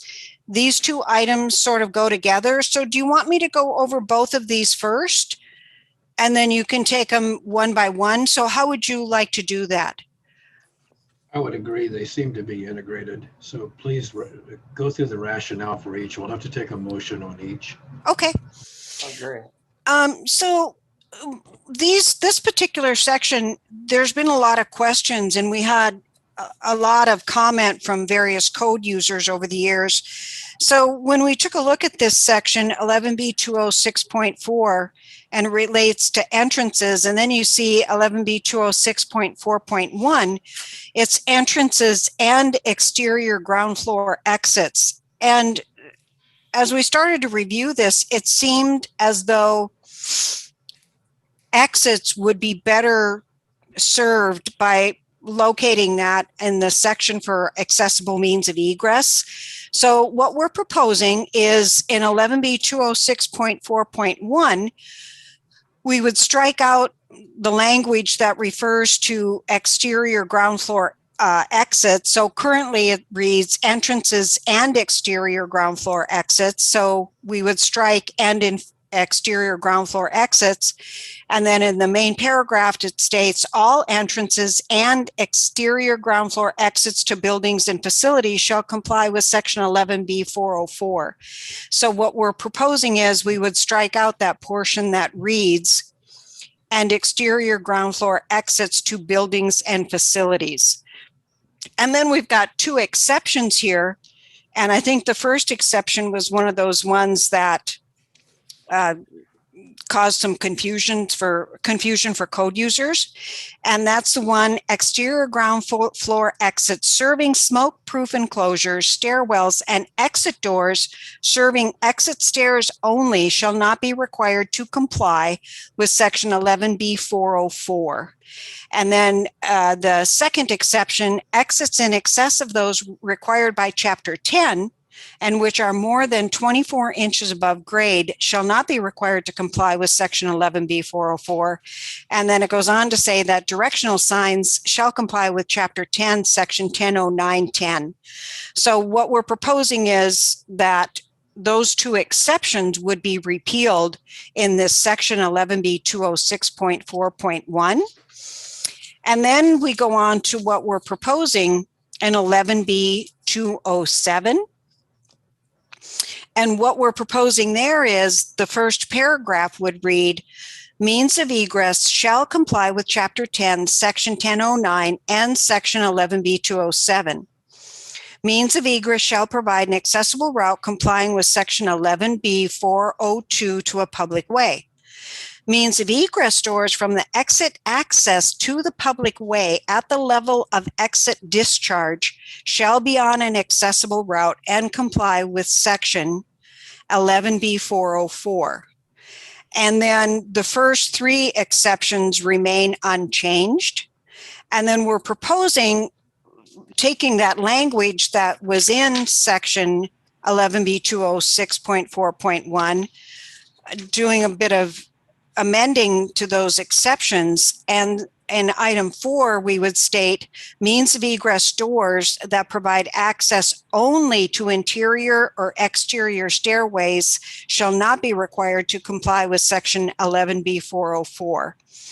And then item 5 would be at exits in excess of those required by Chapter 10, exit-only doors shall not be required to comply with section 11B404. And then we repeat, directional signs shall not be provided at these exits in compliance with chapter 10, section 1009.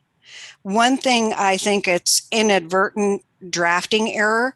We need to incorporate in item number 5, that portion that reads that that those exits in excess of those required by chapter 10 and which are more than 24 inches above grade. So we realize that we need to incorporate that back into item 5. And then we remove the reference to a smoke-proof enclosure, because in reading and doing some research on a smoke-proof enclosure, what we found is that a smoke-proof enclosure could either have a set of stairs or it could be a ramp. So if you have a smoke-proof enclosure that is a ramp, that would need to be accessible. So basically that's what we're doing. So in this situation, and it's pretty typical in a building where you have a set of stairs, at the upper floor where you have a door that goes directly into the stairway, then that door does not have to comply with section 11B404. But when you have an exit door at the ground level, and it's typical that those exit doors will pass through that stair landing at the level of exit discharge, that those doors would have to be accessible. So in other words, if you're at the ground floor, you're going through a corridor, now you come across a door and you're going to pass through that stairwell at the ground floor through that landing to the exterior, those doors would have to comply with 404. So with that, I'll be happy to, I think all of us would be happy to entertain any comments or questions that you have. And we do have Eric McSwain and Calbo, as Ida said, did provide us some comments on these sections. So we'll be reviewing some of those comments as well.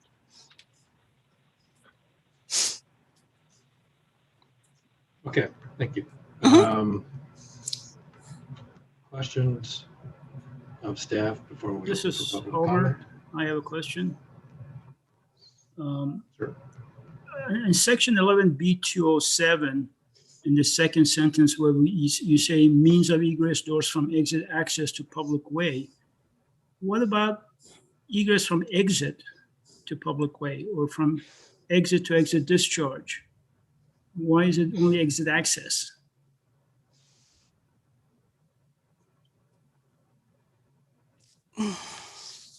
Oh, actually, I see what you said. So we're saying means of egress doors from the exit access to the public way. And that's defined, you know, when you look at the various components, when you look at exiting, exit access, exits, and the exit discharge are those elements as part of a means of egress.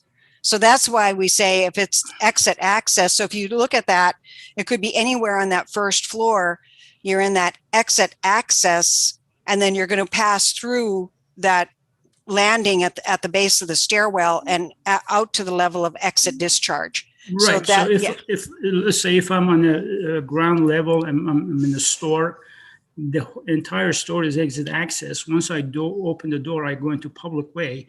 That's what you have here. But if I'm in the exit, in a not corridor, but a passageway, and I'm coming out through the passageway and opening the door going to the public way, that passageway is exit, it's not exit access. So how do you address that one? So if I'm coming from exit, which passageway is an exit, is not exit access, then it's not addressed here.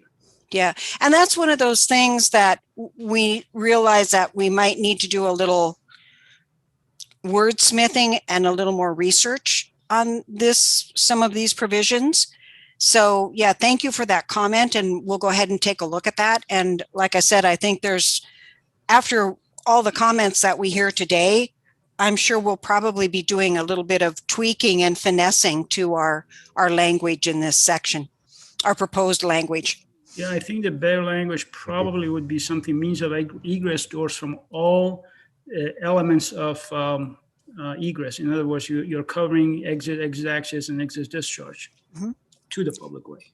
Okay, thank you. Mr. Chair, this is Dan Question. Kaiser. Even though you asked staff to present both items, if I can suggest that we only have discussions about one of them at a time, that would help. Because I think even the outside entities that had some input only deal with the second item and not the first. So let's dispose of this first item first and then move on from there if we can. This is Mike. I'd like to talk on something first. I understand your comment, Dan, and I'll hang on to that. Thank you. Dan, excuse me, Michael, do you have a comment for Well, staff? yeah, I have a question. Since Sue put these two together, I had a question on the second one because it does relate to the first one also. In your rationale and purpose, you state the proposed amendment restores language from prior chapter 11B additions that required an accessible means of egress from the level of exit discharge to the public way. Okay. First, I'd like to know what you did here. And I'm exceptionally concerned, I'm sure we're going to talk about this, which you didn't go over, which is the second sentence, which says means of egress shall provide an accessible route complying with section 11B402 to a public way, which drastically changes this section and means that every exit has to have an accessible route. So there's not going to be a distinction between entrances or exits anymore. This takes us right back to we were years ago, where there were huge problems because of the way the code inferred that an exit door was an entrance and had to be taken down to the public way. And people were putting in buttress slope stabilization and ramps that were 300 feet long, and because of the misconception here. So, and then also too, for the members of the committee, that if you haven't read the letter from Calbo in regards to the issues in here and the different scenarios, which are not, which would completely confuse this issue, I suggest you look at it significantly. And then, thank you. Thank you. And I would like to know about where that section is that you were talking about, restoring language.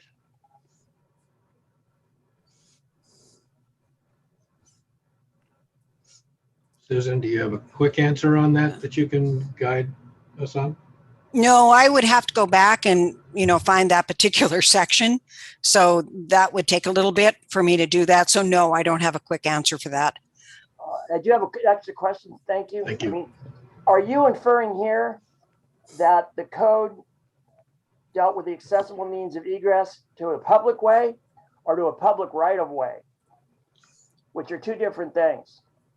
So, and that's what I'm trying to find out here is, what are you actually intending to do? Are you trying to intend that we have to have an accessible route from every exit door to a public way? Or is that increasing it drastically?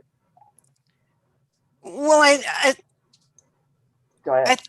I think what we're looking at here are those doors that are required as a means of egress. So not every door is a required exit as a means of egress. I'd like to clarify. No, but if at all possible. Sorry, this go is ahead. Go ahead. Go ahead. Go ahead, Ms. Claire.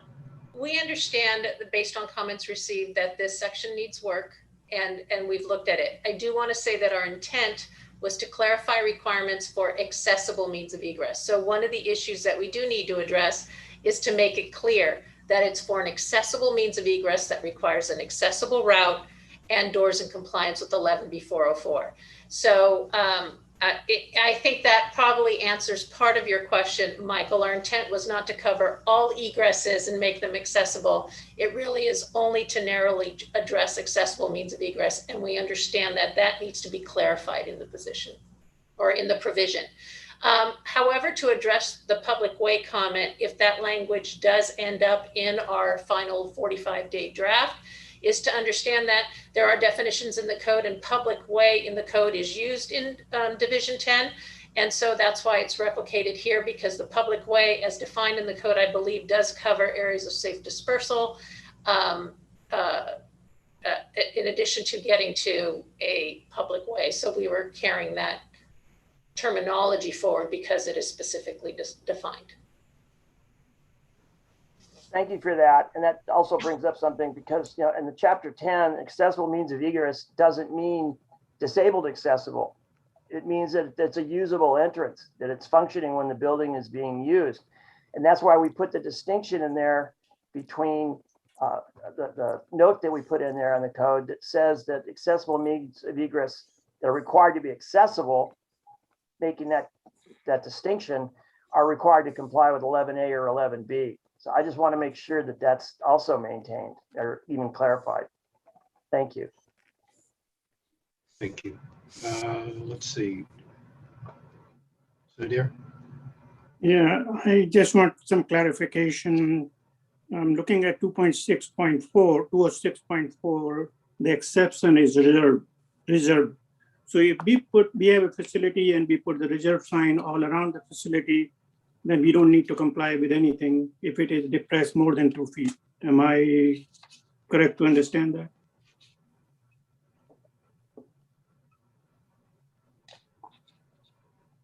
Perhaps this is Mike from Building Standards. Perhaps I can address that. Sure. If the intent is to modify the section and remove the exceptions, there would be no need to have two reserved sections for exception, because there's no exceptions. If they're going to add one, then they would add an exception. There's no need format-wise in the code to maintain reserved exception numbers. It's just no need for that. So it would be something we take care of in codification. So what I'm trying to understand is we have a facility and we have area which is depressed more than 2 feet. And we put down the reserve sign around the facility, then we don't need to comply with any of the exit requirement because it's a reserved area. Nobody can access that area. Nobody is generally accessing that area. Yeah, if they're in excess of those that are required by chapter 10. So you have two, it has to be in excess of the exits required by chapter 10 and more than 24 inches above grade. Good. Thank you. Sorry, I misunderstood the question. Okay, any other quick questions for staff? Then we're going to open up to public. I had one extra question. If this is written the way it is, where the second sentence, which is means of egress shall provide an accessible route complying with 11B402 to a public way, wouldn't that conflict directly with section 11B-206.2.1 exceptions 2 and 3, which don't require an accessible route? Are you talking about 11B-206.4 entrances and that sentence, or 206.4.1, where it talks about entrances and all entrances shall comply with section 11B-404?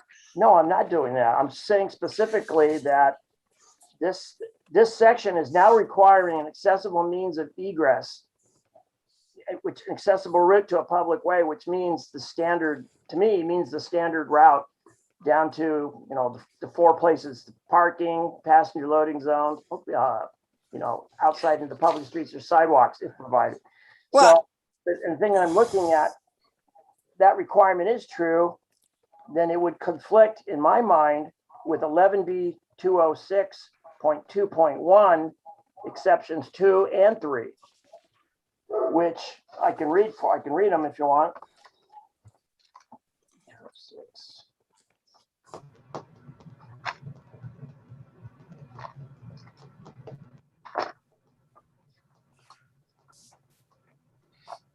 Where did you go?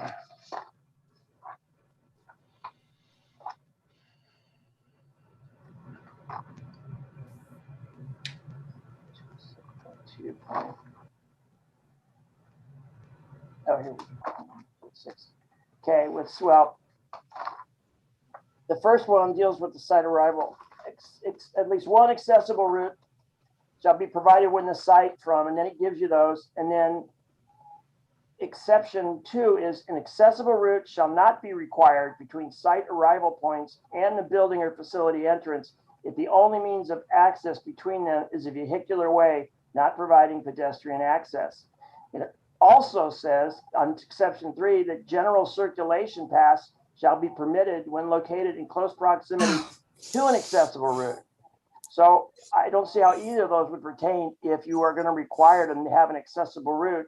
These would be in direct conflict with that because you don't give those same exceptions in that provision. Well, and I think it's important to understand, if we take a look at 206.2.1, site arrival points, and that exception number 2, an accessible route shall not be required between site arrival points and the building or facility entrance. If the only means... This is the interpreter. I'm sorry. As you are reading codes and numbers and provisions, can you please slow down a little bit? Oh, sure. Sorry. For your Yeah. audience. Yeah. Thank you. Thank you. Yeah. So this is in section 11B 206.2.1, site arrival points, and it talks about that accessible route that shall be provided within the site. And again, it's from the accessible parking spaces, accessible passenger drop-off and loading zones, public streets and sidewalks. It's important to understand that exception number 2, and you will find in the guide to the standards where they talk about that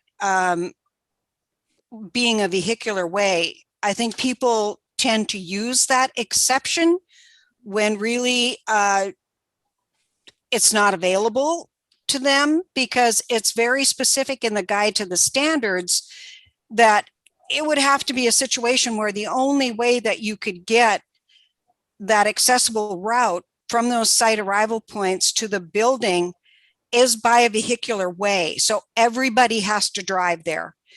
If somebody can walk there and it's for a pedestrian, but then somebody else drives there, that exception is not available.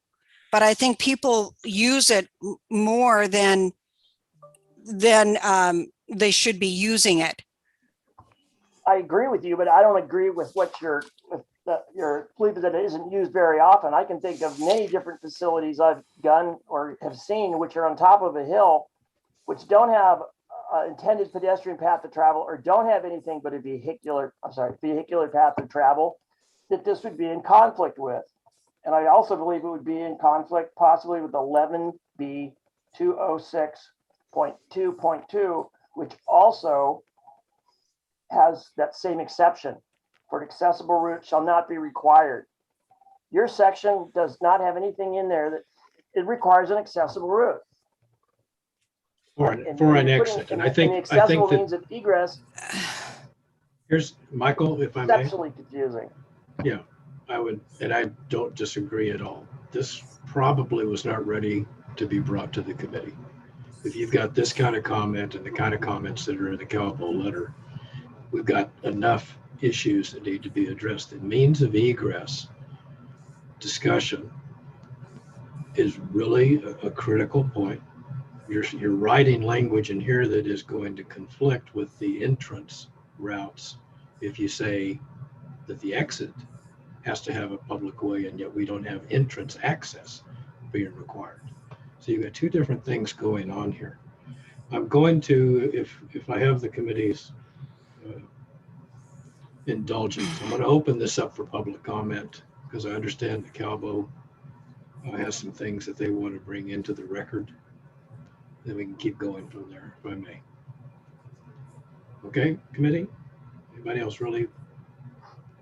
Okay, open for public comment.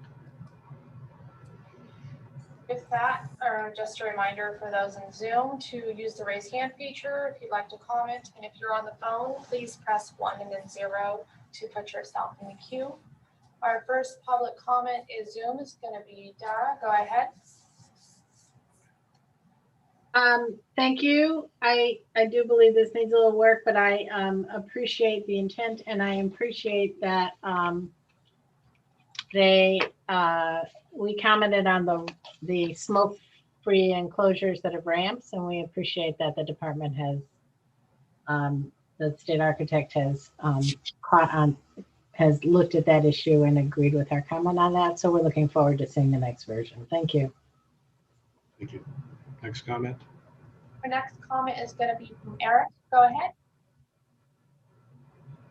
Hello, this is Eric McSwain. Thank you for taking the time to hear my comments. There's much about these proposed changes that concerns me.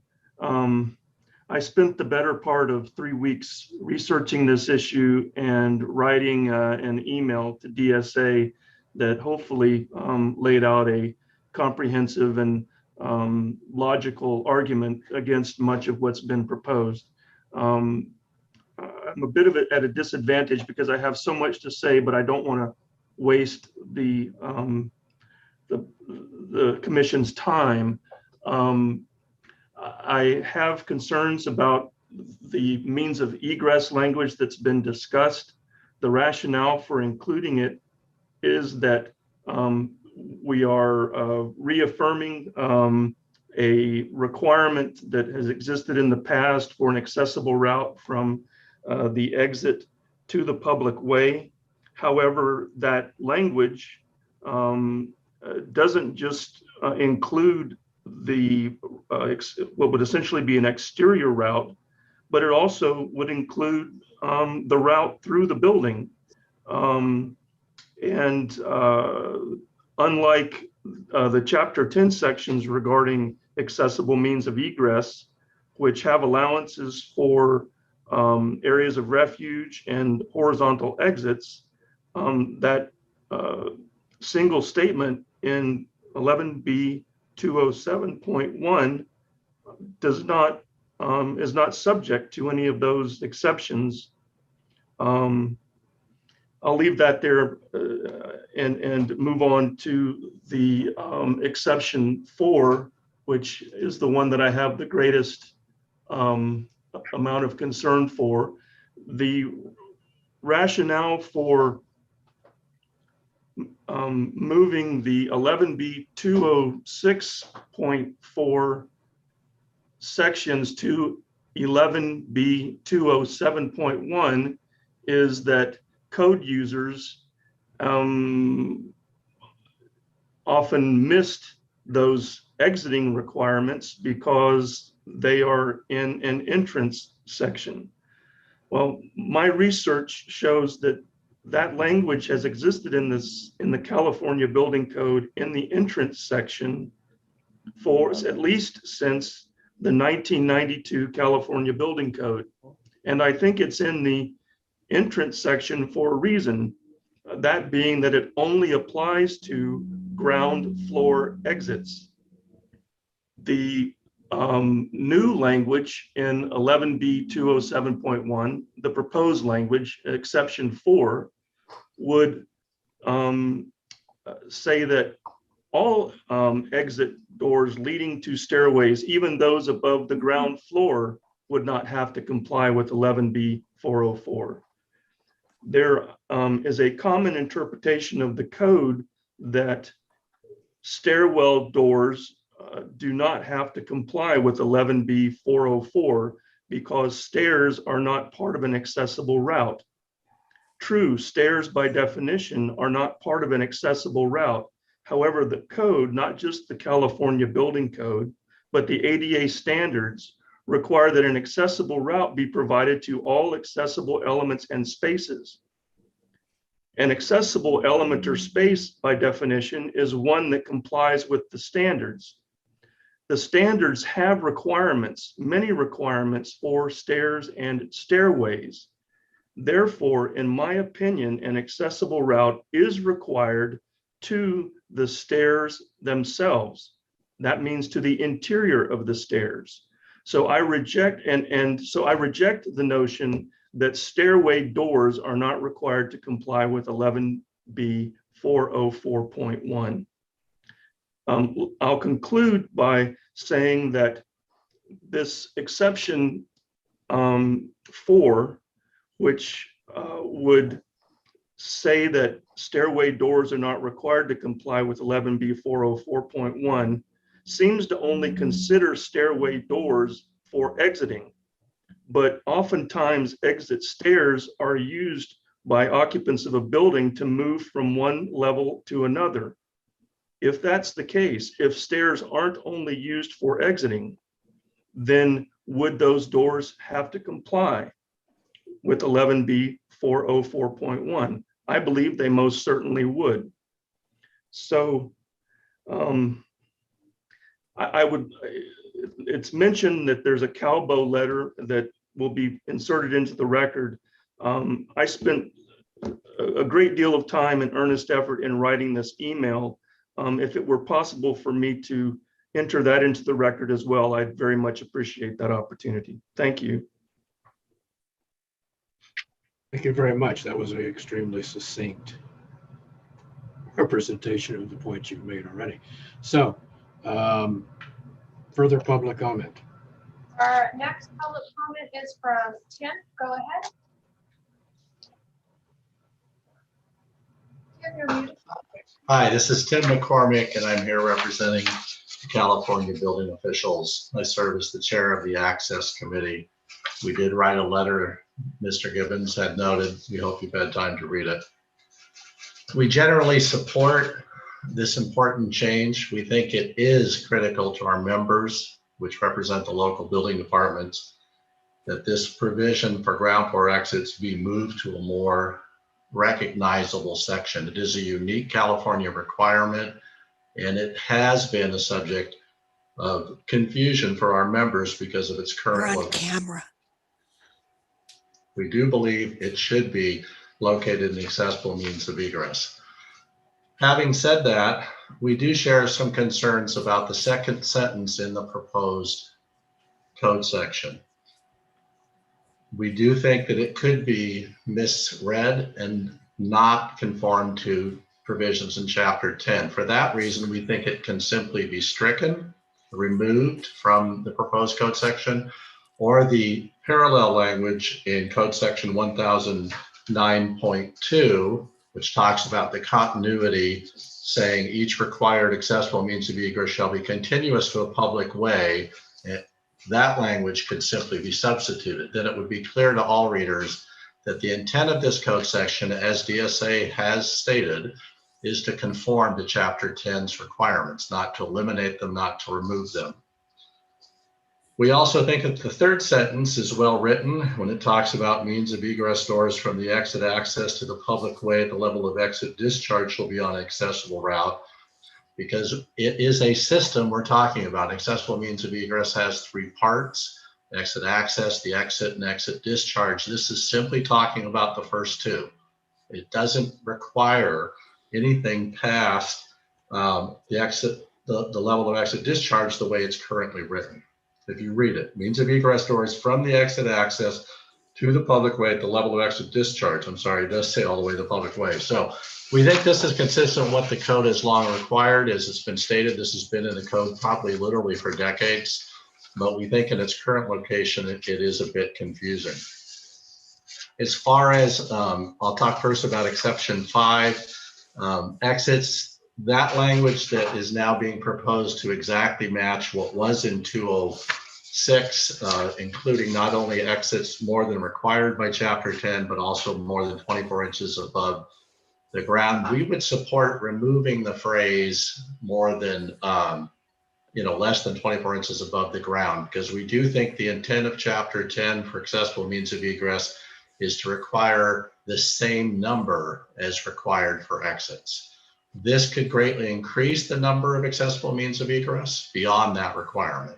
And so I think it's important to eliminate that 24-inch requirement to keep it consistent with Chapter 10. Finally, on exception 4, there's been comments about whether or not stairway doors, which are only serving stairs, in other words, they're not an exit route to an outside, they're not getting you access to an area of refuge, when they're only serving stairs. I think it's well known and established and considered by all that it's not an accessible route, and it does not require accessible provisions for that door. I think 11B404 is very clear on this point. It says that those provisions, all the accessible door provisions, are only for doors that are part of an accessible route. What's different and what confuses a lot of people is that accessible means of egress and accessible routes are two different concepts. And some people want to equate them and use them the same.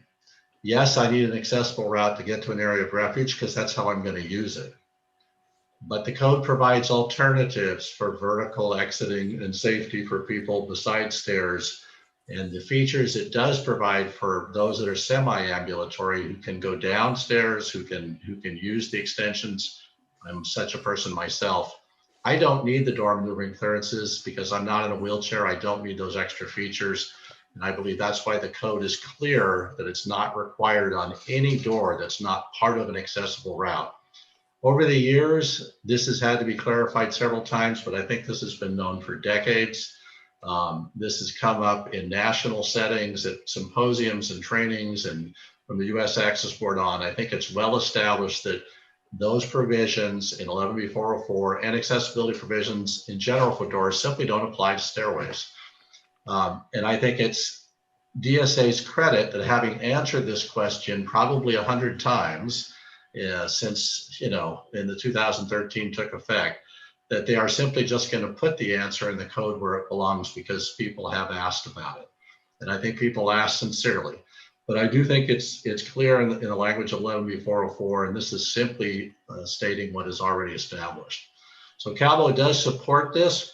We would be happy with it pretty much as written, the way it is right now, though we would suggest that the second sentence in 2071 be replaced with the exact parallel language in 1009.2. And with that, I thank you for your time. Thank you, sir. And my mistake, I thought the letter that Michael was referring to was actually the letter that, or the email, I guess, that was coming from Mr. Smith. Well, we did write a letter. We did just have a letter. So yeah, this reiterates the same concept in the letter. Those of you that. Okay, any other public comment? Okay, so that's our last public comment in Zoom. Is there anyone in the queue on the phone? There are no phone comments at this time. Thank you. Thank you. Closing public comment. Kaiser for staff. Based on all of the comments you've heard and the what appears to be an extreme makeover of your second provision here, is that something that can be fixed in 45 days, or do we need to put this off for mid-cycle? This is Derek Shaw with DSA. Yes, actually, we've already begun our analysis, and we are exploring different amendments to this section. Unless there is an extraordinarily tight turnaround prior to the 45-day submittal date, then we should be able to revise this with no problems in that time frame. Then I'll make a motion for further study. Just a second. Second comment before. Hang fire for the motion, because you made a good point that we first of all need to take them separately, and we may want to address each with a separate motion. Can I make one suggestion for the staff, one last one? Yes, sir, please go ahead. Back to 11B-207.1, again, the same sentence, means of egress doors from the exit access to the public way. I think you need to add public way or exit discharge, because right now the way you have it is if I'm coming out of a store and opening a door and stepping onto a public sidewalk, that's public way. But if you can imagine, if you have a campus with multiple buildings on them, when I leave one building, it's going to be a long way before I get to public way. So I'm in exit discharge. So you need to cover that as well, public way or exit discharge. Thank you. My comment for staff, Susan and Derek, is going to focus. I like the fact that we've got a reference back to the chapter 10, because the way I read it right now, I could easily take the position that I would have to have an accessible means of egress all the way out, and I would not be able to do my area of exterior refuge, for instance. Secondly, my means of egress door from the exit access. I can be in an exit. I can be in a stair tower. That does need to be, particularly with the example you used, that is an exit. That's not a means of egress at that point. That is an exit. And I appreciate the intent behind this. I also, while it may be very established in some minds, this is certainly not established with a variety of plan check agencies throughout the state, that the stair enclosure and the doors into the stair are not regulated as a part of the access and the exit accessibility criteria.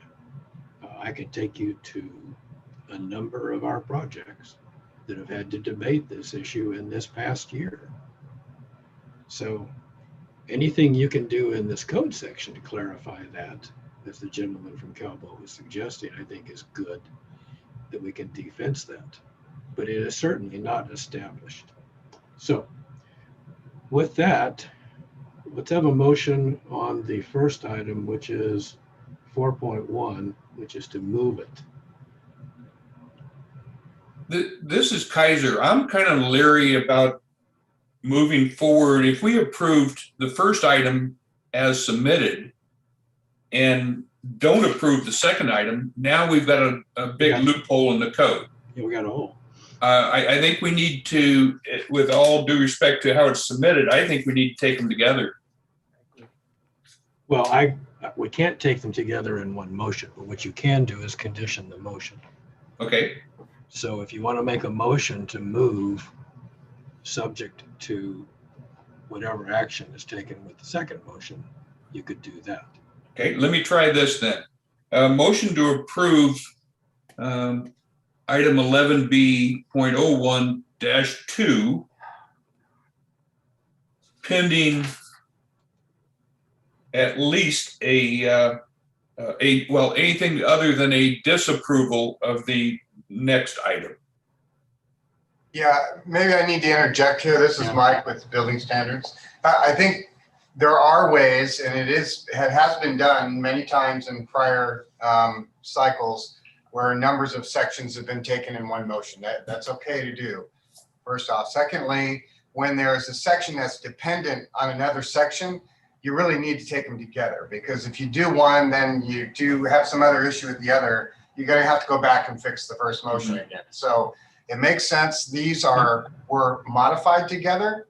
And I think if they're not gonna be moved forward together, then they should be acted on in one motion. Thank you. I appreciate that. Our past history has always been to take them separately. I would be glad to take this under one motion because I think they're completely integrated. Okay, let me try this then. Items 11B.01-2 and item 11B.01-3. Send it back for further study. I'll second it.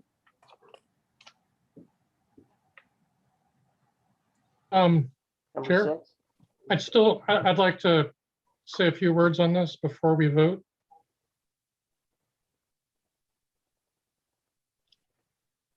Am I okay to proceed? So I'll be as brief as I can. 2 points quickly. One, it may just be me, but as I read through the language as a code user in the proposed language for 207.1, it uses the term means of egress. I don't know if you specifically did that for a reason, but I want to scream out that's accessible means of egress. Within that section, it continually uses means of egress, and I find it confusing. It seems to be addressing all of them. So if you could clarify that in the rewrite. The second issue that I have, and I may be at odds with some of the comments that Tim McCormick made, the reference to section 404, I find odd, or to put it another way, I see usefulness out of having doors that are part of a stairway system, but that when you get to the door and you push it open, it's no more than 5 pounds, and it has a lever handle. Those are provisions inside of 404, but it appears to be exempted. So it looks to me like you could have a door that's really hard to open that has a knob on it in terms of compliance with the Chapter 11B. I find that not very helpful to people with disabilities. Thank you. We have a motion for further study on both items, seconded by, who seconded? I did. Thank you, Please. We Sudhir. need a criterion, please. Need a criterion. Number 6. Thank you. Any further discussion on the motion?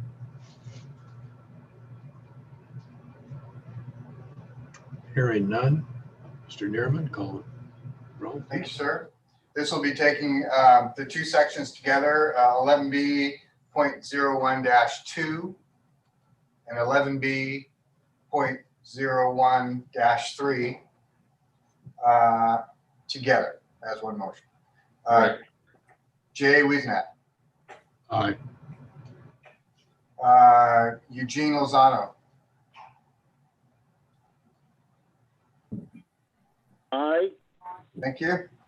Sudhir Agrawal. Aye. Dan Kaiser. Aye. Bill Zelmer. Aye. Brad Wungluck. Aye. Michael Gibbons. Aye. Rebecca Leda. Aye. And Homer Mael. Aye. Okay, that's unanimous for those two. Thank you.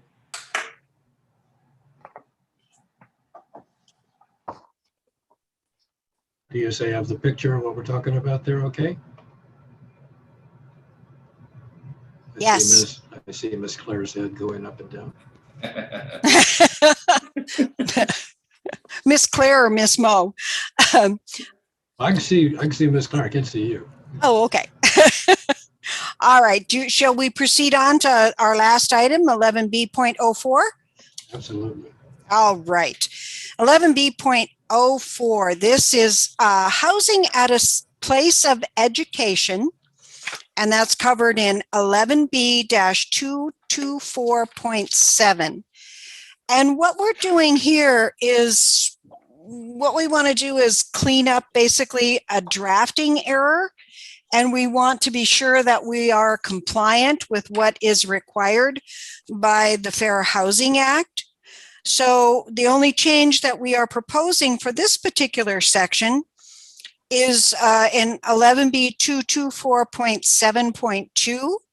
Rather than saying multi-bedroom housing units with adaptable features, we would instead say accessible units with adaptable features. And then within the paragraph itself, rather than saying multi-bedroom accessible units, we would say accessible units with adaptable features. And again, then striking further on in that paragraph in the next sentence, we would strike multi-bedroom housing units, because what you find here, and over the years as I've researched housing and both social service center establishments and housing at a place of education and just housing in general, when there is a provision in the 2010 standards, is sort of there for a reason. So if you look at 224.7.1, that section, we want to maintain the multi-bedroom housing units with mobility features and the requirement that there is an accessible route throughout those units in undergraduate student housing. And the second section, as I said before, 11B.224.7.2, we want to be sure that we're aligned with the Fair Housing Accessibility Guidelines. Because in undergraduate student housing, you could have a studio or efficiency unit that isn't multi-bedroom, that is only maybe just a sleeping room and maybe an associated toilet and bathing facility within the unit, or maybe they do have a little bit of a kitchen or a kitchenette within the unit.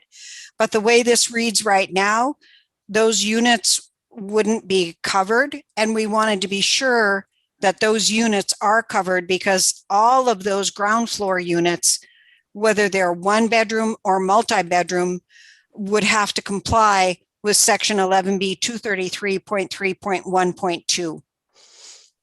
So basically that's the reasoning, and that's the change that we are proposing for that section 11B 224.7.2. And when you look at my apologies. If you look at the technical provisions for the accessible units with adaptable features that are now in Chapter 11B, which would be 11B 809.6 through 809.12, it explicitly states that in those units, it does require an accessible route throughout the unit. So we're not getting rid of that requirement. Mostly what we want to do is just get rid of that terminology for multi-bedroom housing units in 224.7.2. So with that, any questions or comments? Kaiser for staff. Staff. There you go, Dan. Isn't the a more appropriate term, the term that's used federally, and we've used it here in California? Shouldn't we be using accessible dwelling units? The term dwelling, I'm not sure what an accessible unit is. It's not defined anywhere. Is this a dwelling unit? Is it a what? I think we need to do some further cleanup on this. There isn't a specific definition for accessible units with adaptable features. All of the requirements for those types of units are picked up when you take a look at what is outlined in the technical provisions 809.6 through 809.12. So it's not a defined term. And in reality, I think it's better to rely on all those technical provisions because that is what gives you the requirements for these accessible units with adaptable features. But scoping isn't triggered until you have any a required accessible dwelling unit. Yeah. Well, the scoping is triggered here for undergraduate student housing, and then it starts here, and then it continues on in section 11B 233.3.1.2. So this is the beginning of. I'm sorry. When you read the codes, I'm sorry. Please read them slower? Yeah, my apologies. I should have picked up. Yeah, I mean, you told me that sooner, and and I think I'm getting too far ahead of myself.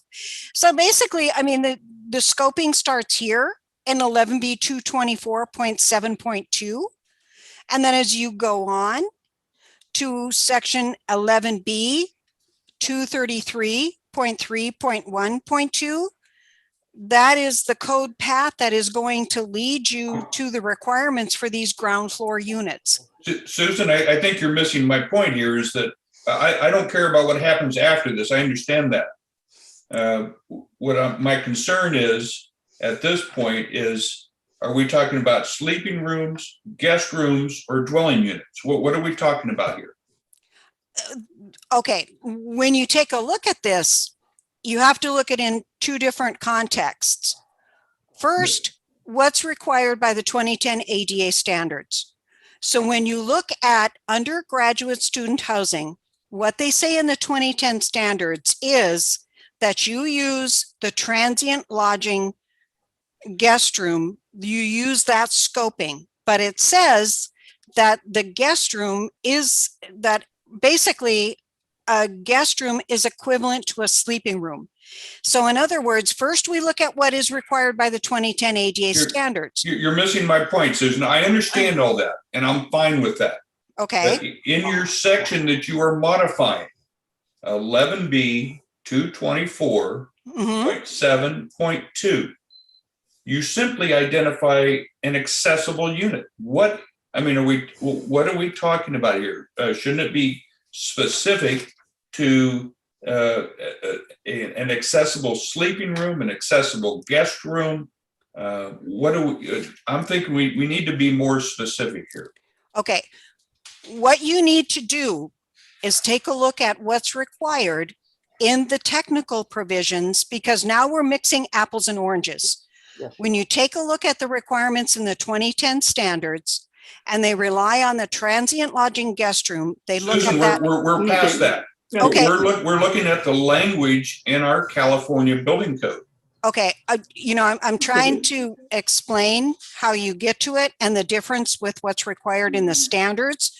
When you take a look at the accessible units with adaptable features, and if you look at the technical provisions in there, it's going to cover if it's a single, could have a kitchen in there, it could have a bedroom, it could have multiple bedrooms. So all of those provisions for those types of units are covered in 11B 809.6 through 11B 809.12. So it requires the looking at the code and working your way through that code path, and then you will pick up the difference with what is required from 11B 224.7.1 and what you pick up in 11B 224.7.2. So it's our error. We mixed what is in the 2010 standards in the CFR for the multi-bedroom housing units with adaptable features. And as I said, we're cleaning up this drafting error in 224.7.2 and getting rid of that terminology because we use accessible units with adaptable features consistently in other portions of Chapter 11B. If I could make a suggestion and a comment, this is Chris Adamson. Mm-hmm. In keeping with the language that's in 7.1, if it just said accessible housing unit, like you have multi-bedroom housing unit, you said accessible housing unit with adaptable features, that is using kind of the same term.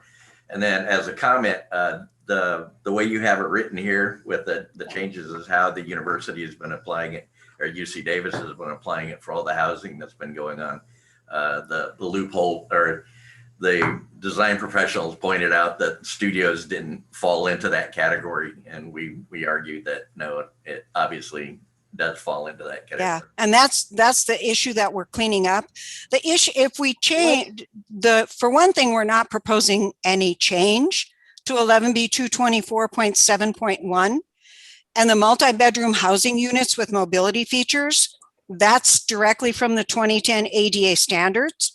So we don't want to lose that tie. And then when you go back and you read through this, then you understand why when they use the scoping and technical provisions for transient lodging guest rooms, why they refer to multi-bedroom housing units with mobility features and what the difference is, and why here they say that it has to have an accessible route throughout the unit. Because if you look in the elevator exceptions, there is an exception there that if you have a transient lodging guest room that is multi-level, you don't have to have an accessible route to the upper floors in that sort of guest room. But when you have multi-bedroom housing units with mobility features and it's undergraduate student housing, and you have some of those units and they're multi-level, so you've got maybe the kitchen and the toilet facilities, toilet and bathing room on the first floor, maybe a bedroom and some bedrooms on the upper floor. Somehow or another, you're going to have to get an accessible route throughout that multi-bedroom housing unit. Oh, okay, thank you. I'm not getting, we're not communicating, so that's fine. Let me try something for a second. Excuse me, Sudhir. Susan, if you look at 224.7, it says housing and a place of education. Mm-hmm. We drop down to 7. Speak up there a little bit, Jay, please. Housing unit. I'm sorry? Just speak up a little bit. It's really hard to hear you. I'm sorry. I'm starting to get hoarse also. I'm sorry. It's okay. It's You just hard start out with housing and a place of education. You drop down, we had multi-housing in there before. You then introduce a term called accessible unit that has no place in the prior scoping. That's all that Dan's trying to do, is to find out where did you come up with the term accessible unit and try and get it within the primary scoping language, the charging language, which is in 224.7, housing at a place of public accommodation. Or public education? don't or housing get at a in- place of education? Don't get into, yeah, but don't get into, you know this stuff inside and out. And what you wind up doing is rabbit trailing us into things that is really not important.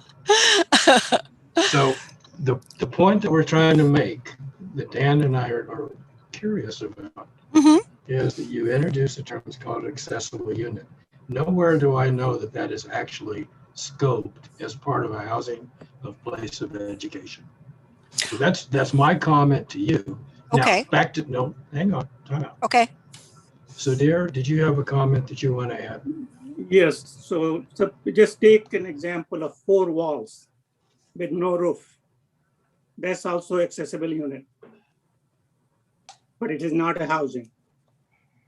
So just compare those two, and that's what Dan and Jay and everybody else is trying to make a point, that if you use the word housing, then it will cover it, everything. So I think we are trying to reach to the same point. Gotcha. So basically, I mean, when we start from 11B 224.7, so you start with, so everything that falls below is now our housing at a place of education. So then it says, you know, you have to comply with 224.1 through 224.7, 11B 806. So that takes care of that. Then it goes on to quantify that if you've got multi-bedroom housing units with mobility features, all it's saying there is you're going to have an accessible route through the unit. Then continuing on, when we go to accessible units with adaptable features, and I see what you're saying, we could say accessible dwelling unit with adaptable features. Perfect. And so basically what we're saying in 224.7, again, what that gives us is an accessible dwelling unit with adaptable features. So now what we're picking up in these two sections, 224.7.1 and 224.7.2, and basically 224.7, now we're in compliance with the 2010 standards, and we're also in compliance with the Fair Housing Accessibility Guidelines. So we're covering both bases.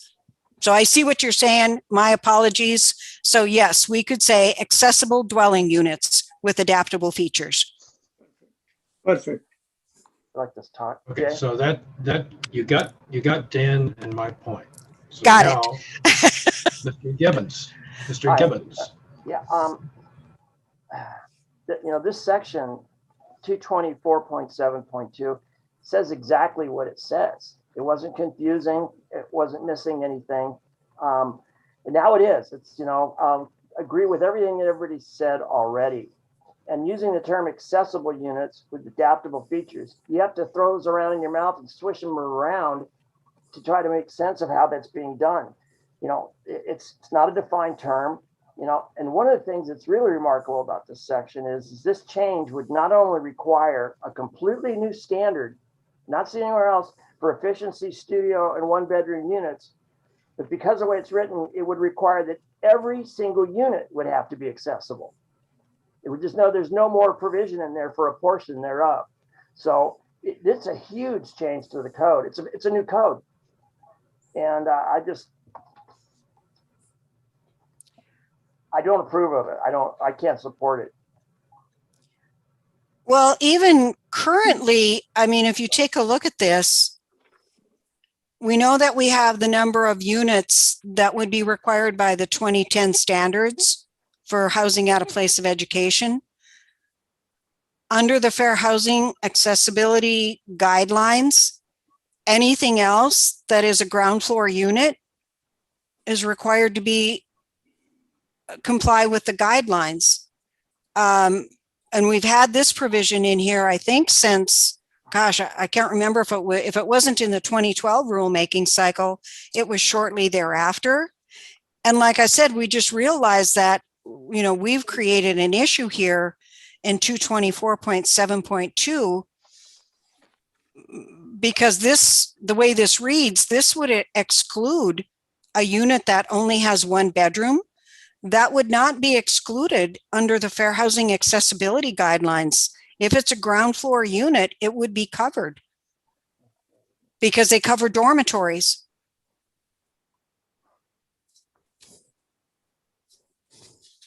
Hang on.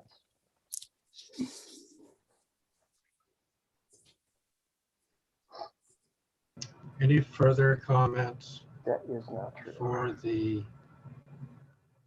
staff? And I have to tell you, I have lost track. Have we opened this for public comment yet? No. Not yet. No. Okay, well, now's a good time. Public comment. Just a reminder, if you're on Zoom, to use the raise hand feature. If you'd like to comment, if you're on the phone line, please press 1 and then 0 to put yourself in the queue. Our first public comment in Zoom is going to be Eric. Go ahead, Eric. Hello, once again, this is Eric McSwain.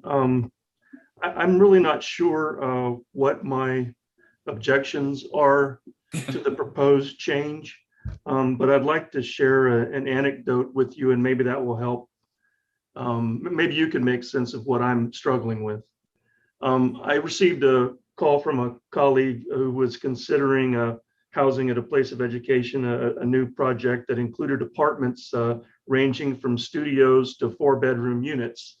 And she received a pushback from the architect when she suggested that the studios and 1-bedroom apartments were covered by these sections.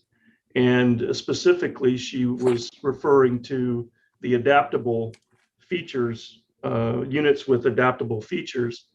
And I explained it was my understanding that that requirement applied to units of all sizes because it was intended to reflect the requirements of the Fair Housing Act.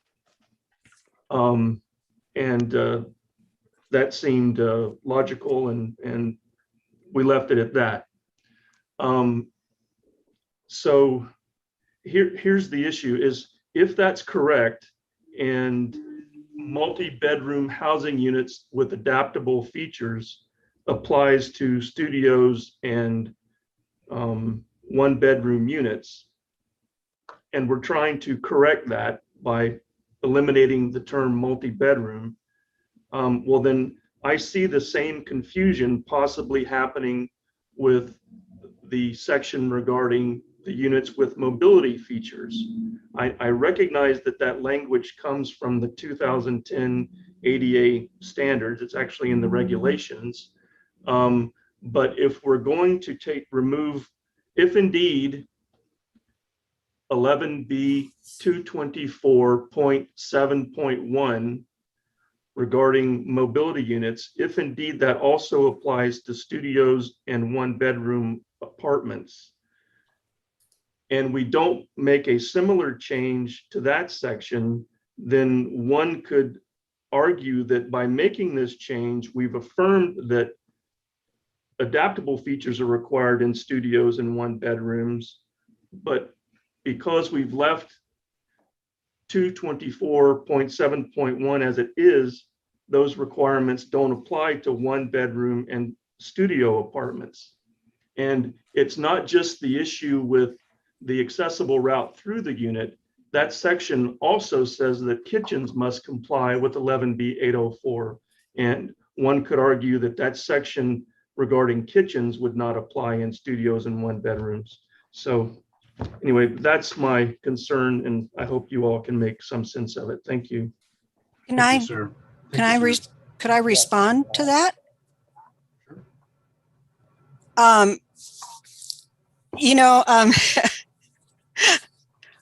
We have a grandson who is going on 4 years old, and his favorite term is why, and what's that mean?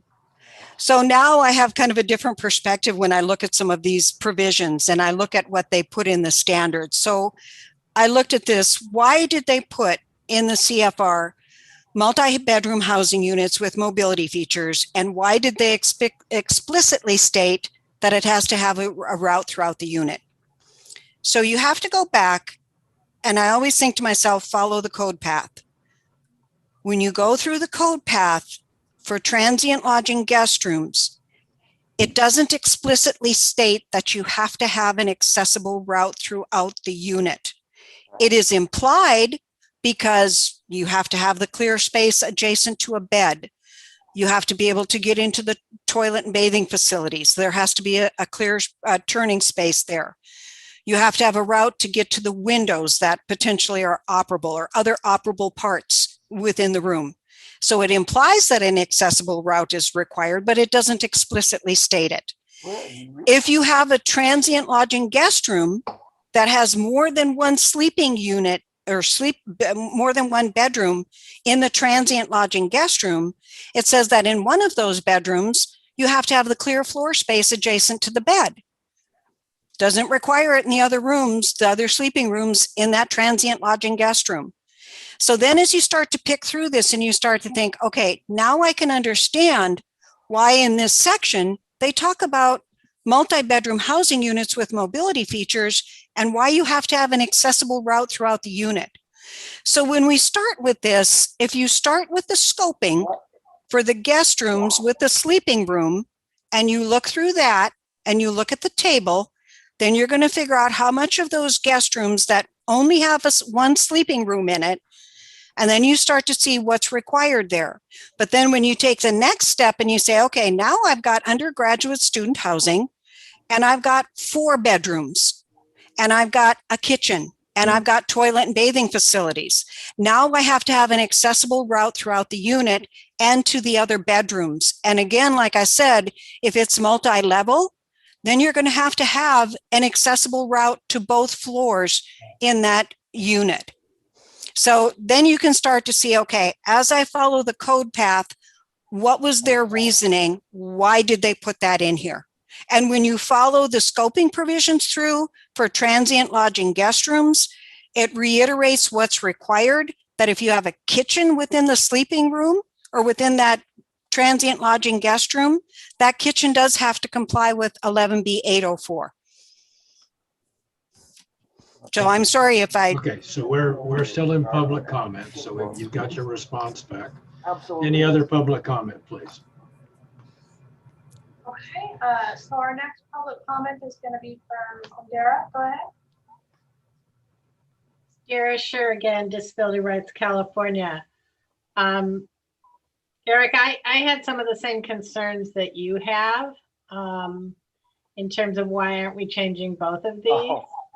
But let me start by saying that I strongly support the change in 224.7.2 for just the example that Eric was just commenting on, which is that otherwise it's confusing as to the scoping, and this makes it clear that it's not limited to multi-bedroom housing units, that the accessible unit adaptable features are as required by 11B 233.3.1.2, which brings you into full compliance with the Fair Housing Act. And I think that's what most people understood, but this section was confusing. And so I think it's really good that it's being clarified. I also understand from Sue's explanation that you don't need that similar change in 224.7.1 because the scoping makes it clearer.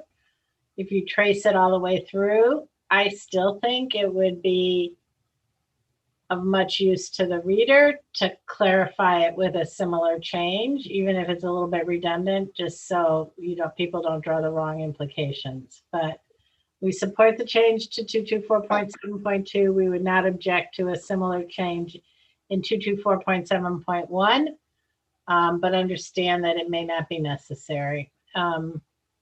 Thank you. More public comment, please. And that is our last public comment in Zoom. Is there anyone in the queue on the phone? There are no comments on the phone at this time. Thank you. Closing public comment. Questions for staff from the committee? I think there is enough confusion in this section, so, and the language has to be cleaned up. So whenever you're ready for the motion, I'll move forward. This is Dan Kaiser. One more follow-up. Again, rereading through the guidance on the ADA, the term that's used federally is multifamily. And why we ever came up with this multi-bedroom term, I don't know, because nothing in the federal statutes talk about multi-bedroom. It's all multifamily. And that does apply. This is taken right out of the residential requirements for places of education. So I think you know, you've heard enough comments. This needs to be cleaned up. Needs to be brought in line with the federal statute rather than creating new language. Thank you. You guys, or anybody? Just a second, Miss Mo. No, Miss Mo. No. Any other questions?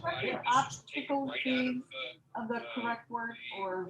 We have somebody is talking. Sorry. Okay, so Dan, was that a question for staff, or are we just making comments? No, you asked for additional comments, and that's what I applied. Thank you. Thank you. Okay.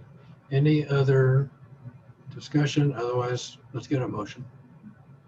I move that it can go for further study, and item 6 is the basis, so that they can clean up the language and bring it back to us. Get a second? I'll second. May I ask the motion maker to give some direction to staff as to the piece, what needs to be clarified? One of them is the dwelling part of it, which is not listed there. Second one is the multifamily. And just clarification of the kitchen area. I think those are some of the items which they can clear. But can I get just a second, Ms. Moon? Okay. Can I get a criteria for further study, please? Number 6. Thank you. Okay, so we have a motion for further study, item 6, seconded. Ms. Mo, quick on.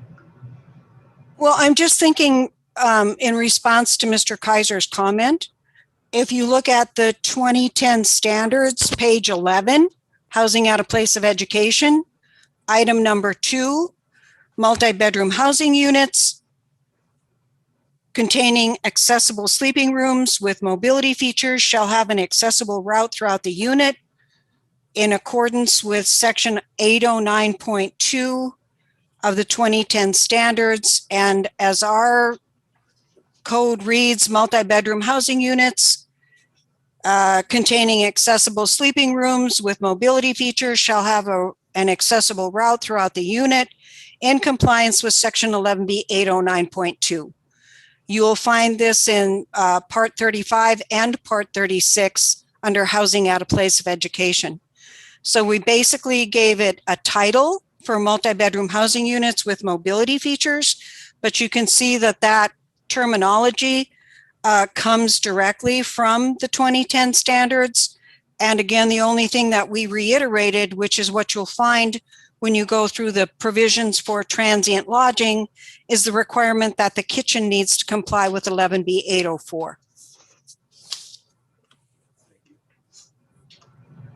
So you have a motion for further study that is intended to clarify, if nothing else, the scoping.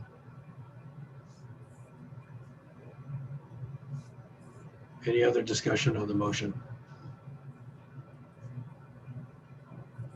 Hearing none. Mr.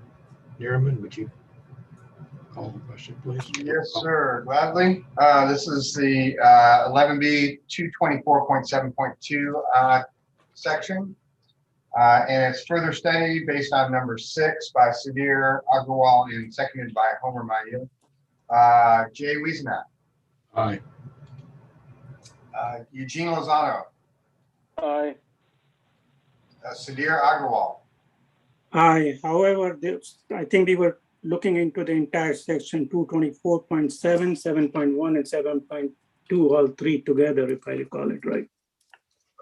Yeah, I believe Yes, sir. 7.2 is the one proposed for change, but yes. Okay, they're both okay, gonna be- okay. Sure, thank you. All right, thank you. Bill Zelmer, Aye. thank you. Brad Wungluck, Aye. Michael Gibbons, You're on mute.